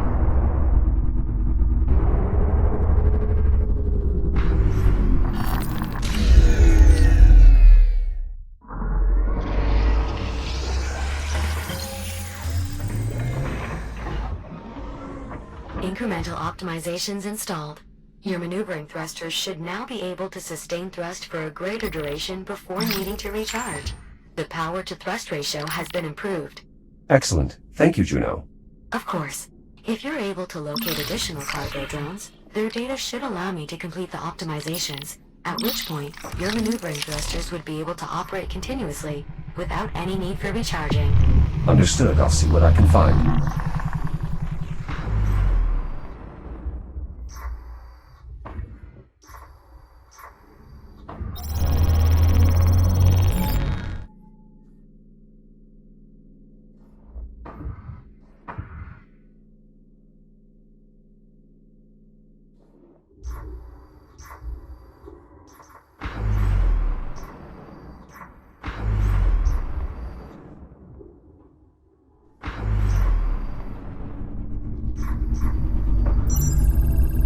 Checking data store. Maneuvering thruster optimizations were being tested on this drone too. Excellent.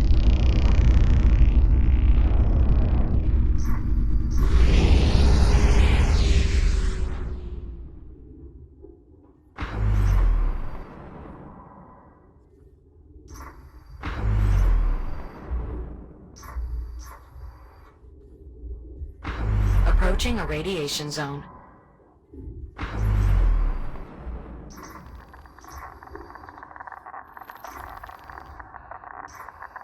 Shields at 95%.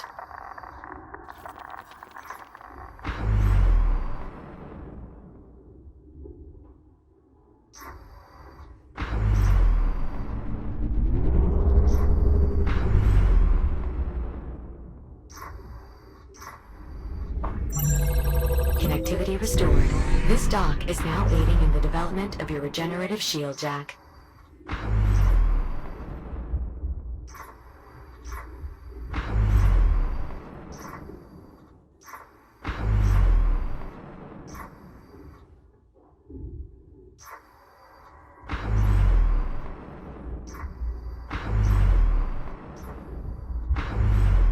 Warning, radiation field nearby.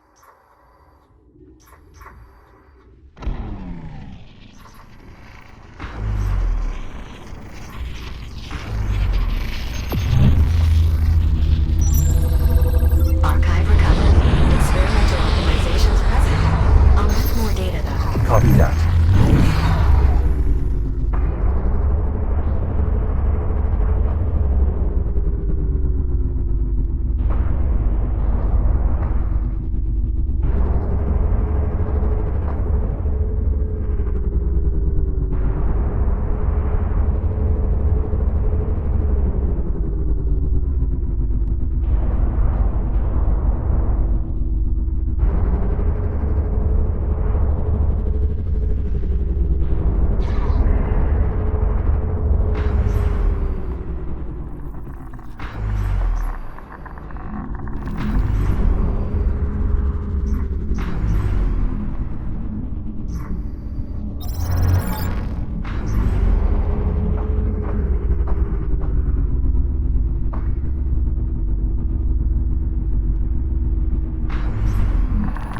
Shields at 95%. Dock online. The archives in this unit have been added to the dataset as well.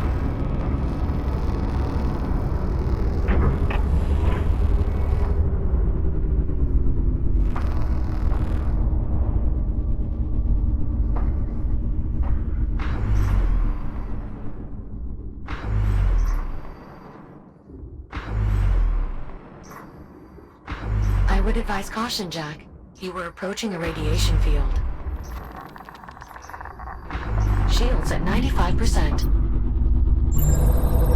Integrating data. Integration complete. Good news, Jack. We finally have enough data to reverse engineer the experimental optimizations that were being tested on the cargo drone maneuvering thrusters. Please return to a fabricator for installation when you're able. Copy that. Thank you, Juno. Of course. This cave appears to be safe from the radiation. Readings indicate the outbreak did reach this portion of the facility. Caution is advised.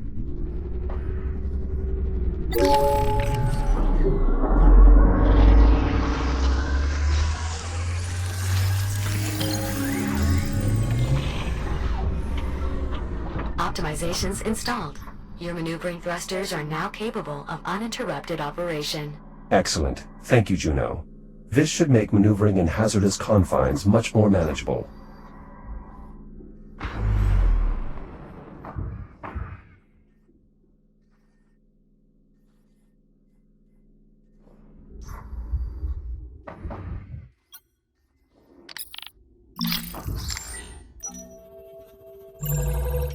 Austin Cosi, one of our engineers. She has an access code to the nearby cargo drone control hub. I'll mark it for you now. I've also added the code to your ARM computer. Are the cargo drones performing work out here? Not by any directive I've sent. Their active radiation dampeners suggest the drones are functioning properly, but their flight patterns are somewhat unusual at the moment.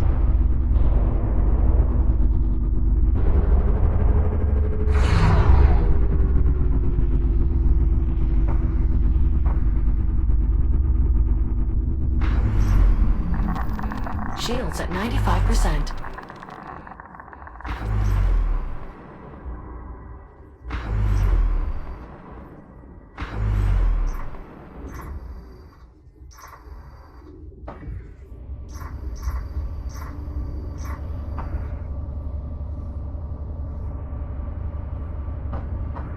Signal relay activated.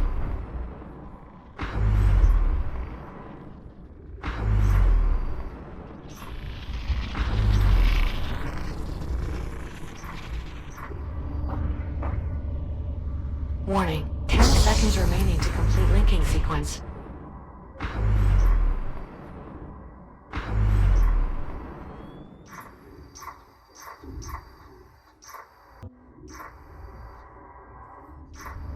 Jack, you're running out of time.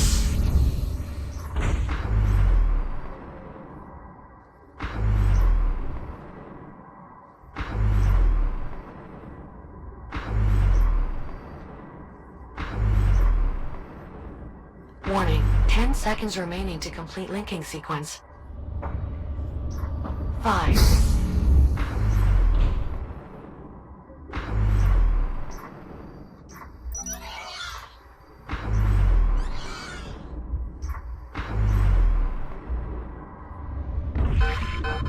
Signal relay activated.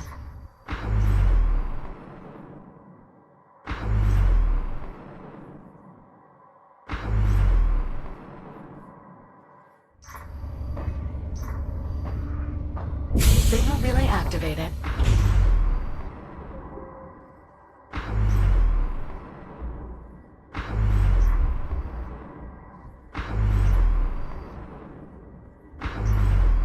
Approaching a radiation zone. 5, 4, 3, 2, 1. Linking sequence timed out.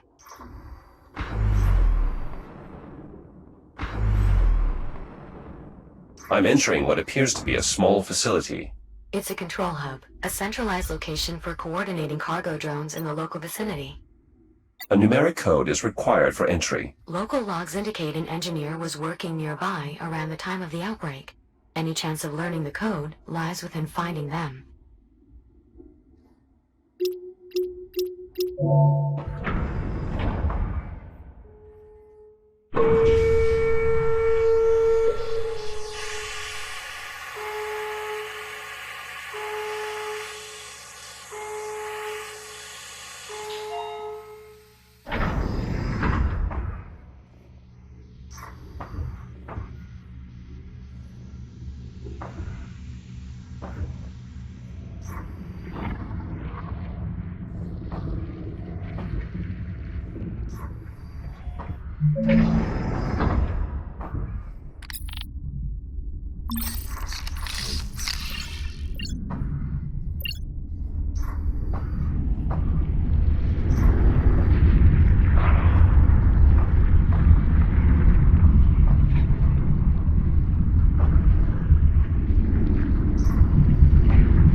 Good find, Jack. There's a significant quantity of data here, and I believe much of it can be used in our effort to develop a cure.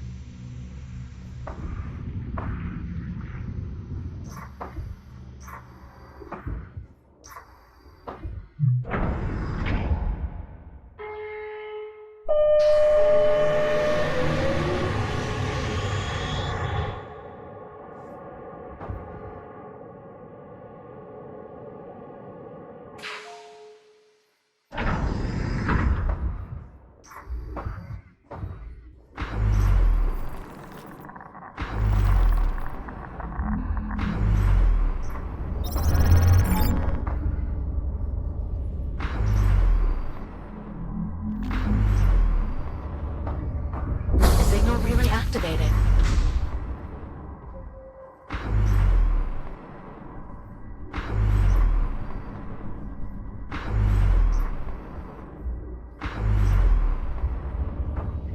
Signal relay activated.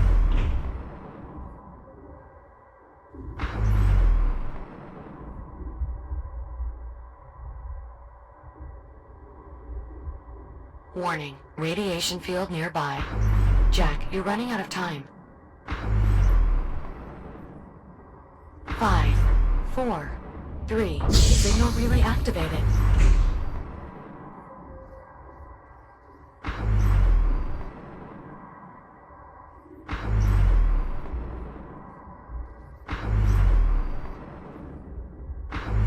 Warning, 10 seconds remaining to complete linking sequence. 5.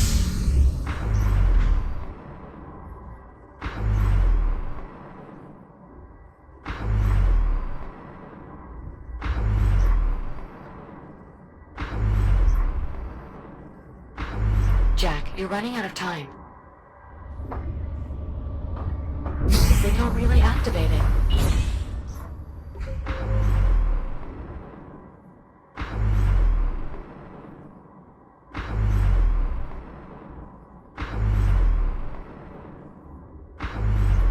Warning, 10 seconds remaining to complete linking sequence. 5, 4, 3, 2, 1. Linking sequence timed out.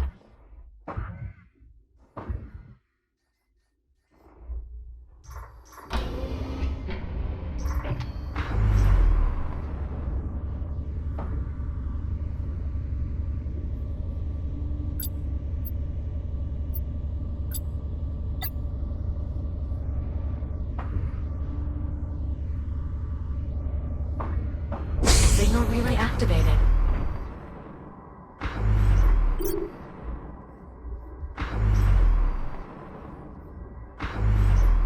I would advise caution, Jack.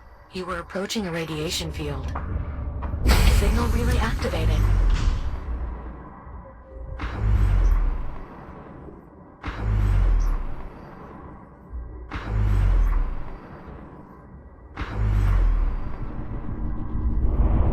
Jack, you're running out of time. Signal relay activated.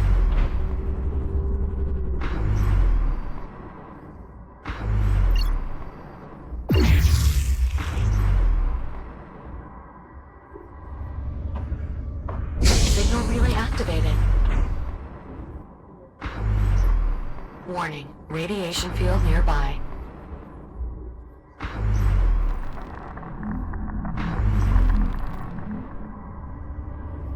Warning, 10 seconds remaining to complete linking sequence.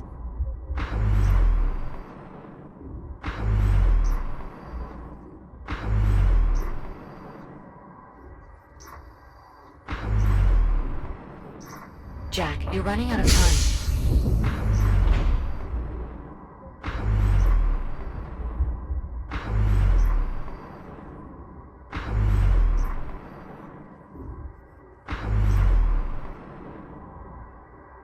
Warning, 10 seconds remaining to complete linking sequence.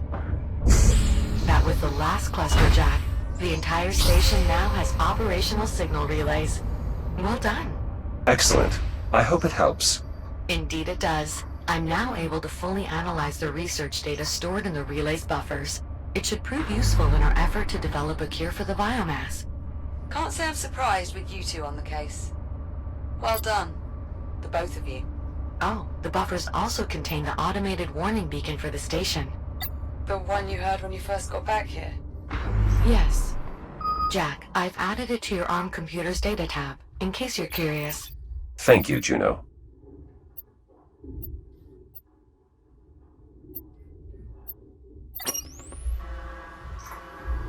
Warning.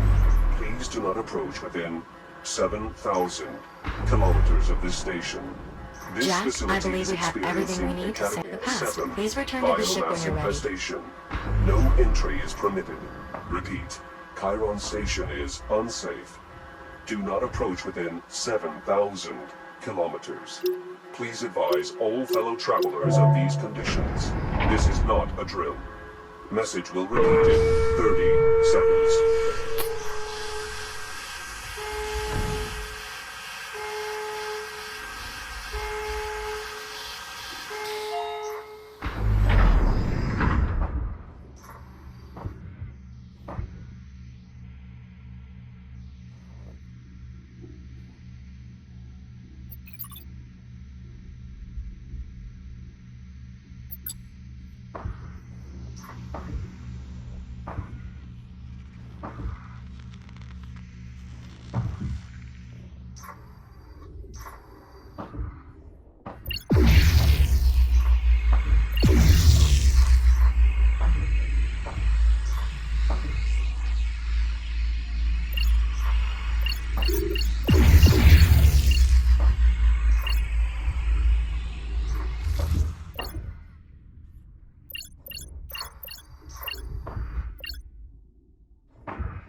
This dock is now part of the computational array.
Connectivity restored. This dock is now aiding in the development of your regenerative shield, Jack.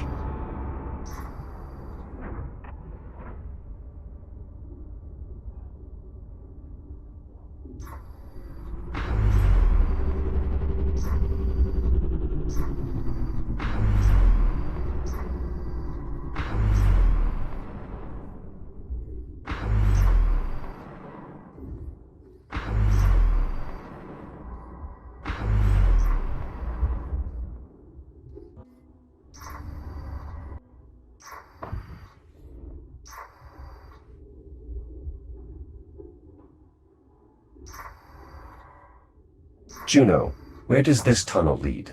According to schematics, this tunnel should take us to the auxiliary entrance for the Central Transit Hub's cargo intake.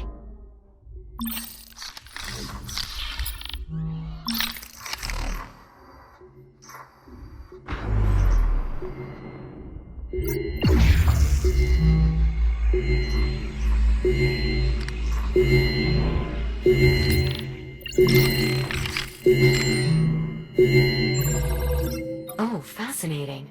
According to the data on this drawing, certain mineral formations in this cavern have shown limited resistance to the biomass. What is the discerning factor? Unknown. But the construction logs for this area should contain a complete mineral survey. If we could access the logs, we should be able to identify which mineral formations are more resilient to infection. Where would we find the logs? In the control room. Assuming they weren't consumed, that is.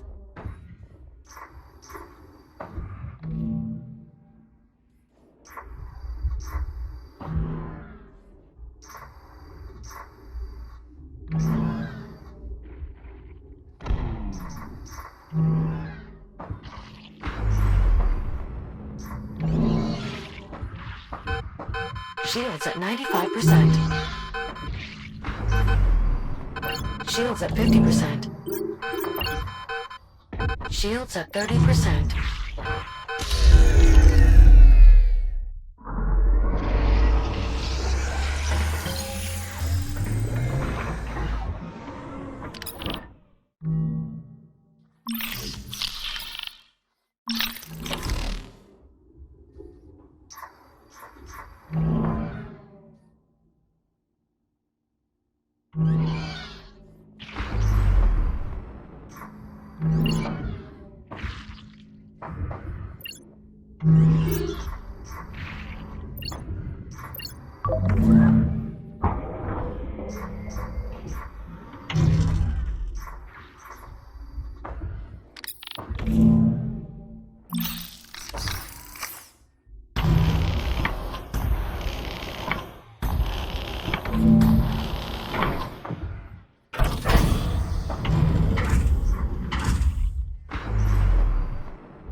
Let's see. Moderate store of data, but much of it could prove useful in developing a cure.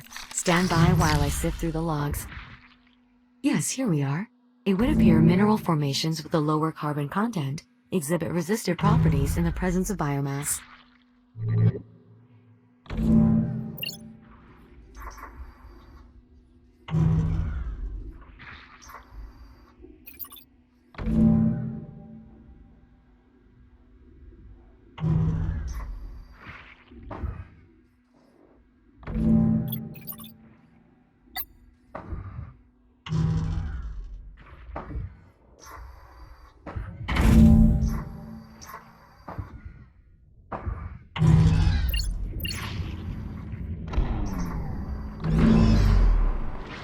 Shields at 95%.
There is a wealth of data here. Much of it will be useful for our work on developing a cure. Good find.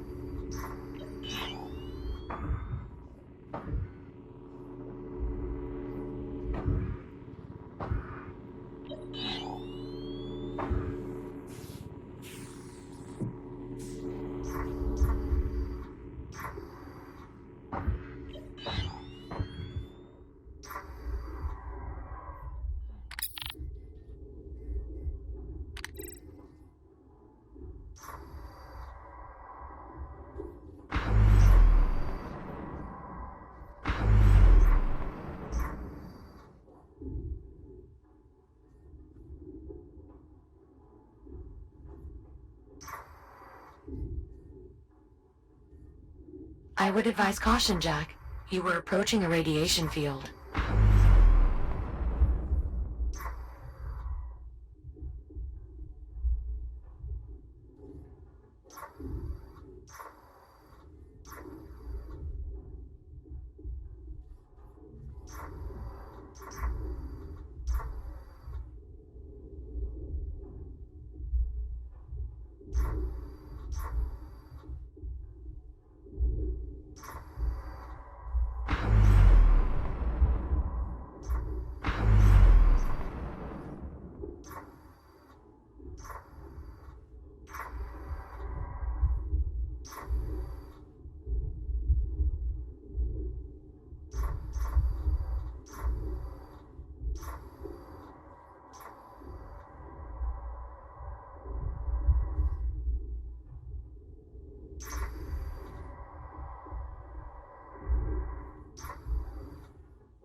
Shields at 95%.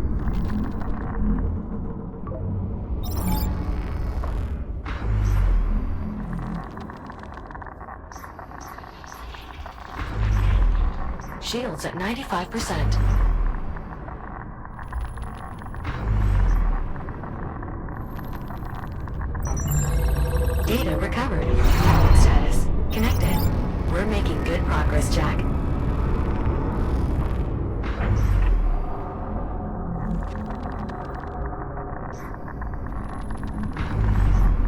Shields at 95%.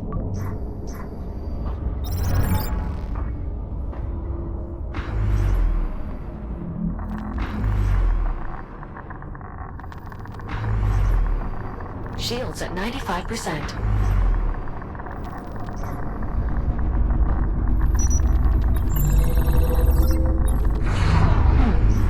At least a small amount of that data is relevant to the biomass.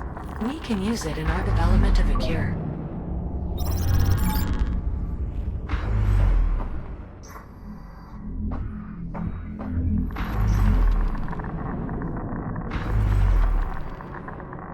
Shields at 95%.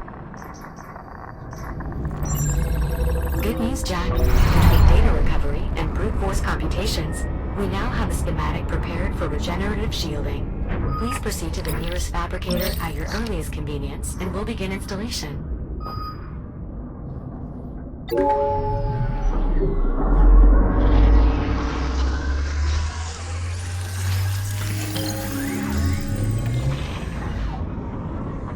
Regenerative multispectral shielding installation complete. Jack, Your shield should now automatically regenerate as long as it's not being actively depleted. Of course, this process can also be supplemented by charging docks if you so choose. Ah, didn't quite make them compute themselves out of a job then. Indeed, they also remain quite valuable for recharging drones, and I shall continue to leverage their networks where possible. Excellent. Thank you, Juno. This should make exploration away from chargers far safer. My pleasure, Jack.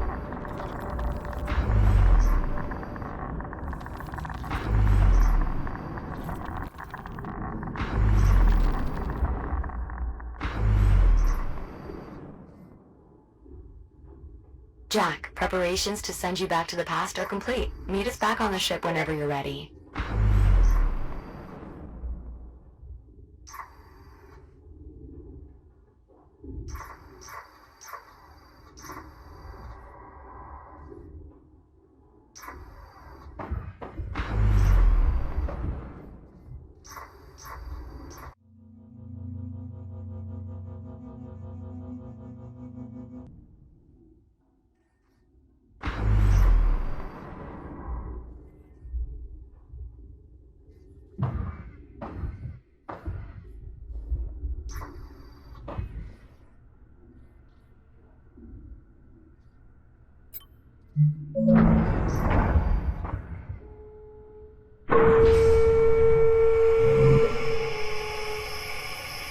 Hello, Jack.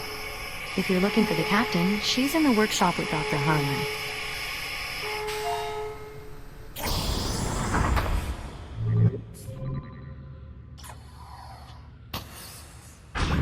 What is that? A motion detection system? One of several independent sensors rigged to trigger detonation.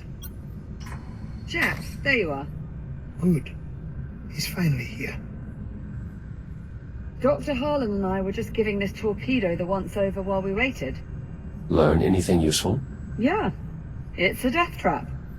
Not that that's anything he has to worry about.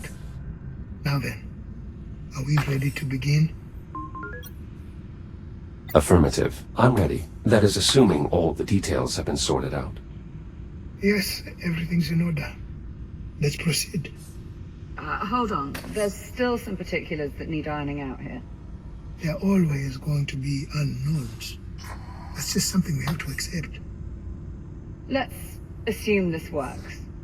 Let's assume we open another anomaly and send Jack's consciousness back to the past. What exactly is he supposed to do when he gets there? Locate an undetonated biomass torpedo and sample the genetic material inside. So you can use the data to create a cure? Right. I get that. I'm saying, how is he supposed to do it? It's not like he can physically bring the sample back with him. And if he's in a combat shell, it won't be fitted to do a medical scan. How will he collect the data? He'll have to improvise, of course. Apollo? Greetings, Captain Rhodes. I have analyzed the situation and would like to propose a solution. It's good to see you too. We can exchange more formal pleasantries later if you like, Captain. For now, if you would please proceed to the holotable.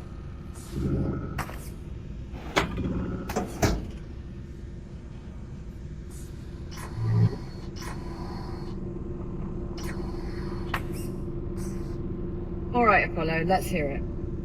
How does Jack get the data from the biomass incubator? According to Jack's memory logs, the last anomaly caused his protocols to transfer into a Series 10 combat shell. This unit was equipped with a threat scanner, which could be reconfigured to gather data on biomass specimens. Once we've successfully located a biomass torpedo, I will repurpose his threat scanner to collect data from the incubator inside. The collected data should then easily transfer back with us. Apollo, are you certain you can travel through the anomaly with me? A copy of my protocols has already been integrated into your architecture. I see no reason why we would not be transported together. And how do we know you'll be transported to the right time and place?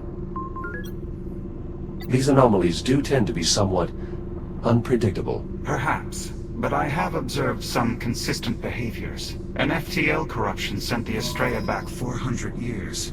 Nearly killing us both in the process.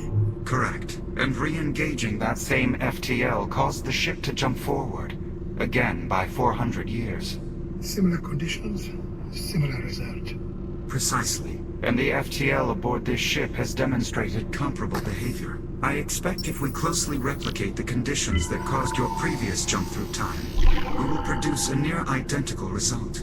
In other words, they should arrive at roughly the same time and place where Android first saw the torpedo.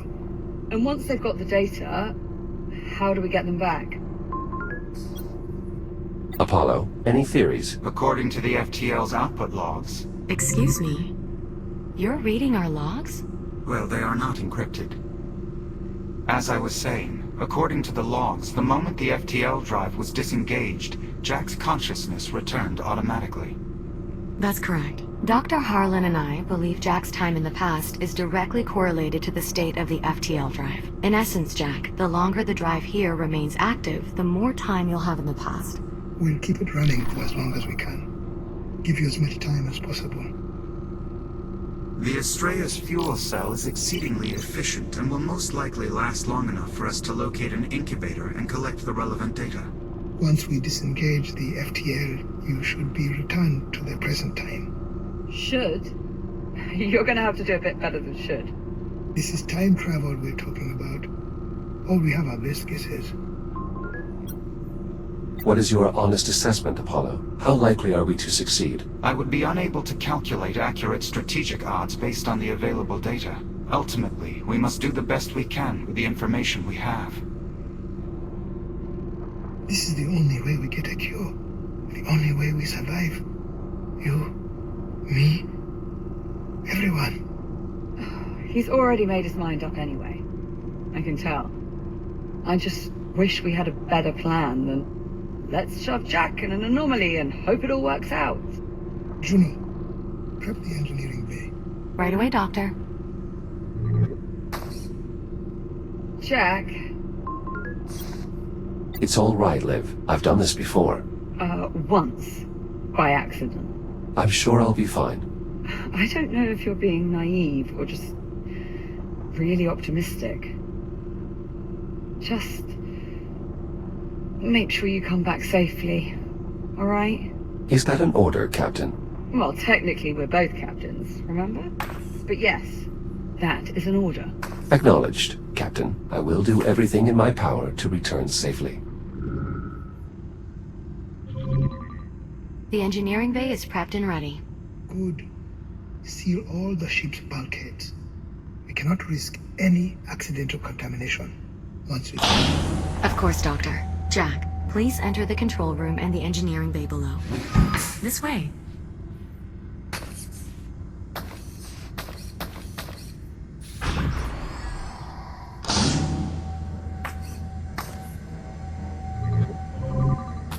The control room is right through this door. Sealing the engineering bay now. Engineering bay sealed. Dr. Harlan? Any inspiring words? No. We all believe in you, Jack. To varying degrees. Your confidence is appreciated. Can we get started? Right away, Doctor. Jack, please adjust the dials to connect the fuel cell conduits to the drive core. Conduit connection complete. Both conduit connections are complete. Good. We are ready to release the ticks into the engineering bay. Once you engage the FTL, they should begin feeding on it and create an anomaly, just like before. Jack, are you ready for us to release the ticks? Ready to proceed, Juno. Acknowledged. Were the lights supposed to turn off like that? Don't worry.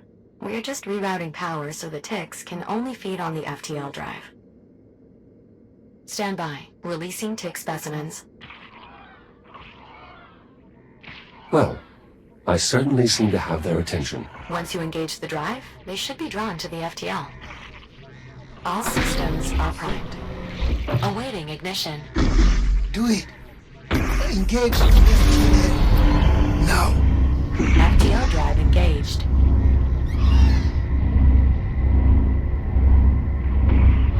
Biomass FTL interaction confirmed. The ticks are affecting the drive stability. Here goes. course, Liv. Anomalous readings detected. Take care of them, Apollo. I shall do my utmost, Captain. Anomalous readings cited.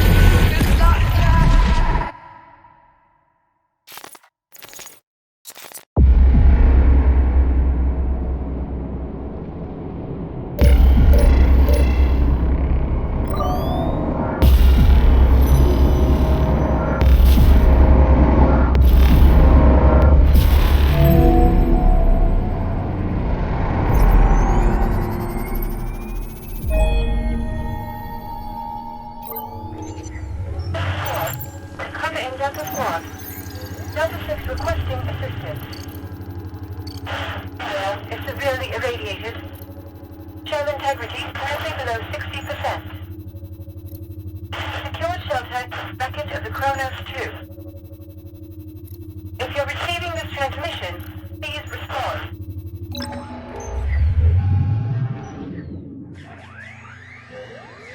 We have arrived. What is your status? Core systems appear operational. Good. We must keep in mind, this combat shell was not designed for biomass engagement. Any contact with the infestation will render us immediately inoperable. Where should we begin searching? Undetermined. I'll scan the area for identifiable landmarks. There was a transmission from a Delta member as we arrived. Did you hear it as well? Affirmative. They are continuing to broadcast. I'll patch them in now. Kronos 2 wreckage. Currently assessing biotorpedoes in the area. I recognize this unit as Delta 6. Interesting. It appears this Delta 6 has already located several torpedoes. Reaching their location may be our most expedient option. Is it possible to make contact from here? Negative. There's too much interference in the signal. We should first clear ourselves of this debris, then see if the signal strengthens. However, we should check your equipment before we go. I will do my best to keep this expedient. Let's begin with your shielding. Similar to the improved multispectral shielding of your X-3 shell, this combat unit's shield is equipped to regenerate. However, unlike its more advanced counterpart, it requires a significant delay before it can begin regeneration. A suitable trade-off, given the situation. Understood. Next is your armament.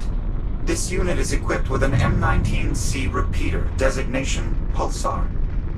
Jack, are you comfortable wielding a firearm? I've run simulations before. Excellent. Then familiarizing yourself with this particular model should be trivial. I shall just prepare a brief additional simulation. Your armament is now unlocked. Open fire on the targets.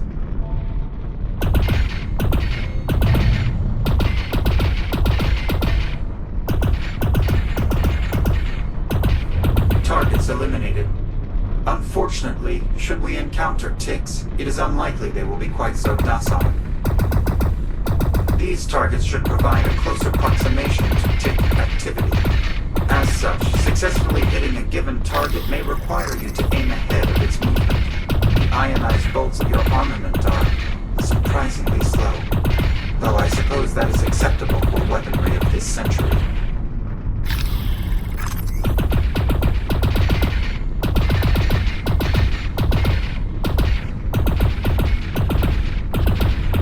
Jack, fire continuously at this last target. Make no consideration for accuracy. Overheat detected. Notably, each firing of your weapon causes a portion of energy to be retained as excess heat.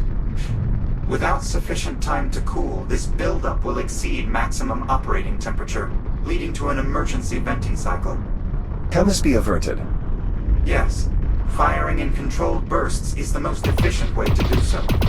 However, you may use the button on your wrist to manually vent any heat within the unit.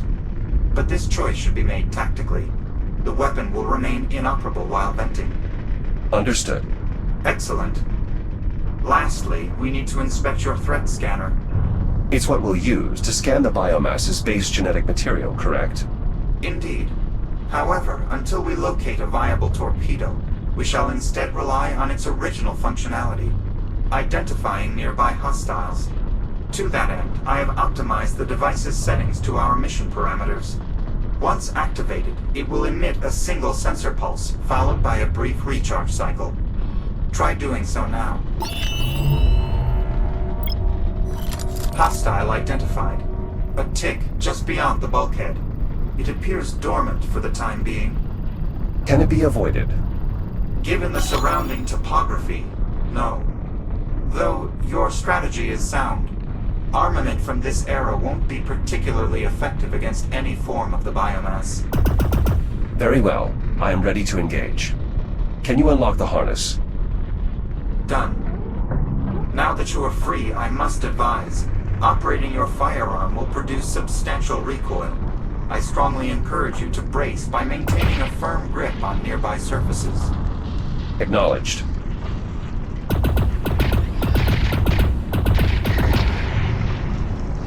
Threat neutralized. Well done, Jack. Warning. I am detecting extreme levels of radiation in the surrounding area. As 6's transmission indicated, that would also explain the comms interference. Indeed. Though I should also note, the ionizing radiation correlates with visual spectrum emissions. Avoiding the latter will protect you from the former.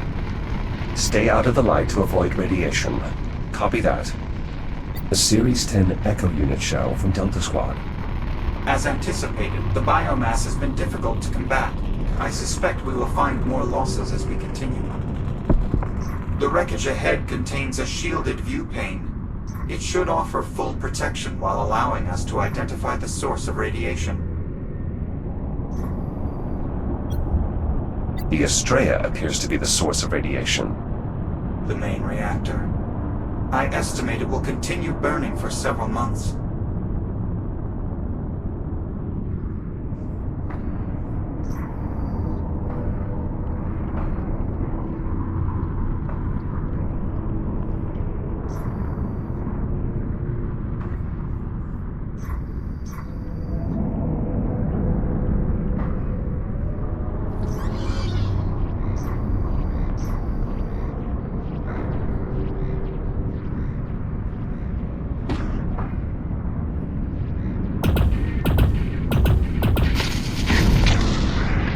That sudden dispersion of energy was quite effective. I advise adding that technique to your tactical database, or the civilian equivalent thereof. My memory archive will suffice. The debris field ahead offers far less protection from radiation. Extra precaution will be needed to stay out of the light. Furthermore, I am detecting a significant biomass presence. I strongly advise frequent use of your threat scanner to plan an optimal route. Acknowledged.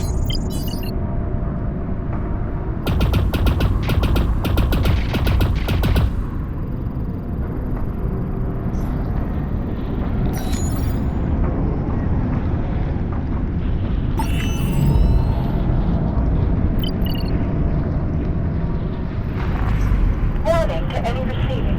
Hostile equipment in the area designated biotorpedo. Devices will hit presence. Proximity detonation. Triggerable to the personnel. Recommend vessel maintain complete distance. All company personnel status. It would appear Delta Squad has become familiar with the operation of the torpedoes. Perhaps that is what caused their vessel to crash. Given that they began investigating the torpedoes in close proximity, that result is highly probable. An activation pod. Consumed for its energy.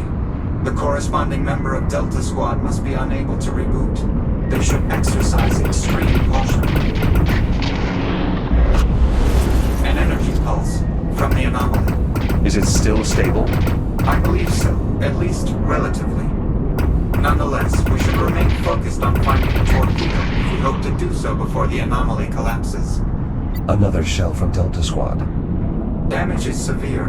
An emergency reboot would have been required.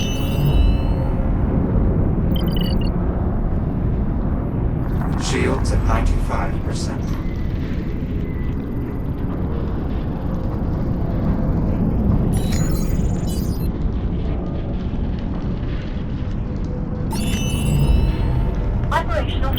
report. Delta Squad operating at minimum capability. Activation pods are offline. Delta Actual and Delta 9. KIA. Delta 13. MIA. Delta 6. Active, but unable to perform reboot protocol. If you are receiving, forward the script command with authentication code. Delta 7 being used. There is a faint distress signal emitting from a cavern just ahead. Its frequency is similar to Delta 6's earlier transmission. We should investigate. Distress signal located. It's a CubeSat, one of Delta Squad's recon units. It appears to be in need of our support. Delta Unit, I'm picking up your signal in proximity to Reconnaissance Satellite 3. Is that you, 13? Or was it Jack? Jack, we have insufficient time for complications. We should keep our relation to this combat unit as simple as possible. I will conduct all communication with you privately, and I must insist we maintain the persona of Delta 13. Very well, Apollo. Delta 6, this is Delta 13. I read you. Recon Sat 3 was engaged by multiple hostiles. I moved to assist. I see. 13. Your return is peculiar, but appreciated. It appears Recon Sat 3 would not have survived its perimeter sweep without your aid. Though, what is your status? Is your pod operational? Affirmative. All systems nominal. Rally at your position? Acknowledged. Recon Sat 3 will lead the way. Destination, Kronos 2 Bridge. I will require your assistance in assessing the bio-torpedoes. Acknowledged. We are en route. 13 out. Well done, Jack. Your replication of tactical speech was convincing. My experiences with Liv have taught me many things. It would appear that improvisation is one of the most useful. Agreed.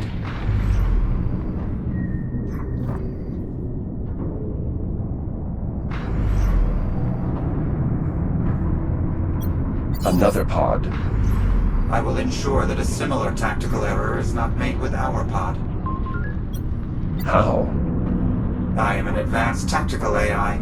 Between situational analysis, predictive heuristics, and extensive experience, I am confident my results will exceed those of my ancestors. Recon Sat 3, I can see your signal light from here. Proceed with caution. There are hostiles.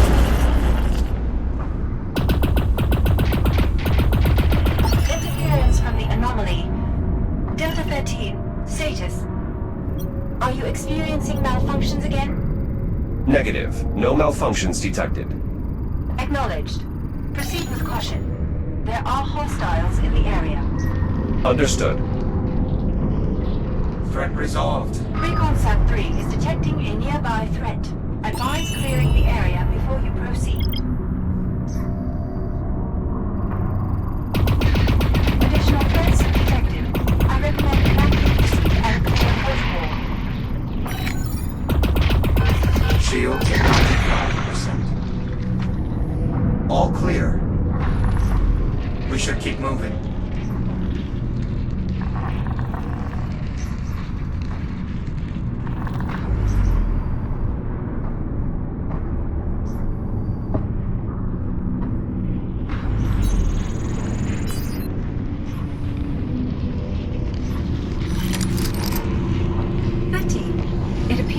Arrived here intact. Well done. We need to locate the torpedoes as soon as possible. Thank you, Delta 6. We should continue our mission immediately. Agreed. Primary objective: threat assessment of the hostile devices. Secondary objective: establish a warning beacon for passing vessels. You are unable to reboot, correct? Perhaps I should take the primary objective. Agreed. A further encounter with the bio-torpedoes would likely result in operational failure on my part. However, I can still provide some assistance. By leveraging the Kronos 2 systems, I have already performed a sensor sweep. In doing so, I have identified a large number of active torpedoes in a nearby clearing. The results are available here, on the hollow table, if you wish to review them. Can you push the objective to my ARM computer? Affirmative. I've also included the clearing's coordinates as the associated location marker, should you need it. Acknowledged. You may proceed through here to reach the clearing. I will begin efforts toward our secondary objective shortly. Report back here once you have completed your assignment. Copy that. Interference from the Astraea's radiation will continue beyond the arrival of the Ithaca. It is unlikely Delta 6's secondary objective will be accomplished. We are fortunate to have their assistance, though. Locating torpedoes has saved us considerable time. Agreed. The alignment of our objectives is fortunate indeed.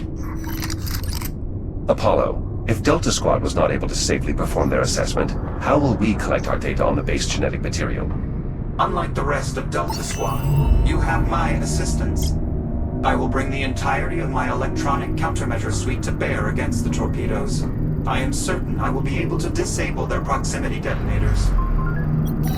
Fair enough. I suppose an advanced tactical AI is quite capable of tipping the scales. Indeed. To that end, I shall now reconfigure your threat scanner for inspecting the torpedo incubators. Stand by. Reconfiguration complete. Your threat scanner should now be able to generate a detailed mapping of the biomass's base genetic material, though the range of the instrument has been somewhat diminished. I suppose that's a trade-off we'll have to accept. Indeed. The anomaly is becoming more active. We need to hurry. Dr. Harlan and the captain may be close to having expended the fuel cell. Apollo, I've located a torpedo. Is this close enough to scan? Unfortunately, no. We need to reach the forward end of the torpedo, where the base genetic material is housed. You're certain that we're masked from the detection? Yes, my countermeasures are holding. It should be safe to approach. Apollo, is this range sufficient for a scan? It should suffice. However, the torpedo's shielding is denser than anticipated. For a successful scan, it appears we'll need to expose the base genetic material. I believe that by interfacing with the torpedo, I should be able to reveal the incubator at the forward end. Do you need me to do anything? Possibly. I cannot be certain until I have actually accessed the torpedo's systems. I advise maintaining full tactical readiness. I am uncertain what tactical readiness implies. Apologies. Simply be ready for anything. Understood. I will begin once you designate the incubator for scanning. This incubator appears viable. Are you ready to begin? Yes. Interfacing now. This is more complex than I had. Apollo? The torpedo's defense protocols have activated. It has locked the incubator and is attempting to power its main drive. It's beginning launch procedures. I will stall for as long as possible. Then we need an alternative. Agreed. I'm opening access hatches on the front end. Override activated. Perfect. Take care of the one on the opposite side as well. Second override activated. Well done, though the launch procedure is still online. Perhaps we can overheat the main drive. Enabling maintenance mode gave us access to the torpedo's cooling cells. Remove them. The cells are locked behind a protective housing. Lower it. Cells removed. Perfect. You will need to remove the second array on the opposite side as well. Additional cells removed. The drive is beginning to overheat, but the launch sequence is still active. We must resort to brute force. Destroy the drive. Main drive destroyed. Launch sequence averted. That finally did it. I am able to unlock the incubator now. And we should do so quickly. It appears we may not have much time. Incubator exposed. Excellent. We should begin the scan immediately. Scanning. Apollo? Imprinting now. Should not be much longer.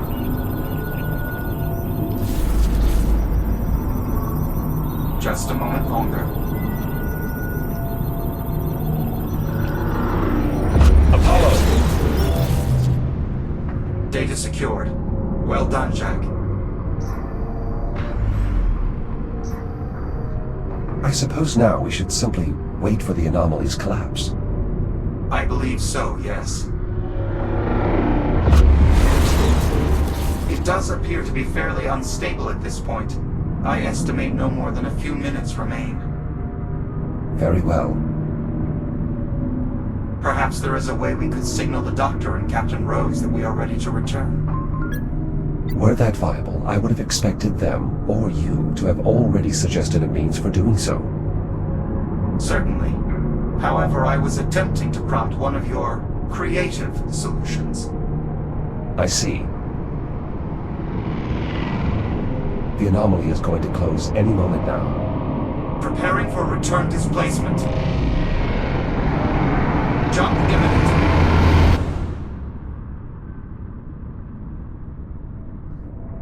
Jack, are you here as well?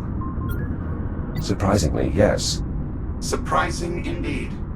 Our plan was developed under the requirement that the anomaly's collapse would return us to 2537. Had this outcome appeared likely, I would have developed a contingency. Do we have an alternative means of returning? Given the limited resources available to us here, no, not that I am aware of. 13. Now that the anomaly has subsided, I have run an additional test of the beacon. Radiological interference is still too significant. Nonetheless, the beacon is prepared to transmit continuously once the radiation subsides. As such, I am now shifting my priority back to the primary objective. What is the status of your assessment? Assessment complete. Well done. Unfortunately, our lack of extended range communication leaves us unable to deliver your work to Titan Command. Therefore, we must enact the Message in a Bottle protocol. Report back to me in the activation bay so that we may discuss the details. Jack, assisting Delta 6 may be our best solution at this point. Both of Delta Squad's objectives are still viable, though unlikely. The radiation may subside in time for the beacon to warn the Ithaca. And if it doesn't? Then we follow protocol. The Message in a Bottle protocol. Yes, it is a standardized Atlas procedure. In short, Delta 6 intends to store our assessment in a secure device until it can be recovered. That information would disrupt the events of this timeline. That is the intention, to prepare humanity to defeat the biomass sooner. But then what happens to Liv? We have no way of knowing. Our own limited experiences are the only concrete information we have regarding time travel. Simply put, there are too many confounding factors to even make an assessment. I see. It is, however, possible that once events here stabilize, we will be able to obtain help in returning to the future. Therefore, I advise we wait until the Ithaca or other Atlas personnel arrive. We can then reevaluate. Very well then, we wait. I will inform Delta 6. 13. You've returned. Let me know when you are ready to commence. One of my old Series 11 shells. It appears to be in functional condition. Given the surrounding damage, that is impressive.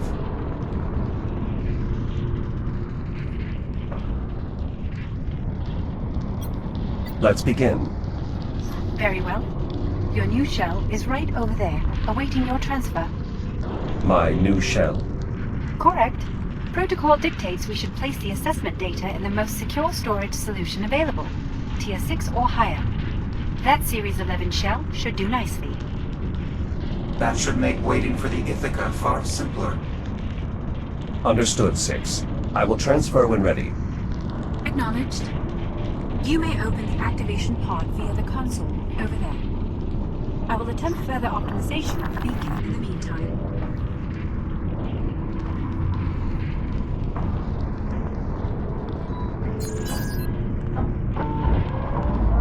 I'll prepare the transfer. Initiate through your ARM computer when you're ready. Shields at 95%.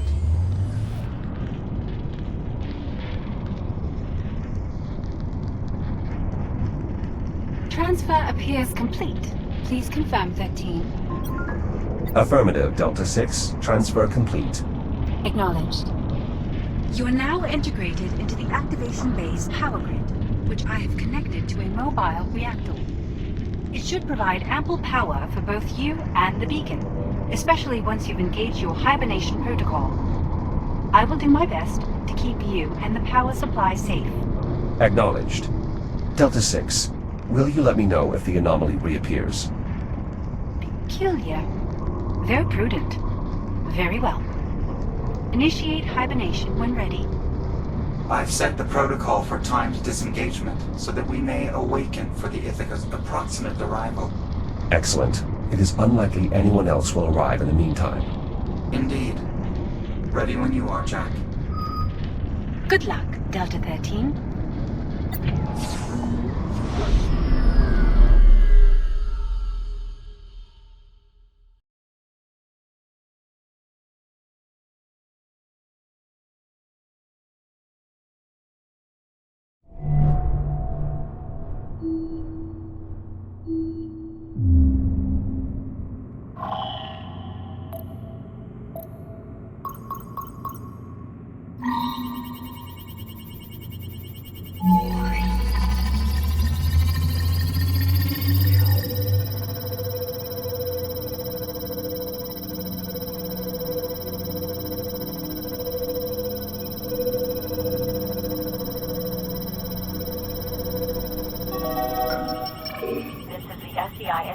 Automated nav transponder.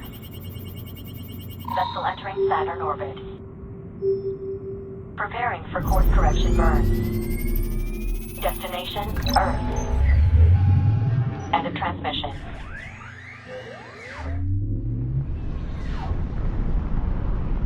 Status?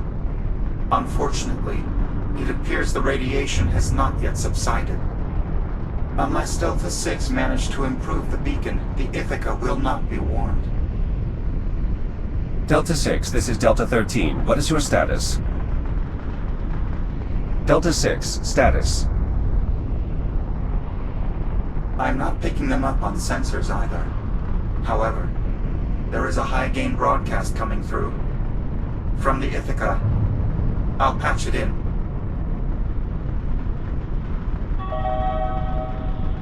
SCI Ithaca automated nav transponder. Correction burn initiating. 3, 2, 1.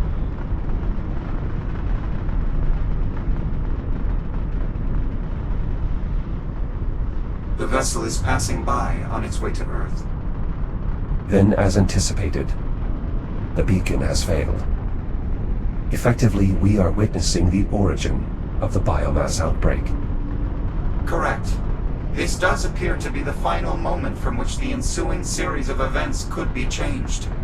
A tipping point, if you will. What should we do now? Without Delta 6, delivering our data on the base genetic material is far less tenable. How so? Simply put, we are back to not knowing what happens next. An Atlas team could arrive within the hour, or within a year. Or never. Precisely. Delta 6 would have been able to assist such a team in finding us while we're in hibernation. But without that, we must err on the side of extreme caution. How long can we remain in hibernation? The main issue is the lifespan of that mobile reactor. At current operation, it should last roughly 50 years. If we were to minimize the beacon's output, we could last roughly 500 years. But then I doubt anyone would find us. I agree. The odds of someone discovering us would be quite low. But what if someone knew to look? If they wouldn't give up on looking? Captain Rhodes. Exactly. If we hibernate until 2537... She will search for us once we fail to return. In fact, if we altered the beacon's message to one she would uniquely recognize... and time its broadcast to resume when she would start searching... then we should be easily found, with power to spare. Pausing beacon now. I'll set it to resume shortly after when we would have disappeared. Beacon set. The next time we awaken, it should be due to Captain Rhodes having received our message. Initiate hibernation when you're ready.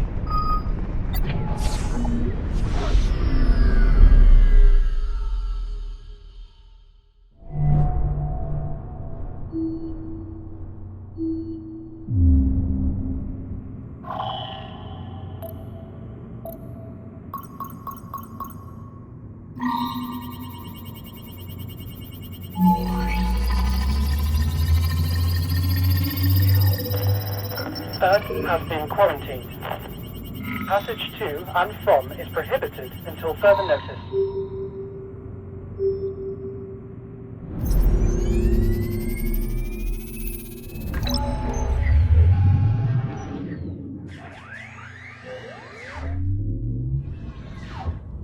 Jack, listen. Message to all colonies. Do not, I repeat, do not attempt passage to Earth. Any and all traveling vessels, avert course to your nearest off-world settlement. All passage to and from Earth is prohibited until further notice. It's a distress call from Earth. And not the only one. I'm intercepting countless transmissions from ships disobeying orders, fleeing Earth. The infection is spreading. Indeed.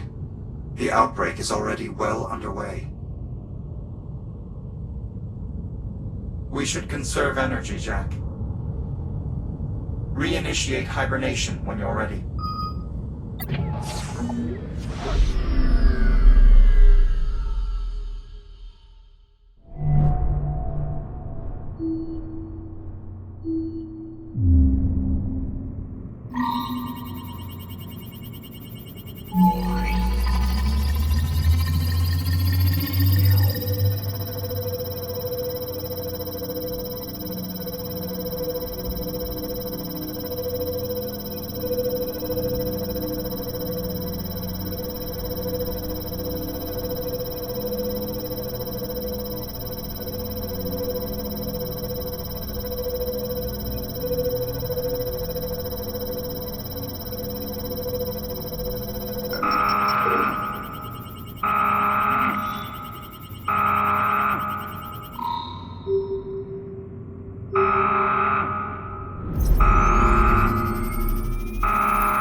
Apollo, what is happening? We're passing through a debris cloud. It is mostly comprised of smaller particulates of rock and ice.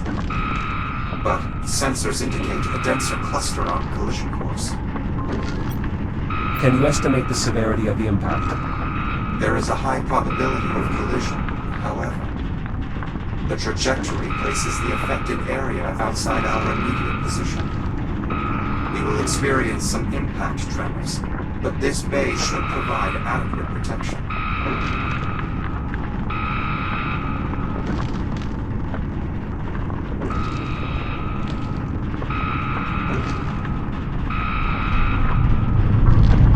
Impact imminent. Collision detected. 3, 2, 1.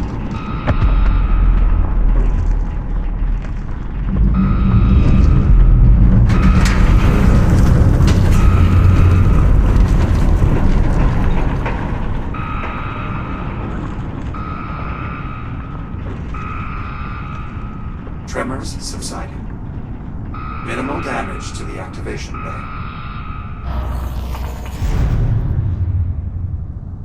You were saying? The impact appears to have destroyed the mobile reactor. What are our options with limited power? I now estimate we will fall short of reaching Dr. Harlan's time by nearly a century. Our only option now is to initiate a complete shutdown, to leave all remaining power for the beacon when it restarts in Harlan's time. Is there no other way to provide sufficient power? Negative. With the reactor destroyed, I believe this is our only option. But as long as the distress call reaches the Doctor and Captain, They can retrieve this shell and transfer your preserved memory core. Good luck, Jack. Disabling all non-essential subsystems. Goodbye. Apollo.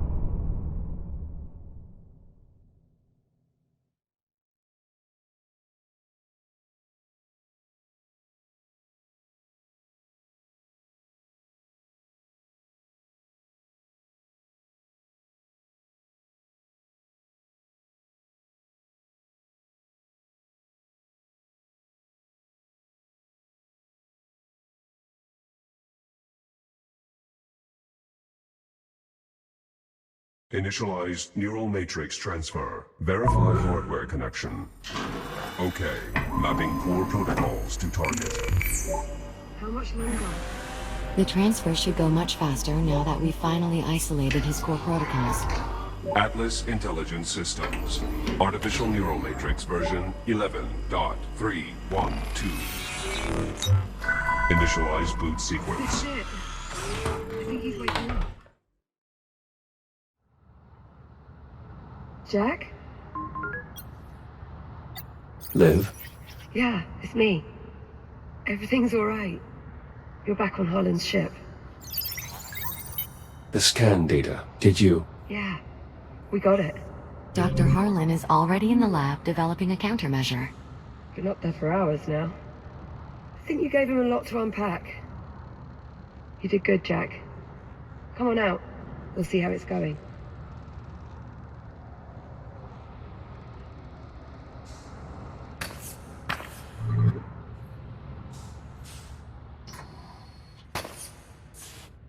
The anomaly, it collapsed. Yes, we suspected as such. I don't know what happened. It was us. We fried the FTL. We wanted to give you as much time as we could. But we let it run too hot for too long. It appears they've already started another test. We'll have to wait until they finish. Right.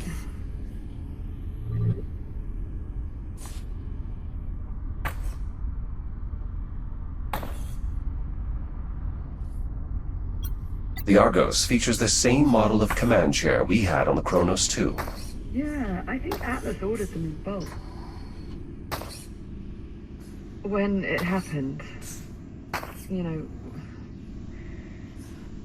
when the FTL collapsed, I thought... You thought I wasn't coming back? Yeah. So did I. I was almost okay, you know? With being stuck in this crappy future. So long as it was you and me. But when I saw that FTL burn out, and you didn't come back, just... don't ever do that to me again.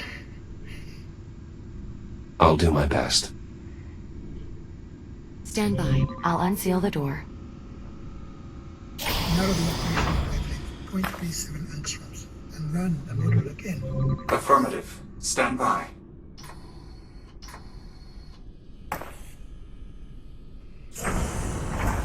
Dr. Harlan? Ah, you're here. Doctor, how is the cure progressing? Quickly. I was right. The data you captured in the past was precisely what we needed to complete the gene sequence.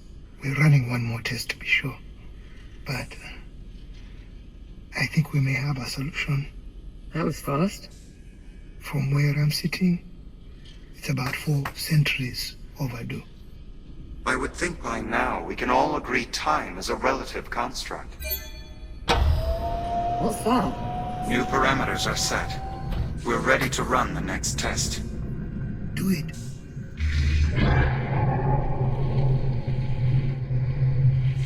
Give me real-time status on the monitors.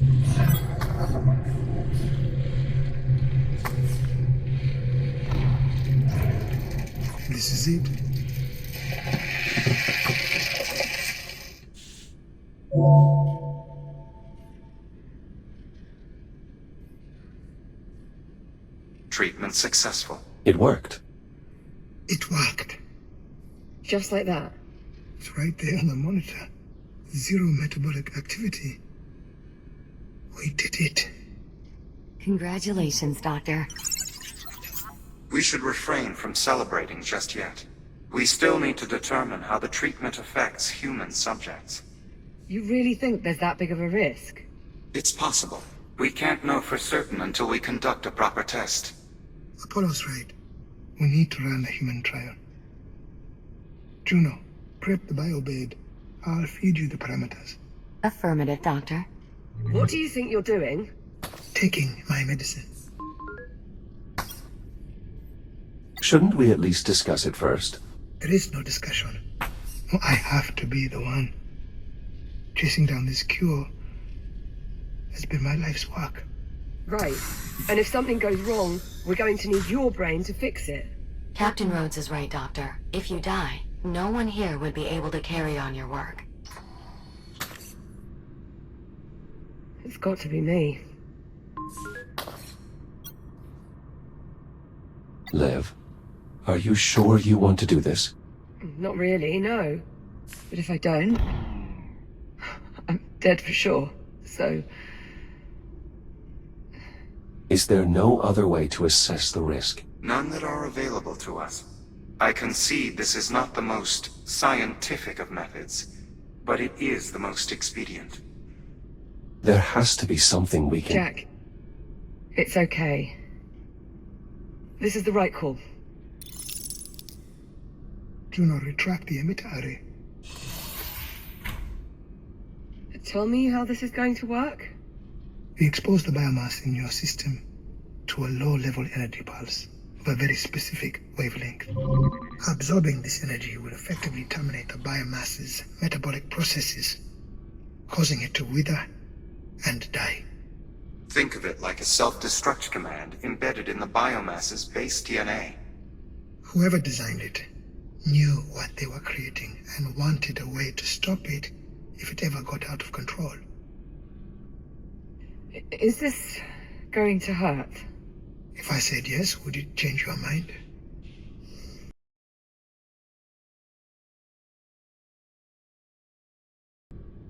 Jack? Come here. Give me your hand. It's okay to be scared. You forget. I'm incapable of being scared. Could have fooled me. Jack, look at me. This is going to work. Oh God, now don't you start. Go on. It'll be alright. Captain Rhodes? We're ready if you are. I'm good. Let's go. Confirmed. Initiating counterpulse emission now. Oh, Liv, it's alright. I'm okay. Vital signs are stable. Metabolic pathways in the infected cells are failing. It's working. Oh, Cellular saturation in 10 seconds. are you sure you're all right? yeah. Yeah, I'm good. 5 seconds. 3, 2, 1. That's it. Shut it down. Liv, are you all right? I'll say one thing. I'm never going to complain about those fabricators again. Well, what's the story? Did it work? Go ahead. Tell her. Doctor, are you sure you don't want to tell her yourself? It should be you. Before the day's out, if you don't mind. Infection cleared. It worked. Oh my God. All traces of the biomass forms have been neutralized. Apollo, is it acceptable to celebrate now? It certainly appears so, yes.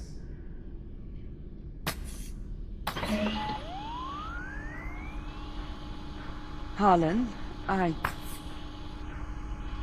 Thank you. Yes. Well, good then. So So long as we are just floating here, do you mind if we keep walking? Now that we know the counterpass works, we should start working on better ways to administer it. Harlan? We'll need both focused and wide dispersion methods. Dr. Harlan. Let's draw up some schematics and feed them to the fabricators. I already have a number of ideas that I think could serve. Dr. Harlan. What? The treatment, Harlan? You still have to undergo the procedure. Right. Yes, of course. Juno, can you prep the bed for another dispersion? It's already done. Very well.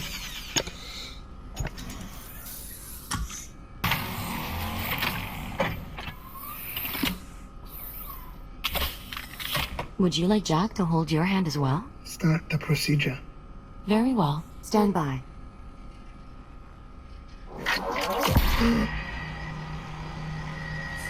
Harlan, are you alright? Juno! Vitals nominal. Blood pressure slightly elevated, but still within acceptable limits. Heart rate 103 and rising. Harlan? Keep going. Blood pressure spiking. 10 seconds to cellular saturation. Something's wrong. 5 seconds. 3, 2, 1. Shutdown. Vital stabilizing. Well, I've had worse experiences. Though at the moment I can't really think of any. Harlan? What? Captain Rhodes? What is it? What's wrong? It didn't work. The biomass survived the treatment. Harlan. Juno, get me out of here.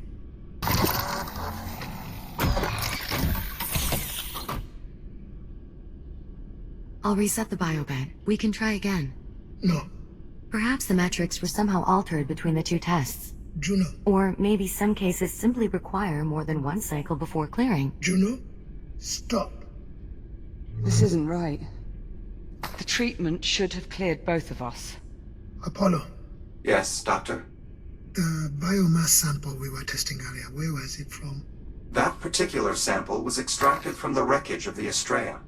So it was the more primitive strain. That is correct. I need a specimen from this time period. Something off the station. I believe there is a sample from the research facility already seated in the cradle. Rotate the sample into position. Affirmative. Alright, run the test again. Same parameters as before. Understood. Ready to execute. Do it.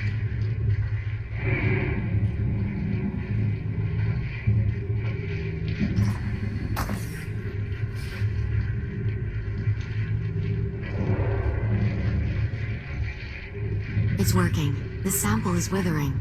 Wait.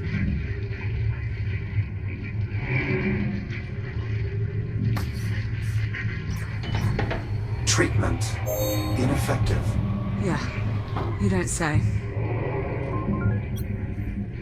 Apollo, analysis. I'm still parsing the data, but it would appear the treatment only managed to temporarily suspend the biomass's metabolic pathways, rather than terminate them. The future strain's resisting the treatment. Correct. The treatment eliminates the biomass from the past, but any form from this time period, it will only paralyze. Though at the moment, I can only speculate as to why this might be the case. It's because it evolved. The biomass in the Astraea is still developing, still vulnerable. But the strain from this time period has been running rampant for 4 centuries. Nora was right. There really is no stopping it.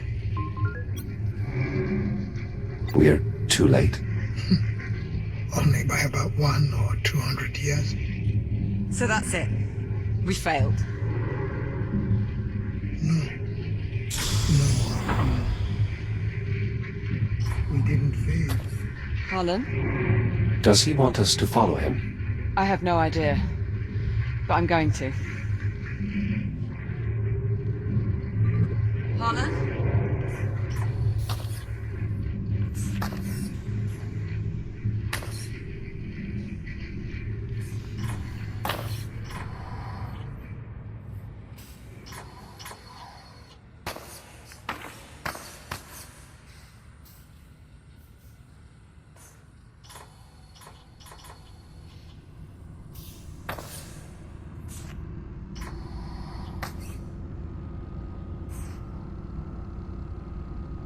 We didn't fail. We just learned something new. We learned there's a window, a certain point in time wherein the biomass was still vulnerable, when it could be stopped. Yeah, that point's long past. You're right. If only we had some way to travel back in time. Transmitting Jack's protocols back in time won't help us here, Doctor. It's also impossible without a working FTL. For that plan to work, Jack would have to physically bring a counterpulse device back with him. Something he can't do digitally. I'm not talking about digital time travel. Oh. Oh, I see. Where have I seen this before? I believe that is one of the Astraea's FTL drives. I recall seeing a number of them while retrieving the fuel cell from the wreckage. What do you think, Apollo? Could it work? I'll need to run some models, but it's possible. What the hell are you two on about? I'll explain everything once Jack and I are on our way to the Astraea. We'd best get moving. Hold on! No one's going anywhere until one of you gives me something resembling an explanation. Captain Rhodes. No, if you want to send Jack back out to that plague-infested garbage scout, you have to at least give a reason. And we will. But the longer we wait, the less chance we have to succeed. Captain, I know I've already asked far too much of you both, but I have taken this as far as it can go. I need your help to finish it. What do you need us to do? Jack, you and I will make our way back to the Astraea's drive bay. You'll need my assistance to unlock the FTL housing. Captain Rhodes, if you would remain here with Dr. Harlan, there's some specialized equipment you'll need to fabricate and assemble. Oh, brilliant. Opening airlock.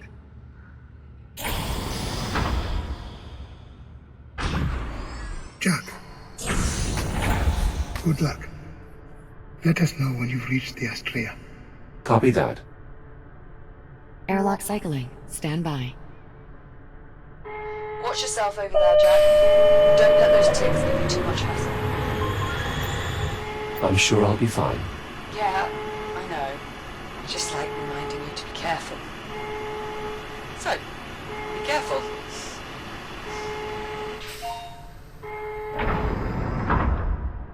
And before you ask, yes. That's an order.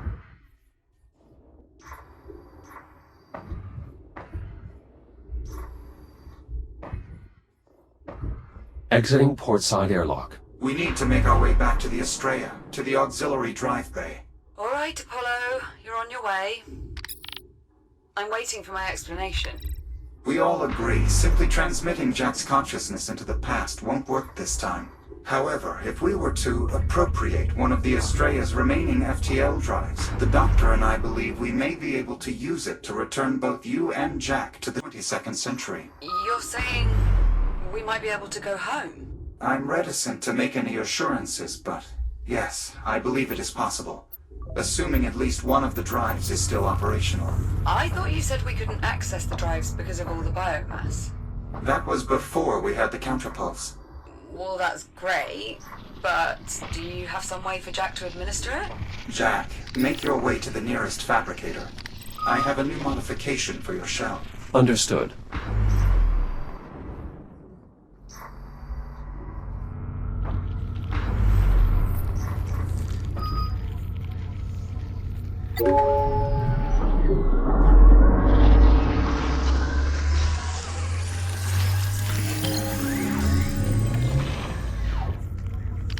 Integration successful. Your new counterpulse device is ready to be equipped. I recommend we run a field test before proceeding further. Those ticks feeding on the substation should make for suitable targets. Field test successful. It's a weapon? A focused counterpulse emitter. Based on a design from my own timeline and calibrated to the same wavelength as the treatment we administered via the medical pod. Cure gun. Nice. Understand, this device will only eliminate the older, more primitive biomass. The more evolved forms from this time period will just be temporarily incapacitated. Regardless, make short work of the biomass surrounding the Astraea's FTL drives. It's possible with more research that we could refine the treatment wavelength even further, making the device that much more efficient. Which would allow the emitter to discharge more shots before overheating. Certainly fixed you right up, didn't we? We're ready to proceed to the drive bay. In the meantime, Captain Rhodes, I will need you to assemble a custom gantry to secure the FTL once it's in our possession. I've already fed the necessary specifications to the fabricators. Good. I'm in the mood for a bit of work. Moving out into the debris field now. Just get that FTL and get back here quick as you can. No sense spending any more time over there than we need to. Agreed. Alright, let's assume this works. Let's say we should track down the working FTL. We get it hooked up, and Apollo manages to recreate a physical time jump that, by some miracle, sends us back home to our own time. How exactly are we supposed to eliminate all the biomass once we're there? I mean, it's not like we can just set off a bomb and blow it all to smithereens. But that's exactly what you're planning to do, isn't it? Well, not a bomb so much as a device that will unleash a sudden and forcible burst of energy across a widespread area. So, a bomb? Yes, a bomb. But one that emits a counterpulse that should only be harmful to the biomass. Brilliant. I'm a tactical AI. Most of my solutions tend to involve some form of explosion. Uh-huh. How will we make this device? I mean, I could do it, but my hands are a bit tied at the moment. I can easily repurpose existing equipment to construct a counterpulse dispersion catalyst. Cure bomb. Very well. Cure bomb. We will also need a means of transport, ideally one that can regulate the catalyst's energy signature. The cargo drones should be more than capable of assembling the materials we need. Excellent. I will transmit the details. Wait a second. How is Jack's reboot ability supposed to work in the past without the fabricator network? My design for our makeshift transport includes a single fabricator to accommodate Jack's reboot for the duration of our mission. Once we've detonated the catalyst and are out of danger, we can address reintegrating Jack's protocols into an Atlas network. Assuming this goes to plan. Well, yes. It would be rather difficult to operate on the opposite assumption. I've reached the drive bay. How's it looking there? More or less how we expected. That bad, is it? Jack, the removal process will require access to several mechanisms throughout the drive bay. Any live ticks in the area will undoubtedly make our job that... Understood. I'll clear them out. Our aim is to locate a viable FTL drive.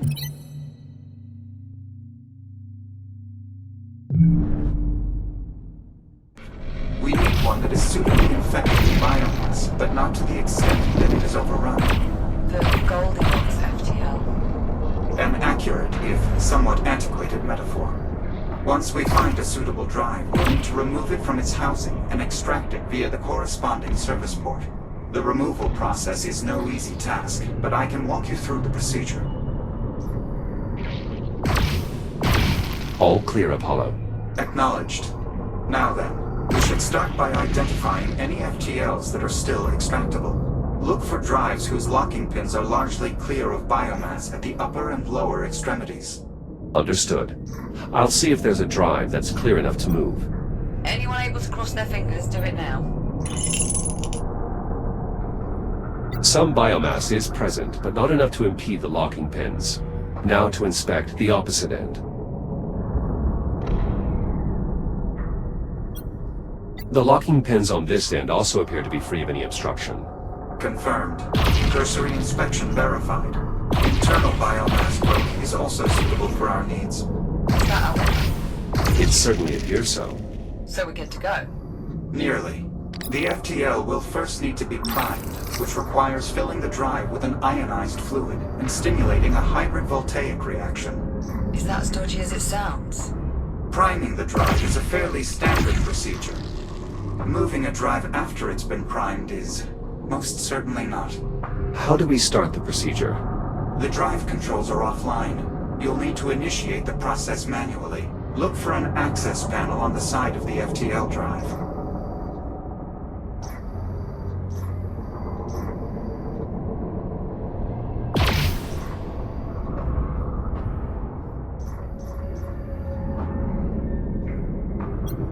Access panel located. You'll have to cut your way in. Pull the lever inside and the drive will begin priming. Once the injection process is complete, I will funnel all remaining power in the drive bay to the FTL. Drive priming initiated. Injection complete. I will now attempt to create a sustained reaction by applying any remaining power. Stand by.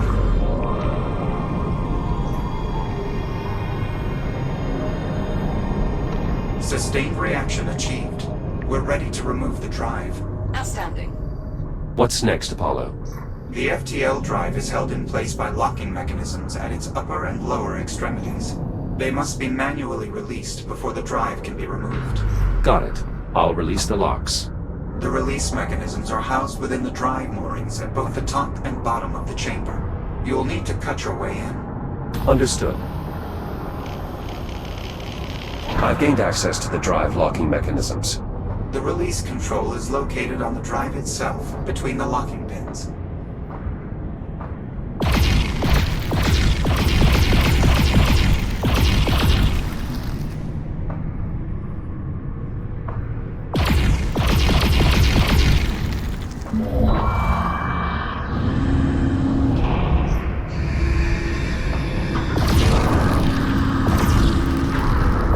Bottom locking mechanism released.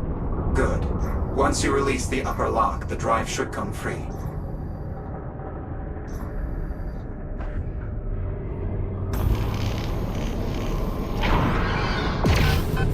Shields at 95%.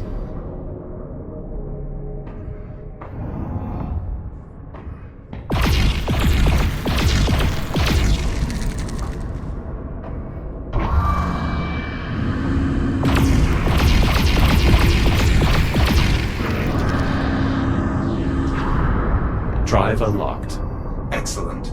I've repowered a nearby control panel so you can complete the removal procedure. The controls will allow you to position the drive so it can be easily removed via cargo drone. Moving FTL into position. Steady on there, Jack. That's our ride home. Once the drive reaches the outer wall, you can open the... Jack, be advised. Ticks inbound. Stand by. I'll deal with them. Tick threat neutralized. Resuming removal process at the control terminal. Once the drive reaches the outer wall, you can open the service port to make the drive available for retrieval. They must have been drawn out by the drive's substantial energy signature. The drive is in position. How do I open the service port? Multi-operator release controls on either side of the hatch.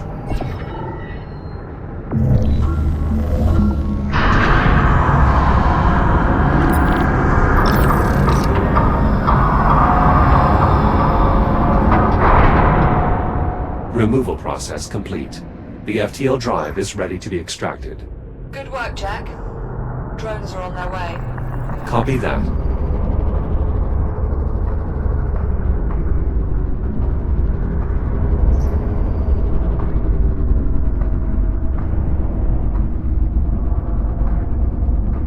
Ready to depart with the cargo in T-10 seconds.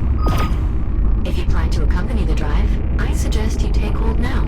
Departing in 3, 2, 1. Thrusters engaged. I'm exiting the drive bay. Give the Astraea a wave as you go. Suppose this is the last we'll be seeing of her. I'm afraid that's not entirely accurate. To ensure we eliminate all the biomass in the past, we will need to generate a counterpulse substantial enough to blanket the entire Kronos 2 orbital sector. To do so, we will have to venture into the remains of the Astraea that were left behind in 2126, and use the ship's primary drive exchange conduit to amplify the output of the Cure Bomb. Kinda grows on you, doesn't it? Not unlike a biomass infestation. So, where am I in all this? I will need you to accompany us into the wreckage. As acting captain of the Astraea, your authorization is required to access the primary drive bay. Right. Well, I've nearly finished rigging up the gantry. Should be good to go by the time the drones turn up with the FTL. I'll see you back here shortly. Acknowledged. Jack, if our plan succeeds, it is unlikely you will be able to return to this timeline. If there are any outstanding tasks you'd like to finish, now might be the opportune time. Understood.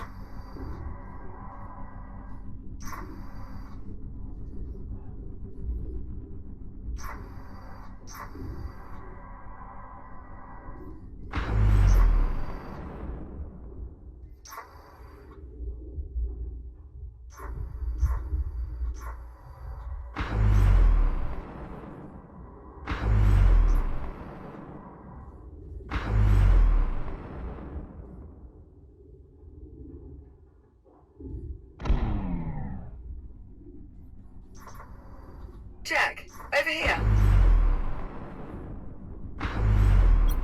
This will transport not only the cure bomb, but also the captain and myself. Alright, Doc. The gantry's rigged up. I think we're all set here. Jack, I want to remind you again. Once we start this process, we are effectively locked in. Your shell will be exclusively paired to the fabricator on the rear of the transport rig. If you exceed its range, you will be forced to reboot. If you have any remaining tasks you'd like to address, this is your final opportunity. Yes, I believe I could use a little more time. There's still more of the station I'd like to investigate. Certainly. In the meantime, we will continue our preparations. Just come let us know when you're all squared.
Shields at 95%.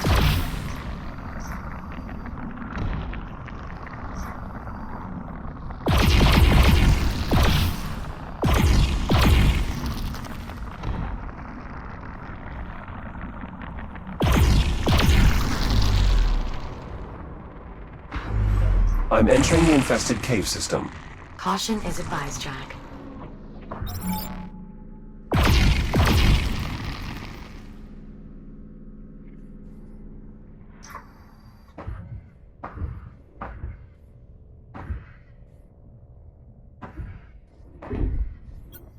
Juno, how many X-3s were sent here? Technically, only one. Unified. The multitude of shells left behind are simply a result of routine. I advise scanning the data ports. The contents may prove useful. Copy that. Shields at 50%.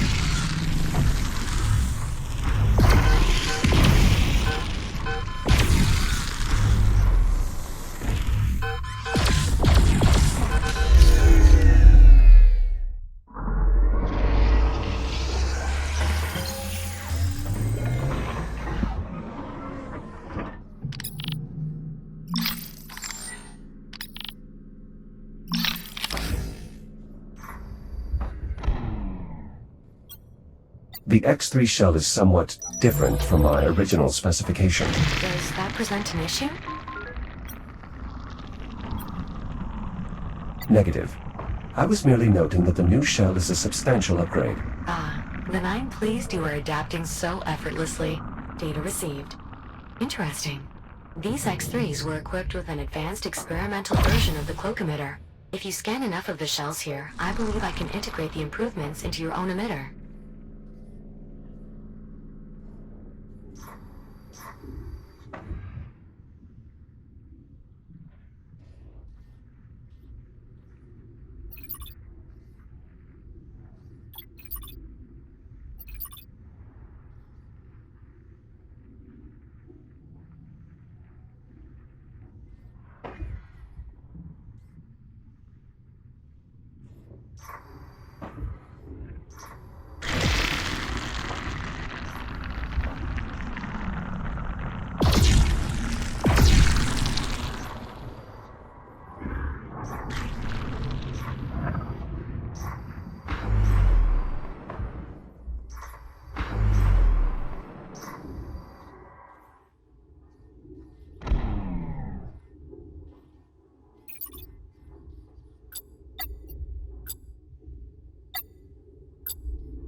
Excellent.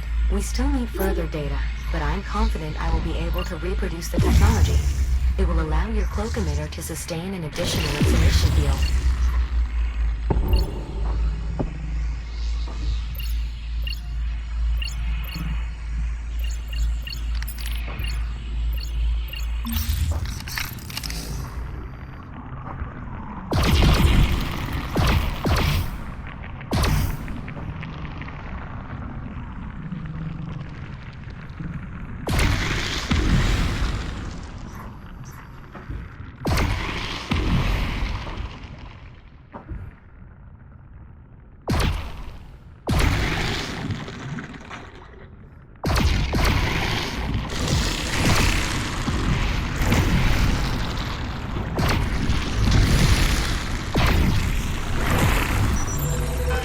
Received. What is it, Juno? It would seem this particular shell contains a log conversation Unit 5 shared with Director Pari. Affirmative. Shall I begin playback? Only with the consent of Dr. Harlan. It's fine. Go ahead, Juno. Beginning playback. Unit 5. I could use some good news. Our test of the latest cloak emitter enhancements were successful. It is now capable of sustaining an additional insulation field. Well, it's a start. How many shells did we lose in the process? 6 total. 6. Affirmative. The ticks remain notoriously troublesome quarry. Damn it. Apologies, Director, but I do not understand the concern. This tech has to work well enough to protect humans. Humans who can't reboot. Every shell you lose in testing is a potential life lost. I just thought we'd be further along by now. Perhaps with some additional modifications, the results will be more in keeping with your expectations. I think it's my expectations that need monitoring. Unfortunately, that is not something with which I can assist. I know. Thank you, Unit 5. That'll be all. End of message. I'm fine. I knew it was possible to find all these recordings. But that doesn't make it any easier. I count 3 sensors on this web. My cloak emitter will not be able to neutralize all of them. If only you had some sort of device that could rapidly neutralize the biomass. Oh, of course, we have the chemicals emitter. That should easily disable the web's sensors.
Shields at 95%. Archive retrieved. Nice work, Jack.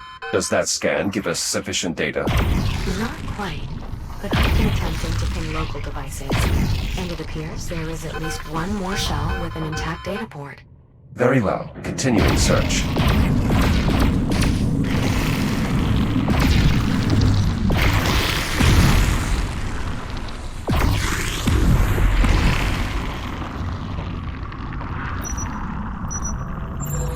Analysis complete.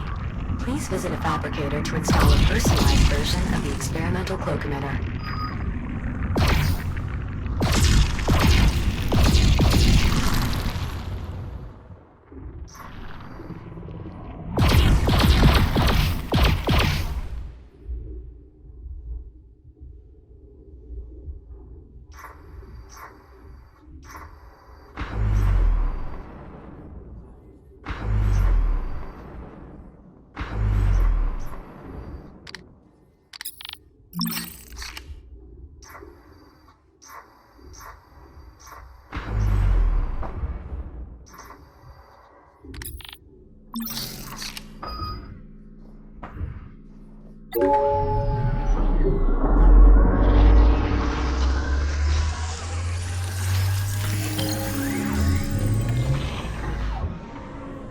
EMF insulation cloak emitter revision installed.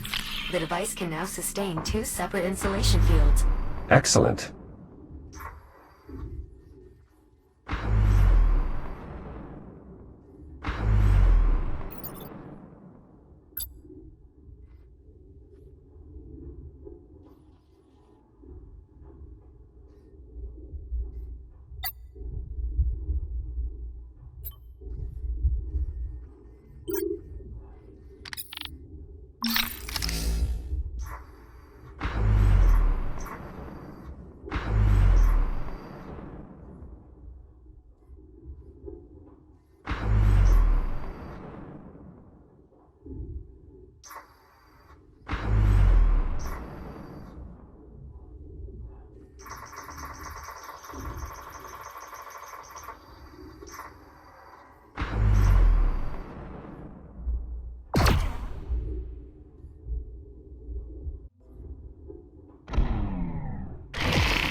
Research notes detailing the biomass's reaction to a wide assortment of polymeric blends. It's Dr. McKenna. Jacob was one of our research engineers. He must have been trying to get back to the hub. I found a recording on his person designated to be broadcast as a warning beacon. Jack, I've added the message to your data tab. Though much of it was corrupted, I did manage to extract a portion of useful data regarding Dr. McKenna's research. The one who left behind his access codes to help the stranded researchers. That's correct. He still didn't make it out. Well, let's be sure and put this data to good use. It's the least we can do. Actually, I'm reading a local ping from a nearby data tile. We should do a cursory check to see if we can locate it.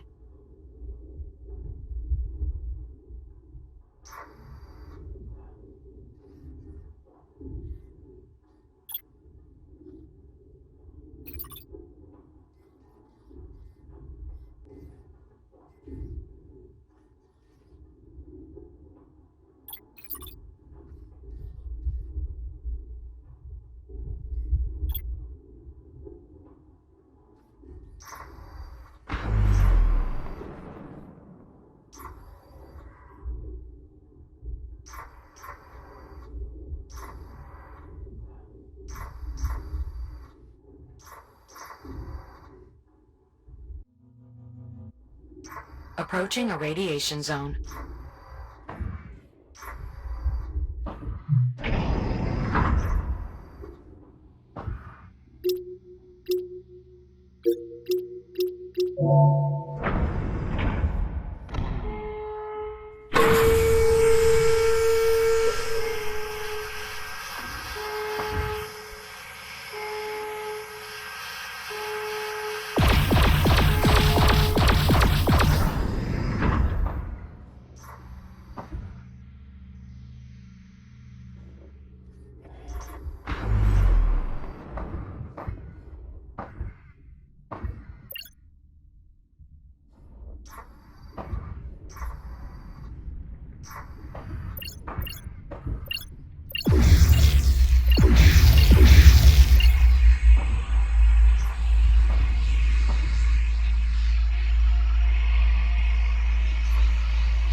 All right, I'm ready. Let's begin. You heard him. Let's get to work. Yes? Very well. Moving FTL into position. Everyone, keep clear. Will do. Clamps are set. Bring her in. You've been busy. I know. Not bad, right? Indeed. Most impressive. Well, having a whole mess of drones around to do my bidding certainly didn't hurt. Might not be exactly up to spec, but it'll get the job done. Don't listen to him.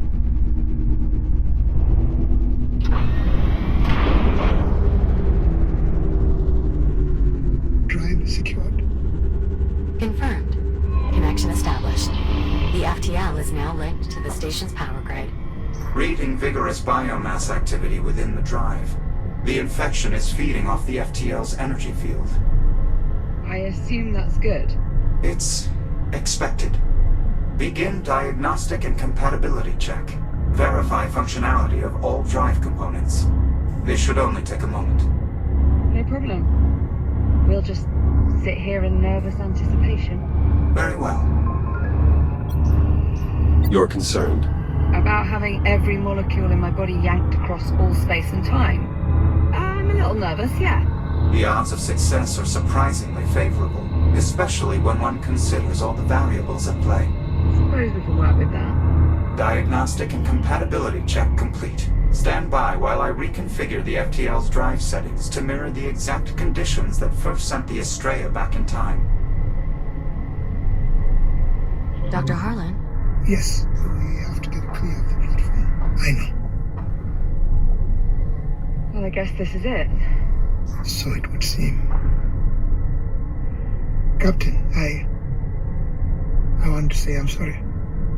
I was wrong to keep you in the dark as long as I did. Perhaps if I trusted you sooner. In any case, I hope you can forgive me, though I don't expect you to.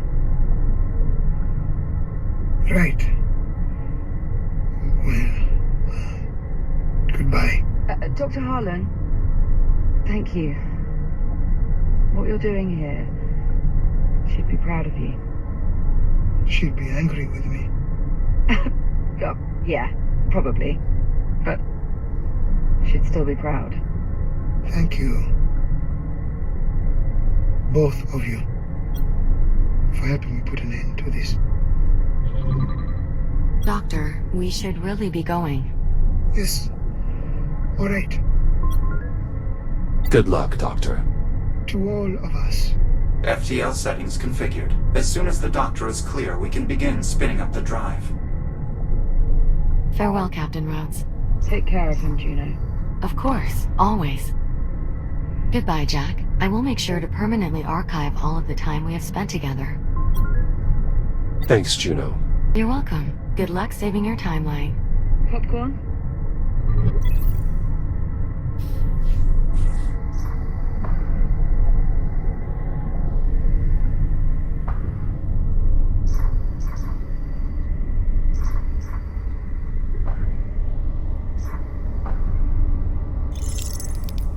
Alright, it's okay. Well, what do you say, Jack? You ready for this? I am if you are. Yeah. Yeah, it'll be fun. Apollo, we are clear. Very well. Commencing final jump prep. Listen. I realized I never properly thanked you. For, well, everything. That's what I'm here for. Pretty sure hibernating for 4 centuries falls outside the scope of your directives. Clearly, you and I have different interpretations of my directives. Clearly. Well, regardless. Thank you. Of course. FTL spin-up complete. Drive reports green. Remember, you need to trigger the device before the Ithaca reaches the infected zone. That should be enough to alter the course of events. Prevent the biomass from spreading. Understood. We'll get it done. Transferring manual control to transport. Ready to execute jump. Godspeed. To you both. All right, Jack. FTL engaged. See you in a tick. Jumping in 3, 2...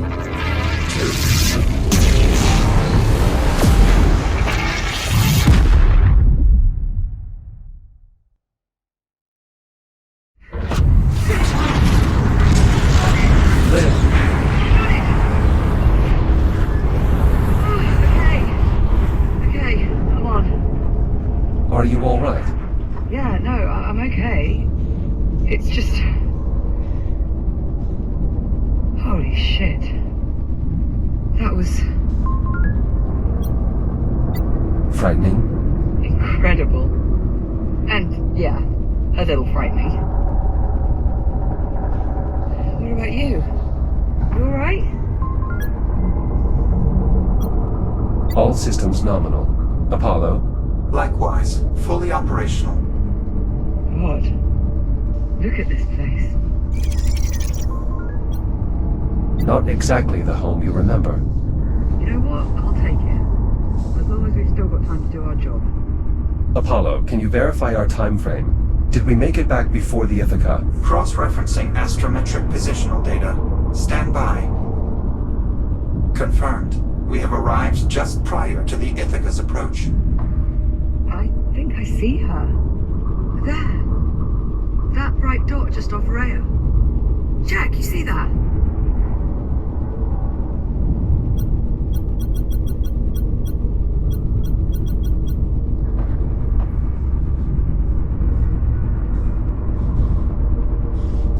The vessel is closing fast. We have limited time. Then let's not waste any more of it. The transport's good to go? I'm still running diagnostics, but so far everything appears to be in working order. Well, that'll have to do. We're on the clock. Very well. Plotting a course for the Astraea's primary drive bay. Popcorn? You're staying out here.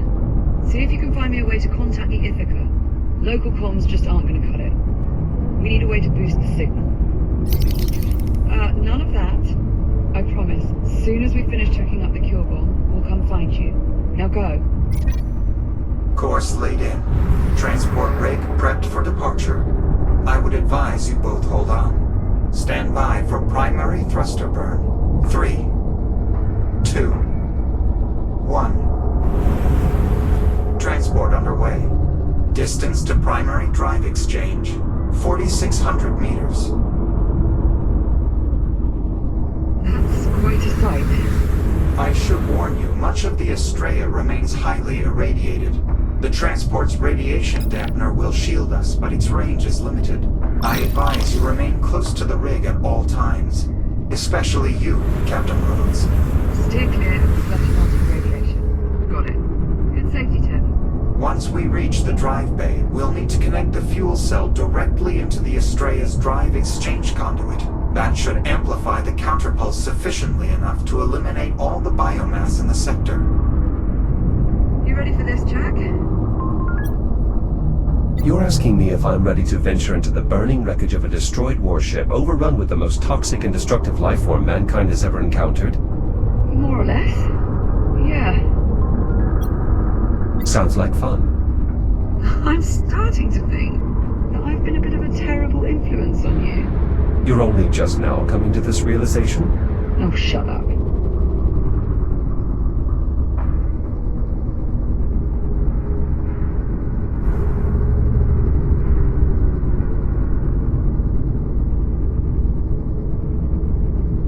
Approaching the Astraea's outer hull. Brace for deceleration. Better hold on to something.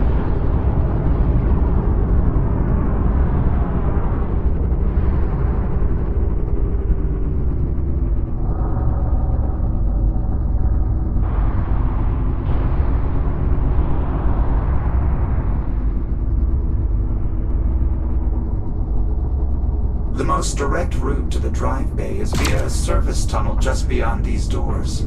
How do we get them open? I'll need direct access to the local systems. There should be a control station just on the other side of that nearby airlock. Right, let's go. Perhaps those of us with reboot abilities should proceed first. By all means. Lead on. How does this area still have power? There are multiple redundancies in place to protect the engineering deck from power failure, even in the event of catastrophic structural damage. As you can see, good news for us. Not entirely. If the local power grid is still active, that means the biomass is as well. Couldn't let me have just one bright spot.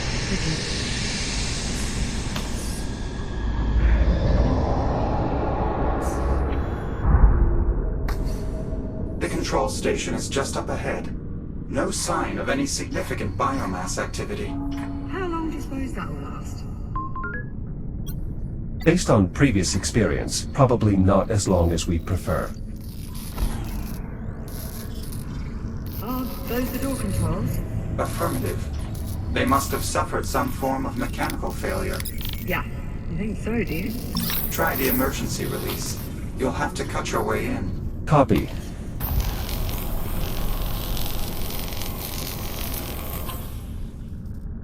Locking mechanisms released. Doors open. Area clear. No biomass presence. This is it. Jack, I'll need your help to overwrite the local protocols. There's an AI core installed in the upper terminal. Remove it and place it in the override slot. Copy that. Your new data scanner should still be compatible with... Core secured. Data port open. Commencing upload.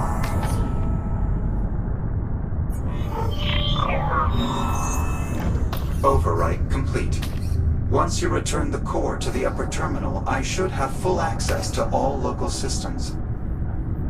Core locked in. Access achieved. I have local control. Now all I need is the captain's authorization. Right. This is Acting Captain Olivia Rhodes. Open the doors? Authorization accepted. Disabling security measures. Doors opening. Stand by. I'm moving the rig inside. Right, come on, Jack. Let's get back out to the transport and... Captain. What is it? I'm reading movement. Shit. Multiple biomass signatures closing on the transport. Navcom is failing. I can't pilot the transport with those ticks draining its systems. I can clear them off. Stand by. Use the secondary airlock beyond the control station. It's your quickest route to the transport. Got it. We're on our way. Negative, Captain. You will need to remain inside. The transport is too far out. You would die in seconds. Right. Flesh-melting If you die, our mission fails.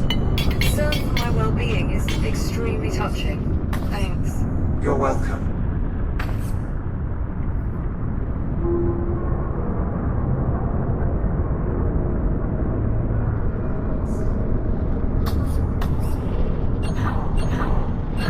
Cycling airlock. Stand by. Might want to ready that counterpulse gadget of yours, Jack. Affirmative. I'll signal you when it's all clear. I'm gonna just back up a bit here. Good luck. I count 3 tick forms on the transport jack. You'll need to neutralize all of them in order for me to regain control. Acknowledged. That should be all of them. Apollo, can you confirm? Confirmed. Transport power flow nominal. I've regained operational control. Make sure you pull up nice and close. I prefer my insides remain unliquefied. Not to worry, Captain. You'll be well within the dampener's radius.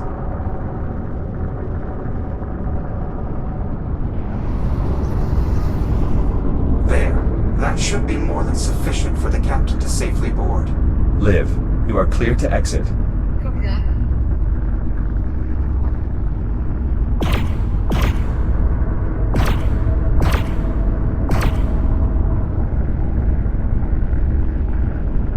I'm on. Let's go. Engaging primary thrusters.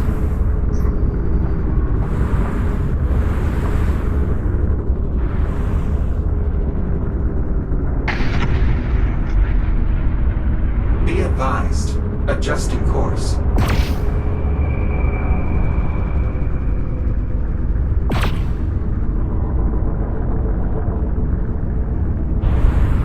Course replotted. Brace for thruster reignition. Jack, I suggest keeping your counterpulse emitter armed. The biomass is likely to be much more prevalent as we move further inward. Understood. Just how bad is this going to get? The primary drive bay is one of the most energy-intensive areas on the entire ship. We should expect the biomass infestation to be proportionally dense. You know, you could just say it's going to get really bad. I thought that was what I said. We appear to have another sealed door ahead. Affirmative. You have a plan for getting it open? I'll do. Yes. My newfound control of the local systems is more extensive than I anticipated. Certainly a welcome change of pace. Though rather short-lived, I'm afraid. I expect the door to the primary drive bay will require a bit more effort to open. Well, I wouldn't want us to get spoiled now.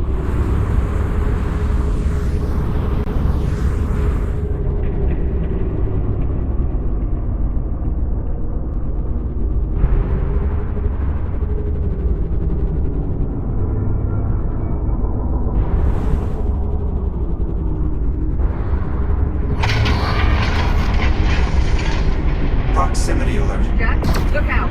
Firing braking thrusters.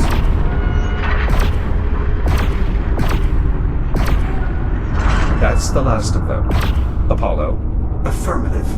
Nicely done. I don't think a single tick made it to the transport. Most fortunately for you, Captain. Though the ticks do appear to be more interested in the transport than you or Jack. Preparing to resume course. Please hold on. We're on. Let's go. Acknowledged. Resume course.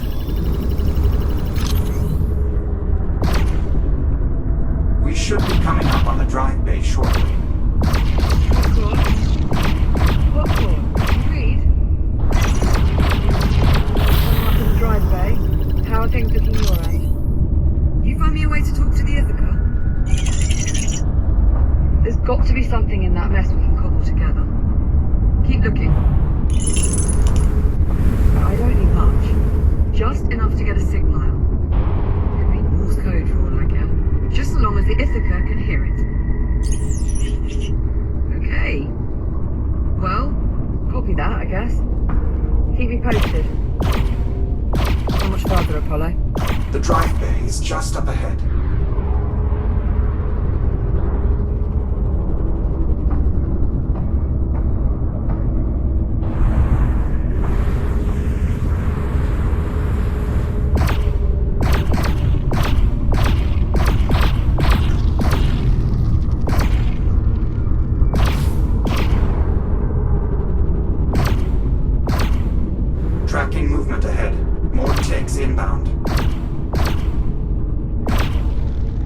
They just keep coming.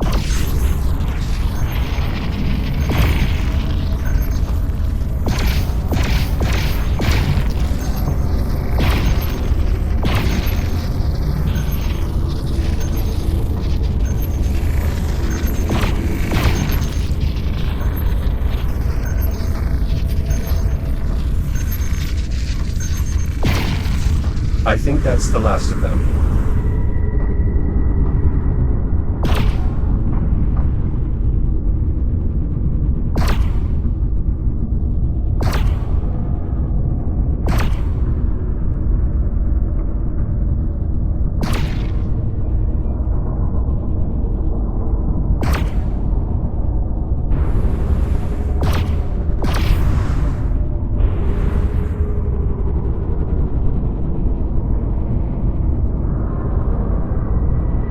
Approaching destination. Reducing speed. The primary drive bay is just beyond these doors. Alright, let's get them open. There's an airlock nearby that will take you to the control station. I see it. I'll proceed first. Right behind you. Popcorn? Popcorn, do you read? He's not responding. Radiological interference from the Astraea is disrupting our local comms. We should be able to re-establish contact once we're clear of the wreckage.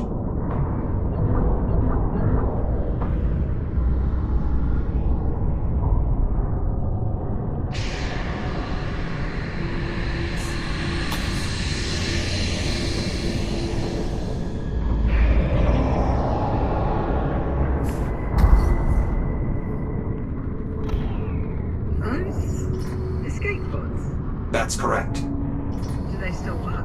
Surprisingly, yes. The pods are still registering as functional.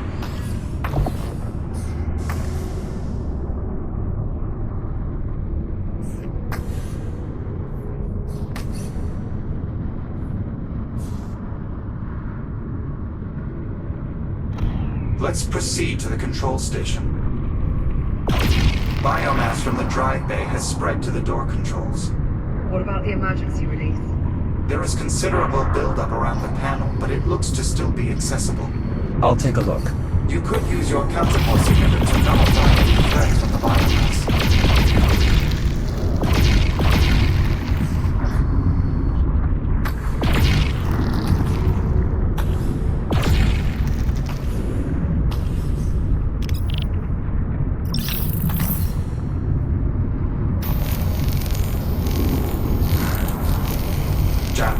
Get a closer look at the emergency release. Got it. Opening door. Through here.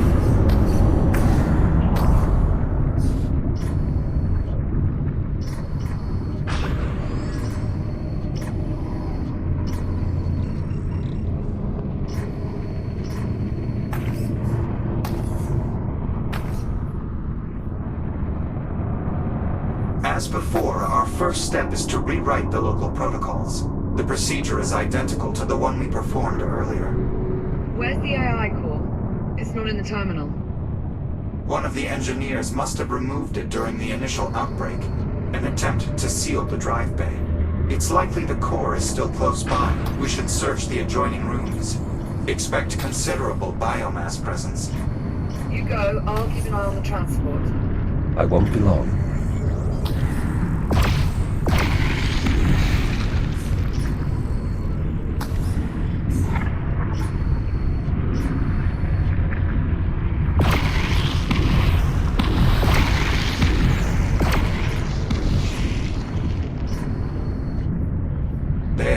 At the far end of the corridor. Got it. Liv, I have the core. I'm heading back to you. Copy that. See you shortly.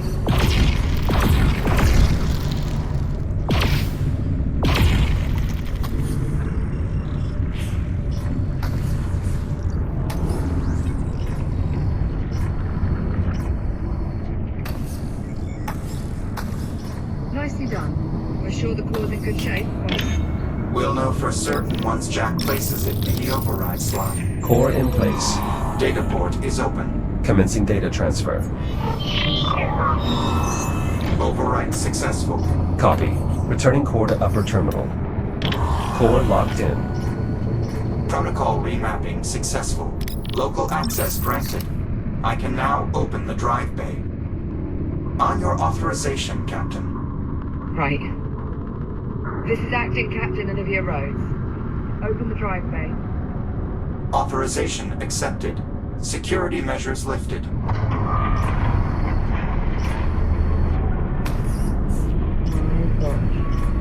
Remarkable. The biomass has all but overtaken the chamber. It's overriding the existing environment, building a new ecosystem. The infestation is worse than I anticipated. This is what happens to Earth. More accurately, what will happen if we fail to accomplish our mission. All right. We've got a job to do. So, let's get to it. Captain, I'm afraid given the state of the drive bay, I cannot allow you to accompany us inside. What? No. I'm staying. I'm with you. As much as I would welcome your assistance, I don't think that is an option. Jack is right, Captain. If these new readings are any indication, the drive bay is far too dangerous an environment for a human being. The odds of your survival are close to zero. That is not an exaggeration. Right. Well, I suppose as far as arguments go, that's not the worst. Okay, new plan. I'm going to track down Popcorn, see if we can work out a way to make contact with Mystical. The escape pods are good to go, Apollo? Affirmative. I've already plotted the coordinates. Simply climb inside and seal the entry. Good. Keep this comms channel open. I don't care if the signal gets lost. I want constant communication. Understood. Come on, let's get you back to the airlock.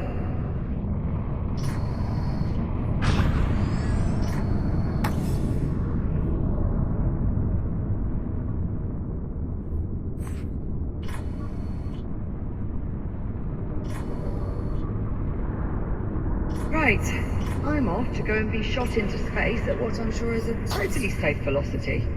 I'll be right behind you. Yeah, you better head.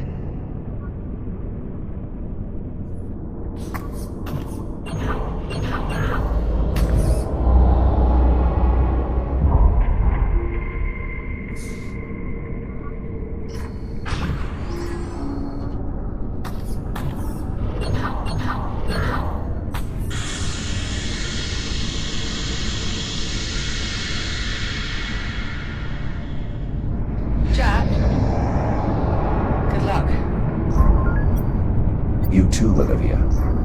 Be sure to come back in one piece, yeah?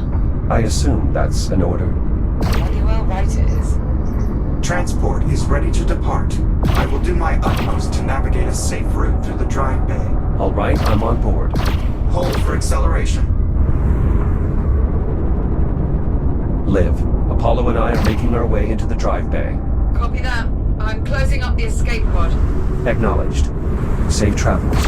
Yeah, to both of us.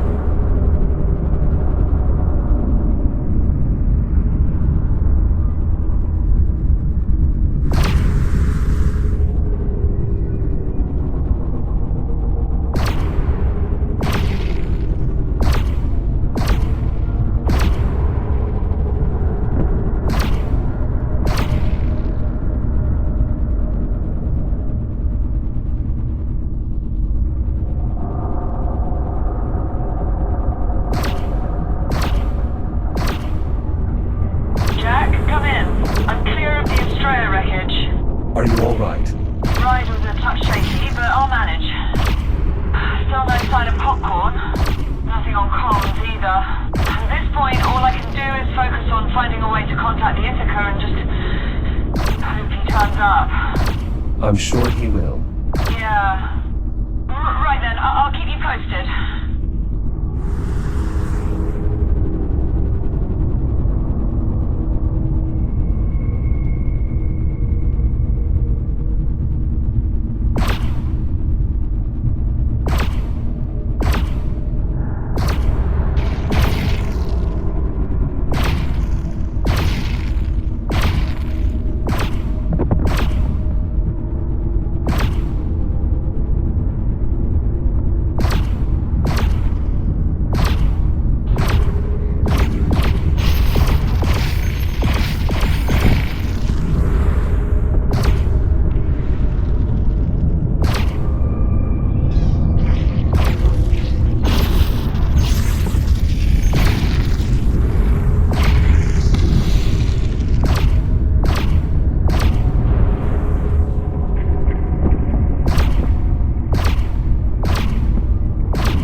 What is it? Power to the drive exchange conduit appears to have been cut off. The conduit must be fully powered if we are to sufficiently amplify the counterpulse blast wave. What are our options? Our best course of action is to try and reroute power from another system. Then let's do it. There's a junction nearby that should still be functional. Adjusting course. Hold on. Liv, we've run into a power flow issue. We have to briefly divert course. Do what you have to do, but do it fast. The Ithaca fleet's getting close. I make out at least 3 more ships in the distance. How close are we to making contact? Still working on it. There's just not that much to work with. If I could maybe find one of our old geosensors, I could put it in Liv. Might be enough to get a signal out. Liv, you're breaking up. Liv. Interference from the Astraea is disrupting the signal. Is there any way to get her back? I'm afraid there's not much I can do. However, the captain is actively working on boosting the comm signal to reach the Ithaca. If she succeeds, it's possible we'll be able to re-establish contact. Understood.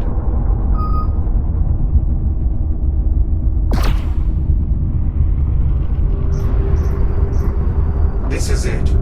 These junction controls should allow you to divert power to the exchange conduit. Understood. Stand by. Power rerouted. The exchange conduit is operating at maximum capacity. Well done. Return to the transport and we'll proceed onward.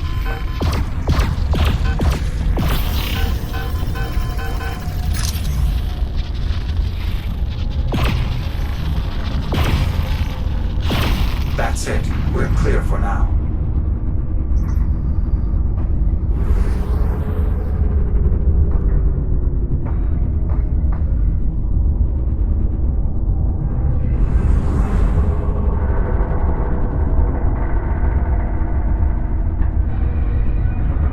Ticks on approach.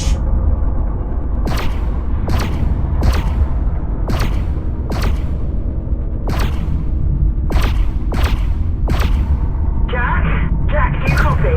Liv, say again. There's too much interference. I'm losing your signal. Liv, can you hear me? Olivia. Jack, I'm losing you. Liv, are you there? Olivia. It's no use, Jack. She's not receiving us. Incoming multiple ticks.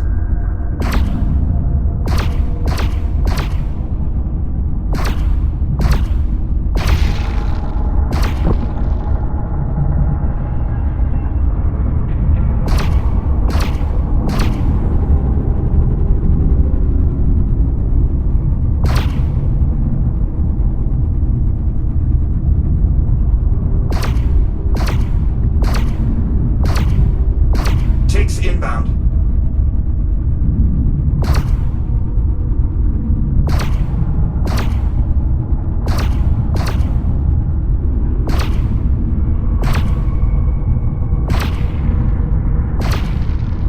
Jack, I don't know if you can hear me. Liv, I read you. If there's any chance you can still hear this, I'm going to keep working on the comms, but if I can't... Liv. Jack, we need to focus. We're closing in on the exchange conduit.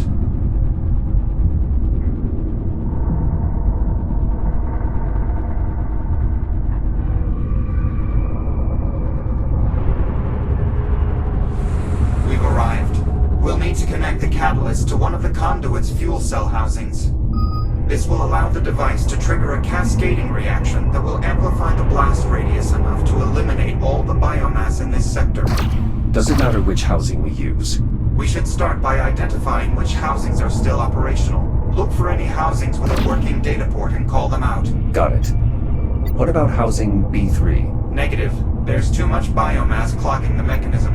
All right, let's move on. I think we can safely rule out this housing as well. I concur. Negative on this housing. Agreed. I'll circle the conduit so we can inspect the remaining housings.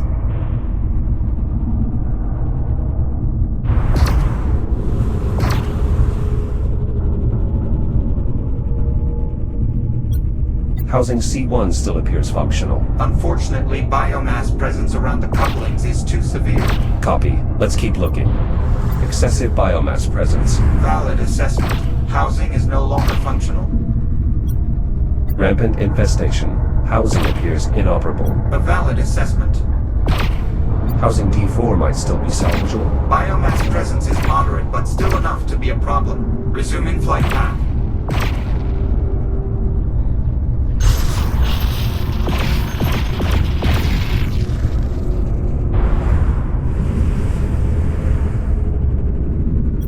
The housing's data port is defective. Nothing to be done here. Agreed. We seem to be running out of options. There are still housings left to inspect. Let's keep looking.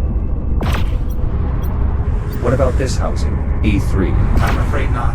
The infection appears to have penetrated the outer casing. The internal components are likely teeming with biomass. This housing is far too infested. There's nothing we can do here. Yes, I have to agree. Significant biomass presence. Housing is unusable. I agree. Continuing orbit.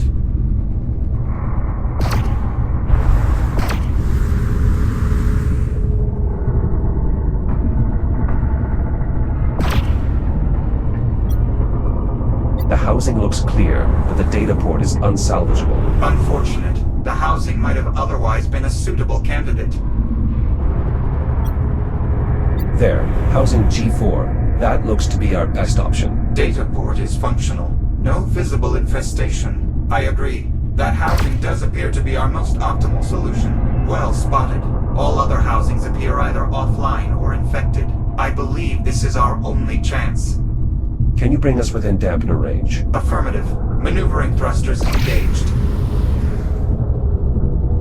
Jack? Signal. Liv.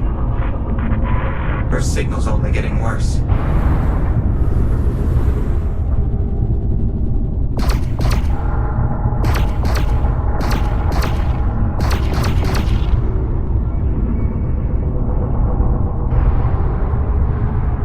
You'll need to scan the data port to activate the fuel housing.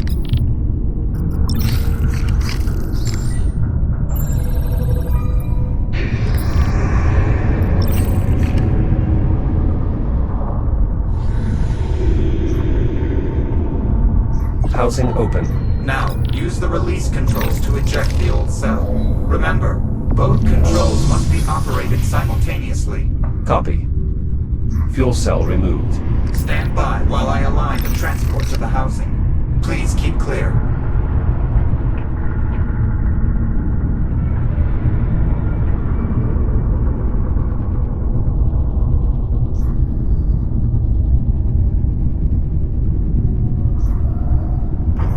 Catalyst in place.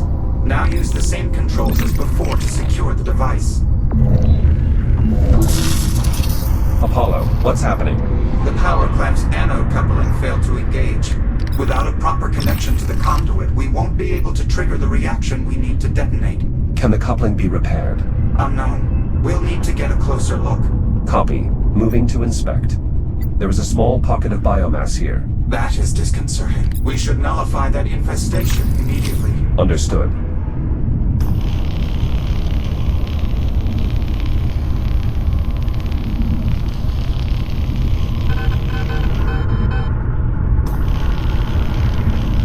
Jack, the biomass you discovered is still active.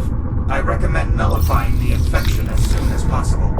Infection neutralized. We should probably clear the remains. The nodule is small enough that you should be able to burn it away with your cutter.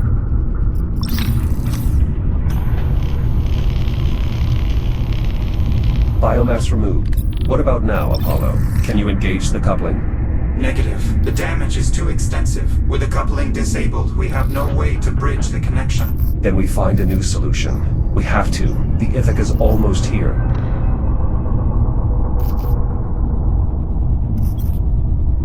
What if I use my shell to complete the connection? If I hold both the anode and the coupling, the current should pass straight through. Yes, but once the circuit goes live, the resulting energy surge would destroy your shell. Then I'll simply reboot. At this range, the counterpulse wave will undoubtedly disable the transport's fabricator. You would be unable to reboot. Are there any alternatives? We could try using the fabricator to construct something to bridge the gap. Though without access to the full archive of schematics, our options are exceedingly limited. Give me a moment to locate and print the most tenable option.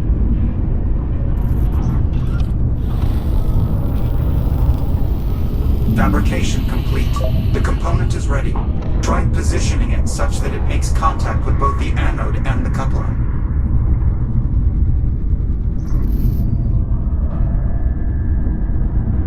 Energizing. It's no use, Jack. We can't establish a stable connection. The component simply doesn't fit. Are there any other components we can try? Nothing in the fabricator's local memory. I recommend we consider other solutions. Manual extrication of the coupling does not appear possible. There's no other option. I have to bridge the connection myself. I am sorry to say it, but I must concur. What do I need to do? Stand by while I prep the catalyst for diffusion. Jack, would you like to try contacting Captain Rhodes again? If it's at all possible, yes. I should say goodbye. I will boost the signal as best I can. Liv. Liv, do you copy? Jack!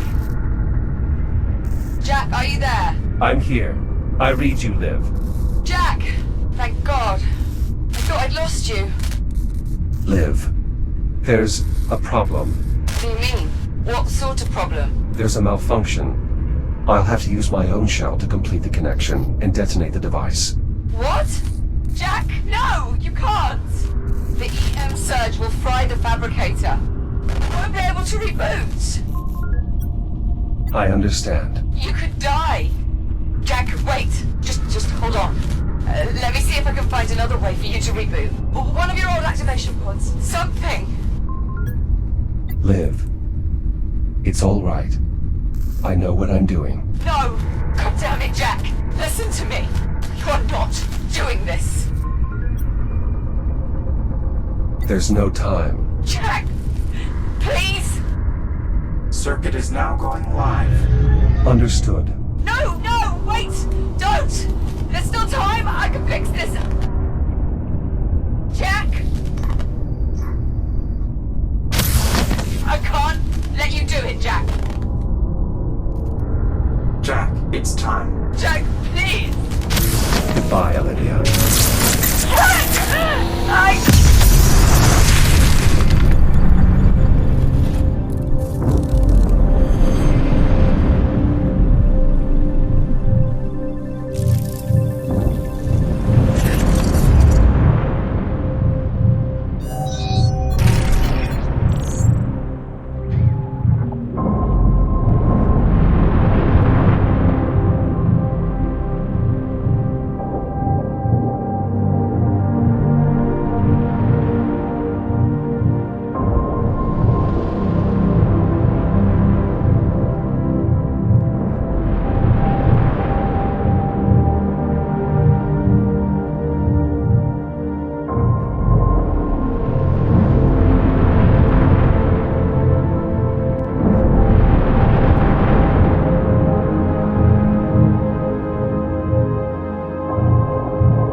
Captain Rhodes.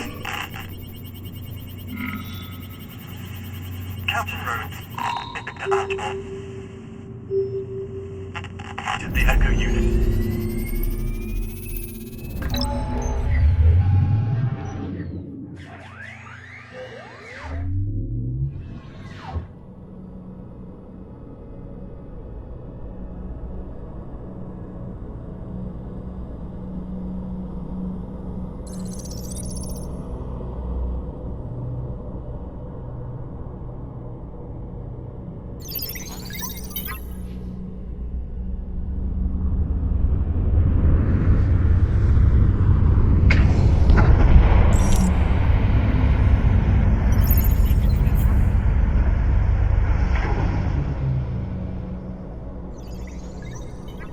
Easy, Popcorn.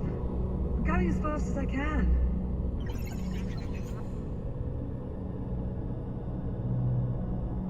Jack?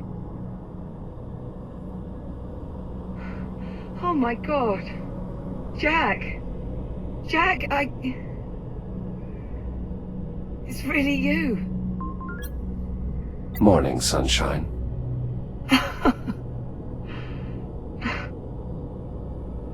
Everything's gonna be alright, Jack. Captain Rhodes. Captain Rhodes, certificate actual. Do you have the Echo unit? Say again, Ithaca? I said, do you have him? That's affirmative, Ithaca. I have him. Copy that. Stand by for rescue. Come on, Jack. It's okay. I've got you.